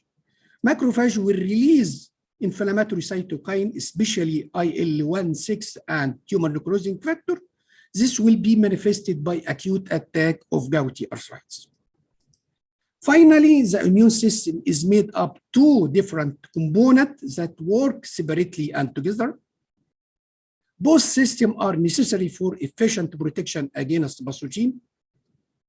Proper regulation of this process is imperative for health of the host. Thanks, Dr. Khaled. Thank you so much, Professor Gamal, for this nice comprehensive review of the immunology. ربنا ما خلقت هذا باطلا سبحانك فقنا عذاب النار. جزاكم الله خيرا. Very nice. For the sake of time, we'll shift to مسك الختام. Our last lecture in the symposium, inshallah. Back to Professor Omar Al-Gabi. I will introduce him, a consultant rheumatologist in the Robert Jones and Higgins Hunt Orthopedic Hospital. Right? Spelling is right. Yeah, it's very nice now.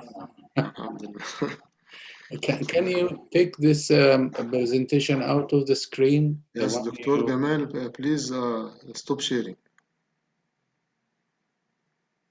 It's okay now? Yeah. Professor Omar will present us a nice topic, vasculitis, unusual presentations.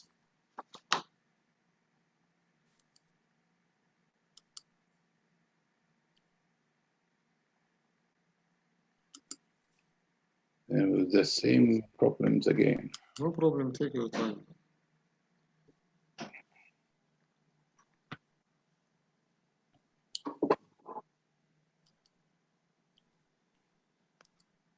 Is that okay now? No, it's not clear. Right. You can shift to plan B directly. All right. Okay. Don't worry.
Have you got it now? Not yet.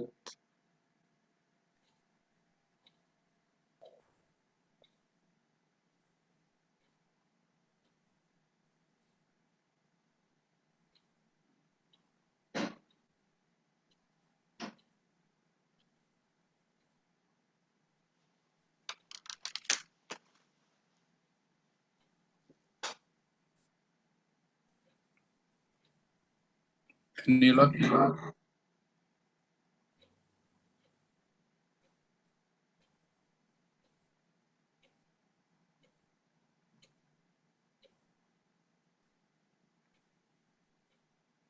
They told me it's already sharing. Still not appearing on this.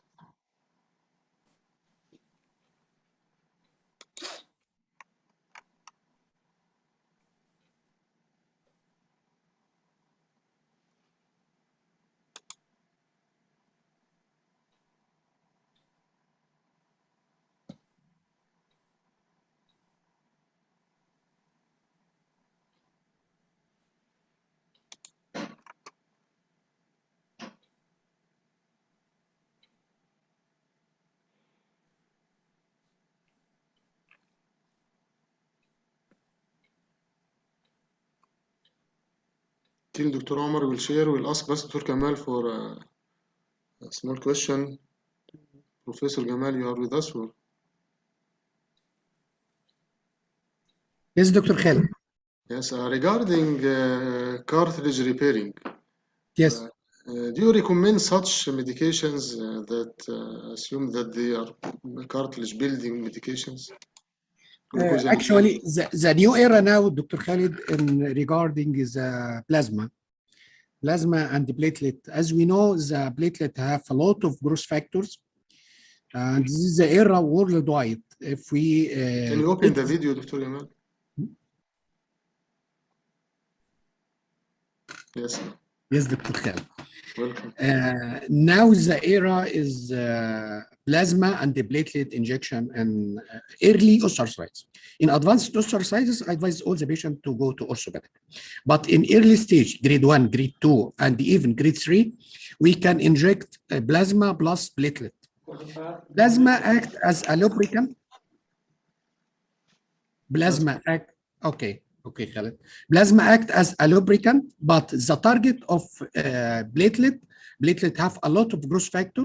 This can be activate or stimulate chondrocyte to reform it again and improve the early osteoarthritis.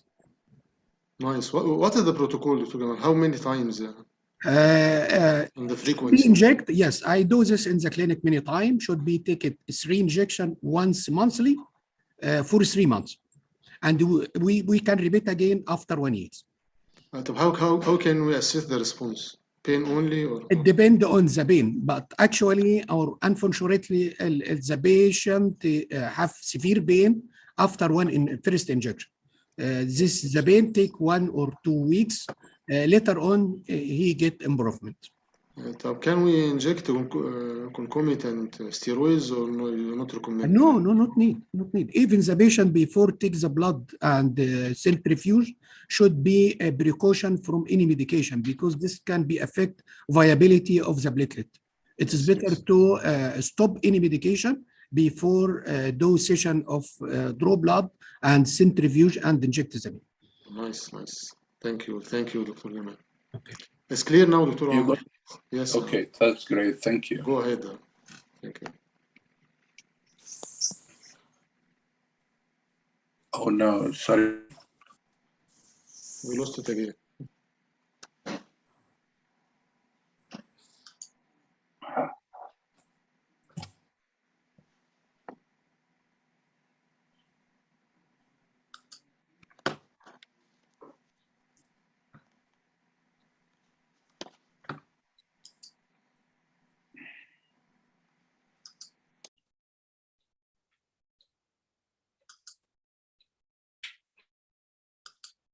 Have you got it now? No, not yet.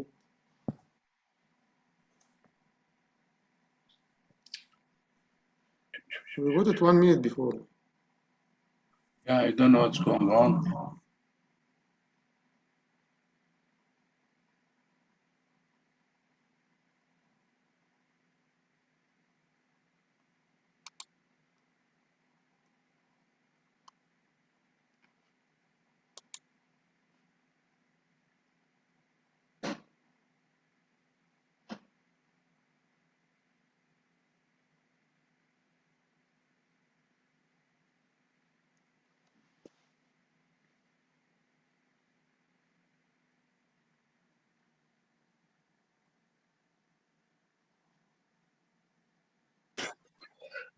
Excuse me, Dr. Omar.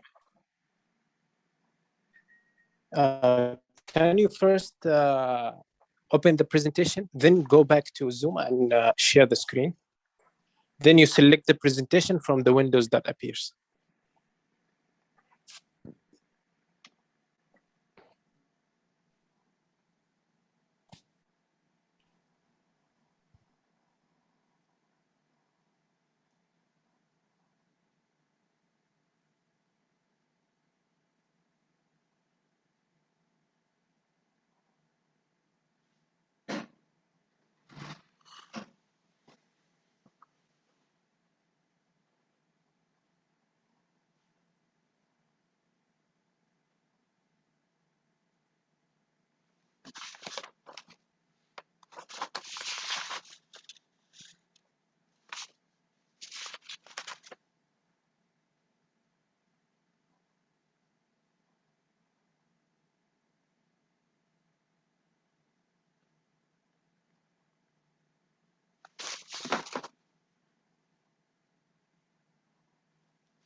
في حاجة جت؟ Not yet. هو بيقول لي Okay, Dr. Omar, you can go to the presentation now. You got it now? Okay, open the presentation. Yeah, open the presentation.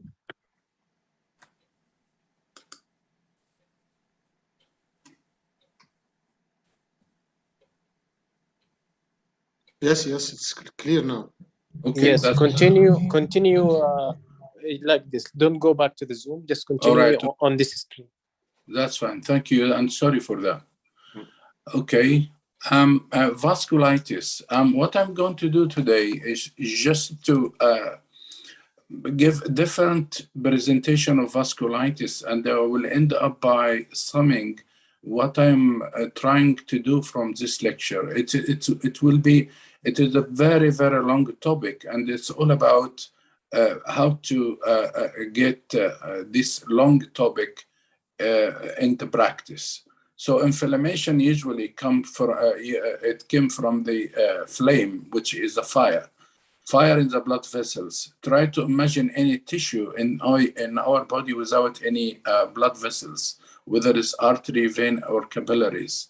So if you have inflammation of the blood vessels, actually you will have a fire in our body, and you try to imagine which symptoms you can have from that. It can affect the big arteries, medium-sized arteries, and the capillaries. It is many syndromes has been reported, they distincted, but they all share the same a basic thing, which is affecting the system, all our body system. It can affect the eyes, nose, nervous system, heart, lung, digestive system, kidney, muscles, joints, skin, and the most importantly, general symptoms, which is fever, headache, and the weight loss. Don't forget the weight loss, please. And it can classified, diagnostic criteria can be classified vasculitis by a clinical context. For example, if you get a patient with new hypertension, don't miss the possibility of having vasculitis behind. Inflammatory arthritis, abdominal pain, headaches, joint pain, claudications, stroke, any symptoms, name it, you will find it. And the take-home message, I will start by that and I will end by that. It is all about the disease activity.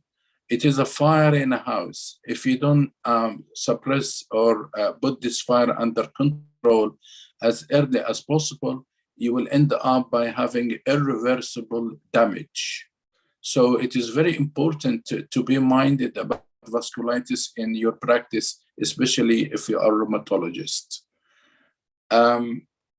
Diagnosis of vasculitis, the best thing is when you suspect to refer to secondary care. The patient must be hospitalized. And the differential diagnosis is atherosclerosis, infection, drugs, cancer, and the actually vasculitis. The well-known category is ANCA-associated vasculitis, and there is 2 points here I would like to highlight. Number one, the word associated vasculitis does not mean that you must have an ANCA or MPO or PR3 associated with the vasculitis. Associations means that it could be associated or not. So the word association is not mandatory, reflecting that this patient must have ANCA or must have MPO or PR3 antibodies. I got this piece of knowledge from Professor Lokmani, the pioneer of vasculitis all over the world, and he based in Oxford University. So granulomatosis with polyangiitis, we call it GBA. Microscopic polyangiitis, eosinophilic granulomatosis, we call it Churg-Strauss before. This is the ANCA, prenuclear and central, cytoplasmic or prenuclear. And they found that the patient may have this or that. So the C ANCA for Wagner's is not mandatory. You might have B ANCA and you might not have any. The ANCA vasculitis association has carrying sensitivity and specificity. We don't have to worry about these figures now. It's not why I'm here today. ANCA requested by department. This is very good slide. So it will show the vast majority of the people who are requesting ANCA are rheumatologists. So we are doing very well. General medicine comes second. Neurology comes almost the same or even more than the rheumatology. Then the respiratory medicine, then others.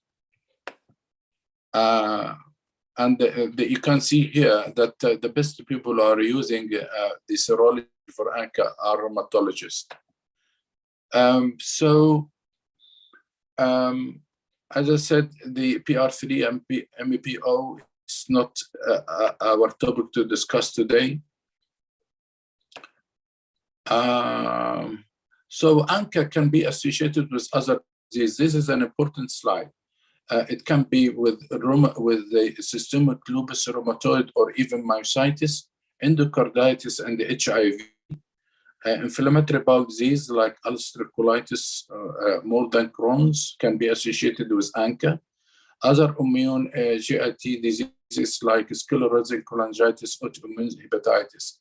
So sometimes we get a referral from gastrointestinal team with positive ANCA, and they said that it could be a vasculitis related, but actually you need to take a very careful history examination and to reassess the patient again, and to put in mind that ANCA can be associated with and not necessarily representing vasculitis. Some drugs also can be associated with ANCA.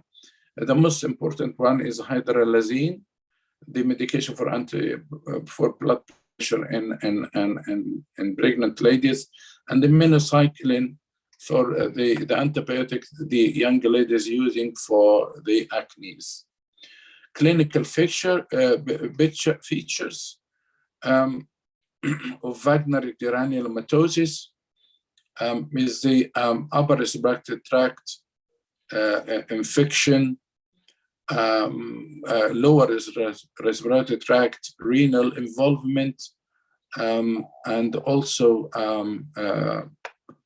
other skin rash with vasculitic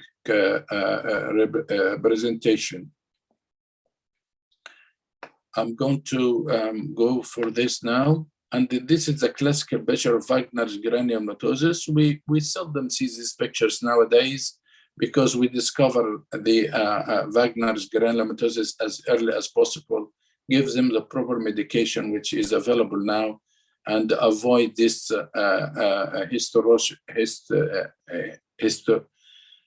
histological picture or typical picture.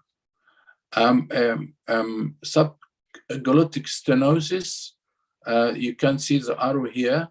It can affect the trachea. Also can affect the sinuses, can affect the chest with multiple cannonball shadows. And the differential diagnosis is a lot of variety. One of them is a shadow for malignancy, and it can be cavitated here, similar like abscess. And we have also renal manifestations of ANCA-associated vasculitis, and they can end up by the end-stage renal failure in untreated patient. This is a picture of a skin rash affecting the dorsum of the foot. This another typical vasculitic presentation. It can affect the joint and mistaken as rheumatoid arthritis. In 30% of the patient, it can affect small joints of hands and the mimic rheumatoid arthritis. So now we have Wagner's granulomatosis, we can have psoriatic arthritis, and the Jacquard arthropathy, also in systemic lupus. All of them can be presented early like rheumatoid arthritis. And we need to differentiate between all of them because the different pathway of management. It can, the most common presentation in neurology is a peripheral neuropathy and mononeuritis multiplex, affecting the legs with dropping foot sometimes, and it turned to be Wagner's granulomatosis or eosinophilic granulomatosis, Sherby-Strauss. Cranial neuropathy in about 10% of the patients, and the cerebrovascular event in 4% of the patients. Other manifestation, it can affect the gastrointestinal tract with diarrhea, bleeding, ulceration, which carries the differential diagnosis of ulcerative colitis and the Crohn's disease. And these are inflammatory bowel disease, which are quite different from ANCA-associated vasculitis. Can affect the prostate and it cause hemorrhagic cystitis as a complication of cyclophosphamide. Can affect the heart, myocardium, arteries, and the pericardium. High titer ANCA with a confirmatory positive PR3 and the MPO in the setting of high index of suspicious of vasculitis is sufficient for the diagnosis. So if you are lucky, you will get this handy to confirm the diagnosis of ANCA-associated vasculitis. And this is the section showing a lot of infiltration here and there, narrowing of the blood vessels. And this is a survival rate of vasculitis. We can see it is in 1 year, 83.9% survival rate, in 5 years, 72, in 10 years, 63. This is one of the most important slides today in vasculitis. And all what I need you to concentrate on this yellow boxes here at the bottom of the columns, which is representing infection. So the causes of this in the first year, the majority of the cause of death is because of infection, not because of the vasculitis effect. It is itself, it is because of the associated infection. The second cause here is vasculitis itself, then the cardiac, stroke, and this other. After 1 to 5 years, there is a green area will appear here, which is the malignancy. And this is an association with vasculitis.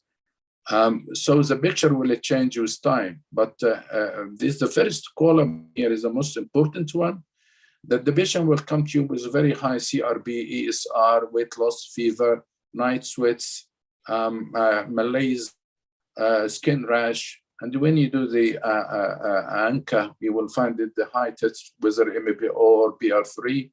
So you have a diagnosis of vasculitis, and the measured differential diagnosis is systemic septicemia. If the patient don't have systemic septicemia, you have to consider that this patient is also may die with the associated infection.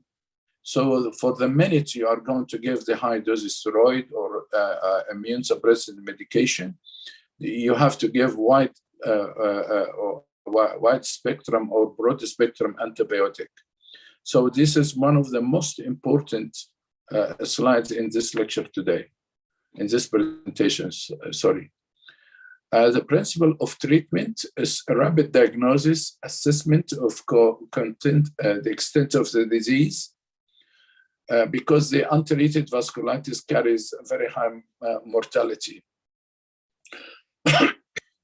We are aiming to induction remission, prevent relapse, and the management disease, the management of drug toxicity. Vasculitis assessment. There is a lot of tools to diagnose, to assess vasculitis, but the most important one is BVAS and the BVAS and the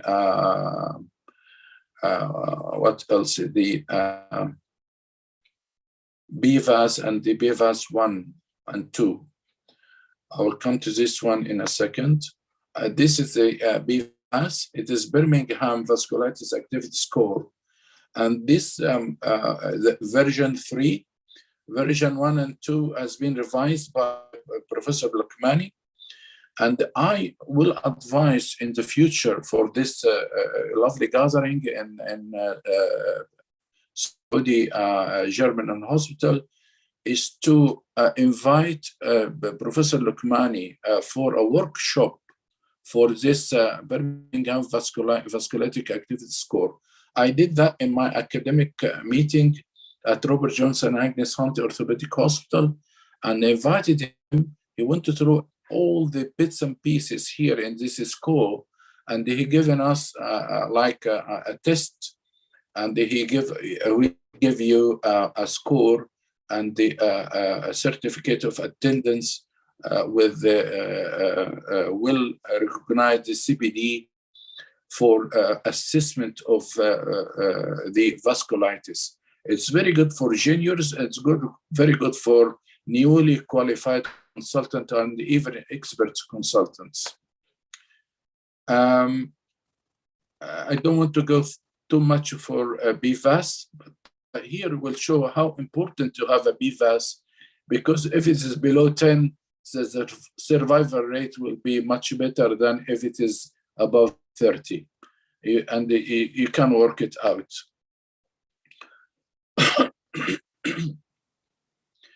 So symptoms of vasculitis vary greatly. It can be just very trivial symptoms and up to a very severe life-threatening condition.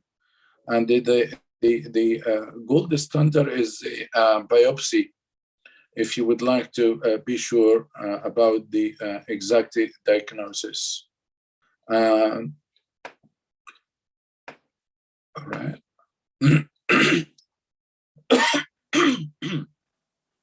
And this is like a guidelines how to start the prednisolone by 60 milligram and how to cut it down gradually. This to me is not so important, apart from that you need to start with 60 milligram of prednisolone and they cut them down gradually according to the patient's symptom signs and the inflammatory markers or acute phase proteins. Cyclophosphamide is a very important medication to induce remission, but I will come to this one now. There is now a better alternative to cyclophosphamide. One of them is methotrexate in a high, relatively high dose from 20 to 25 milligrams per week in combination with glucocorticoids or prednisolone. So now mycophenolate is my favorite, and it is much safer than cyclophosphamide. Mycophenolate comes in the tablet of 500 milligrams. You can start by twice a day and upgrade them up to 1.5 grams twice a day. And we need to keep an eye on monitor on the blood test, especially food blood count, liver, and the kidney. And the patient tolerance, but it's a relatively safe drug. Plasma exchange, and there is other medications for vasculitis, like leflunomide as a steroid-sparing medication. It's very important, and the best steroid-sparing medication for giant cell arthritis is leflunomide, not azathioprine or methotrexate like what we used to have before. And then now we have the tocilizumab or tocilizumab, whatever you like to name it, as a receptor antagonist in measure big vessel vasculitis. So major relapse of organ-threatening or life-threatening disease in ANCA-associated vasculitis is a combination of steroids with cyclophosphamide, and then now we are giving rituximab, which is the B-cell depletion medication. This is the B-cell. We don't have to go through that. Plasma exchange also as a good alternative in life-threatening condition. And the other score also we need to do is the vasculitis damage index. Because as I said, if you don't treat the damage as early, you will end up by having a long life damage and the irreversible as well. This is the organ, systemic organ involvement in vasculitis. Starting from here, musculoskeletal, skin, ocular, ENT, literally everything or every system supplied by blood vessels. The use of BVAS and the VDI is very important in clinical trials to set up a standard. It is a gold standard for surrogate marker, outcome and the prognosis, severity and the stratifying for therapy, and also varies from individual patient management. So every patient we are going to rationalize the management of the disease according to the patient need. And this will be guided by the BVAS and the VDI. Also, it is a very important training and the teaching tool for vasculitis. Neuropathy is a very important issue, and the most important one is a peripheral neuritis. Microscopic polyangiitis is apart from what's called the arthritis nodosa before,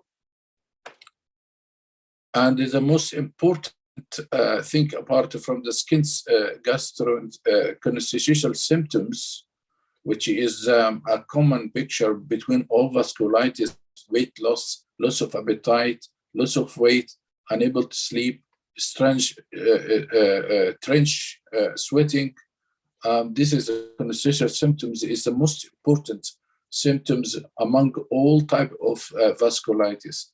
Fever comes second. Renal disease is very important, and it is a bad prognostic factor if you start to have red blood cells or albumin in urine. Arthralgia comes after that because it is a wide, anyone who is ill will complaining from arthralgia. Pulmonary crash is not mandatory, 44%. Pulmonary involvement is very important, especially if you get a referral from the respiratory physician. Neurological diseases and the ENT will come to that in a second. Sjögren's disease, or nowadays we call it eosinophilic granulomatosis with polyangiitis, is a very important disease actually, because it has been mistaken as resistant bronchial asthma. If I get a young man with a very severe bronchial asthma not responding to the usual measures, it is very simple to ask for a full blood count and to keep an eye on eosinophilic count. You need to be careful because most of these patients take steroids either by inhaler or by mouth, suppressing the eosinophils. So normal eosinophil is not enough to exclude Sjögren's disease in or in resistant bronchial asthma. So if you have a resistant bronchial asthma, always think about Sjögren's, look for the eosinophilic count, Stop the steroid if you could for a week or two and repeat the full blood count again. And you can have a skin biopsy to have a proper diagnosis. And the outcome is fantastic when you have the proper diagnosis. And this is the histological picture of the eosinophilic infiltration. So it is allergic features. It's very common. Allergic rhinitis and asthma often precede the diagnosis of vasculitis by 3 to 7 years. So this is very important to keep in mind. It can end up by having systemic vasculitis, as we said. And I have one of my patients came to me with drop feet, and they turned it to be Sjögren's. So it can affect the lungs, nervous system, kidneys, skin involvement. And this is how the diagnostic approach, ANCA-associated or non-ANCA-associated, is not something we should rely on now. Giant cell arthritis, we know that. Everybody knows that this is the most common large vessel vasculitis in practice. Once you suspect, you need to treat. The patient came in with a pain or headaches in the parietal area, amaurosis vogax, loss of weight, again, trench fever, loss of appetite, severe early morning stiffness, bedridden, cannot move in the bed. Ask his wife or his daughter or one of his family member to help him to sit out of the bed. It is temporal arthritis. Treat immediately. There is no any excuse to wait to prove the diagnosis. And the gold standard diagnosis is a temporal artery biopsy. And it is very important to know that temporal artery is not 100% sensitive or positive because it is a skipped lesion. So you need to take a long punch. So it is a good positive test, but a very bad negative test. So the other alternative now we have is the ultrasound. Ultrasound is very important.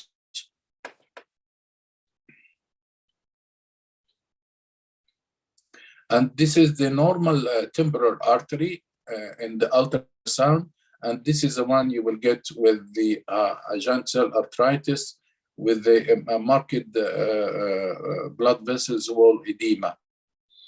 And there is what's called the halar shadow and transverse ultrasound. There is some courses here in the UK to train the consultant rheumatologist and the registrar to do ultrasound.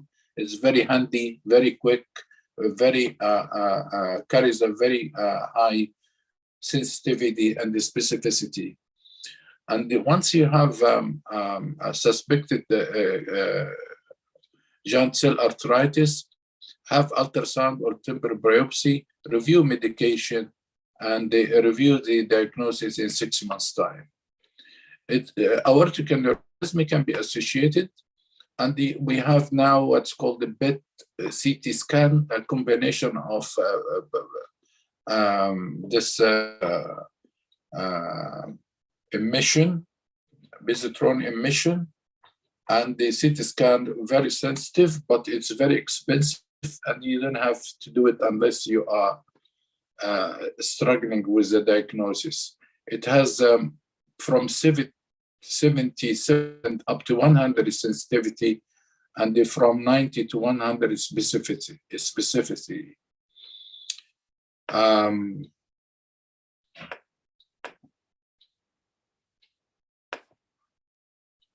The treatment, we all know, it is a prednisolone. We don't have to joke, just 60 milligrams. Don't go for 40 like what's written in my slides. It's just 60. And don't forget for pump protection and also low-dose aspirin and the GIT proton pump inhibitor. Now we have the interleukin-6 tocilizumab is very important. And most of these patients got what's called the steroid dilemma. because they hooked on the prednisolone.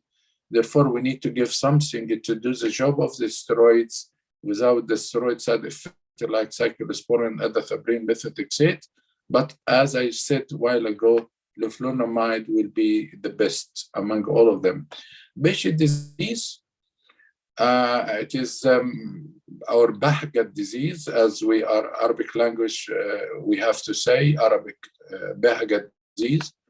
It can affect all the organs, and it is characterized by hypopyon and mouth ulcers, genital ulcers, some eyes changes. And there is the treatment, as we say, we all know how to treat Behçet disease, but it can be fatal. And I have one of the patients, I put him on infliximab, and he did very well in infliximab infusion, not infliximab subcut. But he is doing very well. If you have a mouth ulcers without genital ulcers, you don't have to think about patients. Genital ulcers is pathognomonic clinical criteria of patients. Coogan syndrome is a very, very rare. I got 2 cases in my entire career of rheumatology, which I'm approaching the 40 years in rheumatology now, since I started in early days in Ain Shams University. And Coogan syndrome is a syndrome comes with certain symptoms. Usually it is diagnosed or suspected by the ENT doctors in the form of fever, fatigue, weight loss, episodes of dizziness. And all these are a common gray area between a lot of things. But here, if it is associated with hearing loss, you need to think about Coogan syndrome. So it can be presented by deafness or blindness. So this is the things: hearing difficulties, dizziness, unable to generalize symptoms, and the eye symptoms. So this is the Coogan syndrome. So I have only 2 cases in my cohort of patients. And this is a CT scan of the Coogan syndrome. And the treatment in the beginning, it should be with the help of the ENT physician. Some of them need cochlear transplant because they have a permanent hearing loss. And my patients are doing very well on methotrexate. And sometimes I have to give them some steroids in case of relapse. Relapsing polychondritis is another disease. This is the same ear of the same patient in remission and exacerbation. And it can be as severe as that. And this the slides that I showed to you in antiphospholipid syndrome as differential diagnosis. You can imagine that this disease needs mycophenolate or adathaprin or steroid, very high dose. And this one require only warfarin, aspirin, and the sometimes low molecular weight heparin. Right. Urticaria rash, this is just a group of picture. I would like you to get familiar with what it looks like. And thanks to Update for having this lovely pictures. IgA vasculitis or Hennig-Schönlein purpura, more common in children, but it is we have seen some in adults as well. Drug-induced vasculitis is very important. Last month, about 4 weeks ago, I got hydroxychloroquine-induced this skin vasculitis. And before I got another patient with allopurinol associated vasculitis. So history is the clue of these things. Retinal vasculitis is very important. Here we there is a wide list of differential diagnosis, but from rheumatological point of view, retinal vasculitis can be a picture of Behçet's, Wagner's, sarcoidosis, relapsing polychondritis, systemic lupus, giant cell arthritis, especially the amaurosis vogax or transient loss of vision, polyarthritis nodosa, multiple sclerosis associated with the antiphospholipid syndrome, Weber disease, Crohn's, HLA-B20 associated conditions like seronegative arthropathy. And here are some other pictures. Rheumatoid arthritis vasculitis can affect the tip of the finger like that, and so you need a careful examination even if the patient is feeling fine. And the treatment is to increase the steroid for a certain time till this disappears. And I've shown you the similar picture in antiphospholipid syndrome. It can be as bad as that, rheumatoid vasculitis, and one of the worst leg ulcers are the ulcers associated with rheumatoid arthritis. We no longer see these bad pictures these days because we can escalate the medication quickly. This is a very important slide, pyrexia of unknown origin. And the pyrexia of unknown origin carries a very wide spectrum of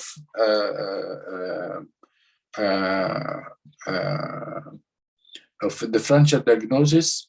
And to us as rheumatologists, we need to think about adult onset cell disease, giant cell arthritis, polymyalgia rheumatica. I got 2 patients in 1 year with polymyalgia rheumatica in 1 year, which is too much for me as a rheumatologist to have 2 patients presented by pyrexia or fever of unknown origin. They are fully investigated for everything, and the treatment was just 20 milligram of prednisolone. Off you go. Second day, the patient jump out of the bed back to home. While it took a long time to be diagnosed. If you are not minded by this presentation or unusual presentation, you will never ever diagnose it. Other disease can cause pyrexia of unknown origin, polyarthritis nodosa, Takayasu. We don't see too much of it. Granulomatous polyangiitis, which is Wagner's, and the mixed cryoglobulinemia, which you can see in Egypt for the patient associated with hepatitis C. So I would like to go for these messages. ANCA-associated vasculitis is still rare but life-threatening. ANCA testing is yet fully standardized. ANCA may be present with lung renal syndrome, often with neurological or ocular subcutaneous manifestation.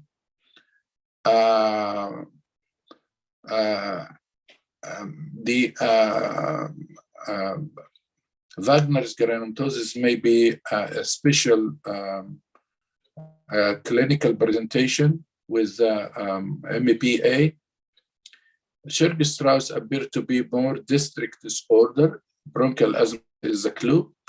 And also polychondritis, relapsing polychondritis can be presented by difficulty in breathing and wheezy chest. Treatment approach is similar, largely successful. Relapse and the longer-term mobility is still serious issue. Home take message. I told you this picture before. So it is a fire. If you don't put the fire under control, you may end up by permanent irreversible damage. Always think about BVAS and the VDI, blood test, serology, and don't forget to dipstick the urine for albumin and the blood. This, the infection in the first year is the most killing cause of death in vasculitis. Differential is very important. Thank you very much.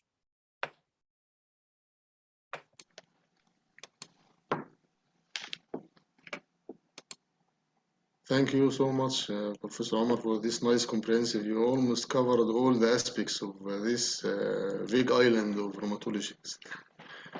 Almost يعني there is no question, you covered all ما شاء الله. جزاكم الله خيرا وياك نفع الله بكم.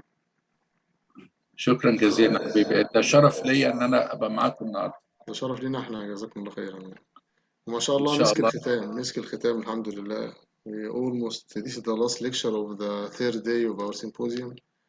الحمد لله رب الذي بنعمته تتم الصالحات. We hope it is beneficial to both physicians and patients. إن شاء الله we hope to meet face to face إن شاء الله in next years. وإن شاء الله we hope Allah will create us an exit from this COVID ويشفي المرضى ويرحم الموتى. اللهم آمين. ونسأل الله لنا ولكم كمال العافية ودوام العافية والشكر على العافية. شكرا حبيبي، شكرا جزيلا. شكرا للمنظمين، شكرا للدايناميك ياسر، اسمه ياسر تامر. تامر ده يعني special thanks from me. تامر ده فين تامر حبيبي؟ ربنا يكرمك، شكرا جزيلا دكتور عمرو. والله بجد انا يعني you are one of the best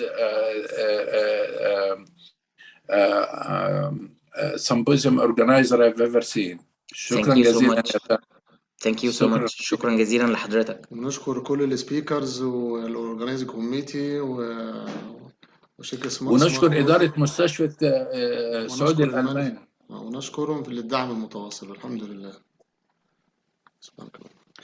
Thank you so much. Thank you all for your attendance. Inshallah, we will add the CME hours after 1 week. If you have any information or you need any questions, please communicate with me on my mobile 0502-466-292. We'll see you for the next webinar. Inshallah, will be 5th internal medicine, and the symposium or the conference will be in January 2022. Inshallah. Thank you so much. Assalamu alaikum wa rahmatullahi wa barakatuh. وعليكم السلام ورحمة الله.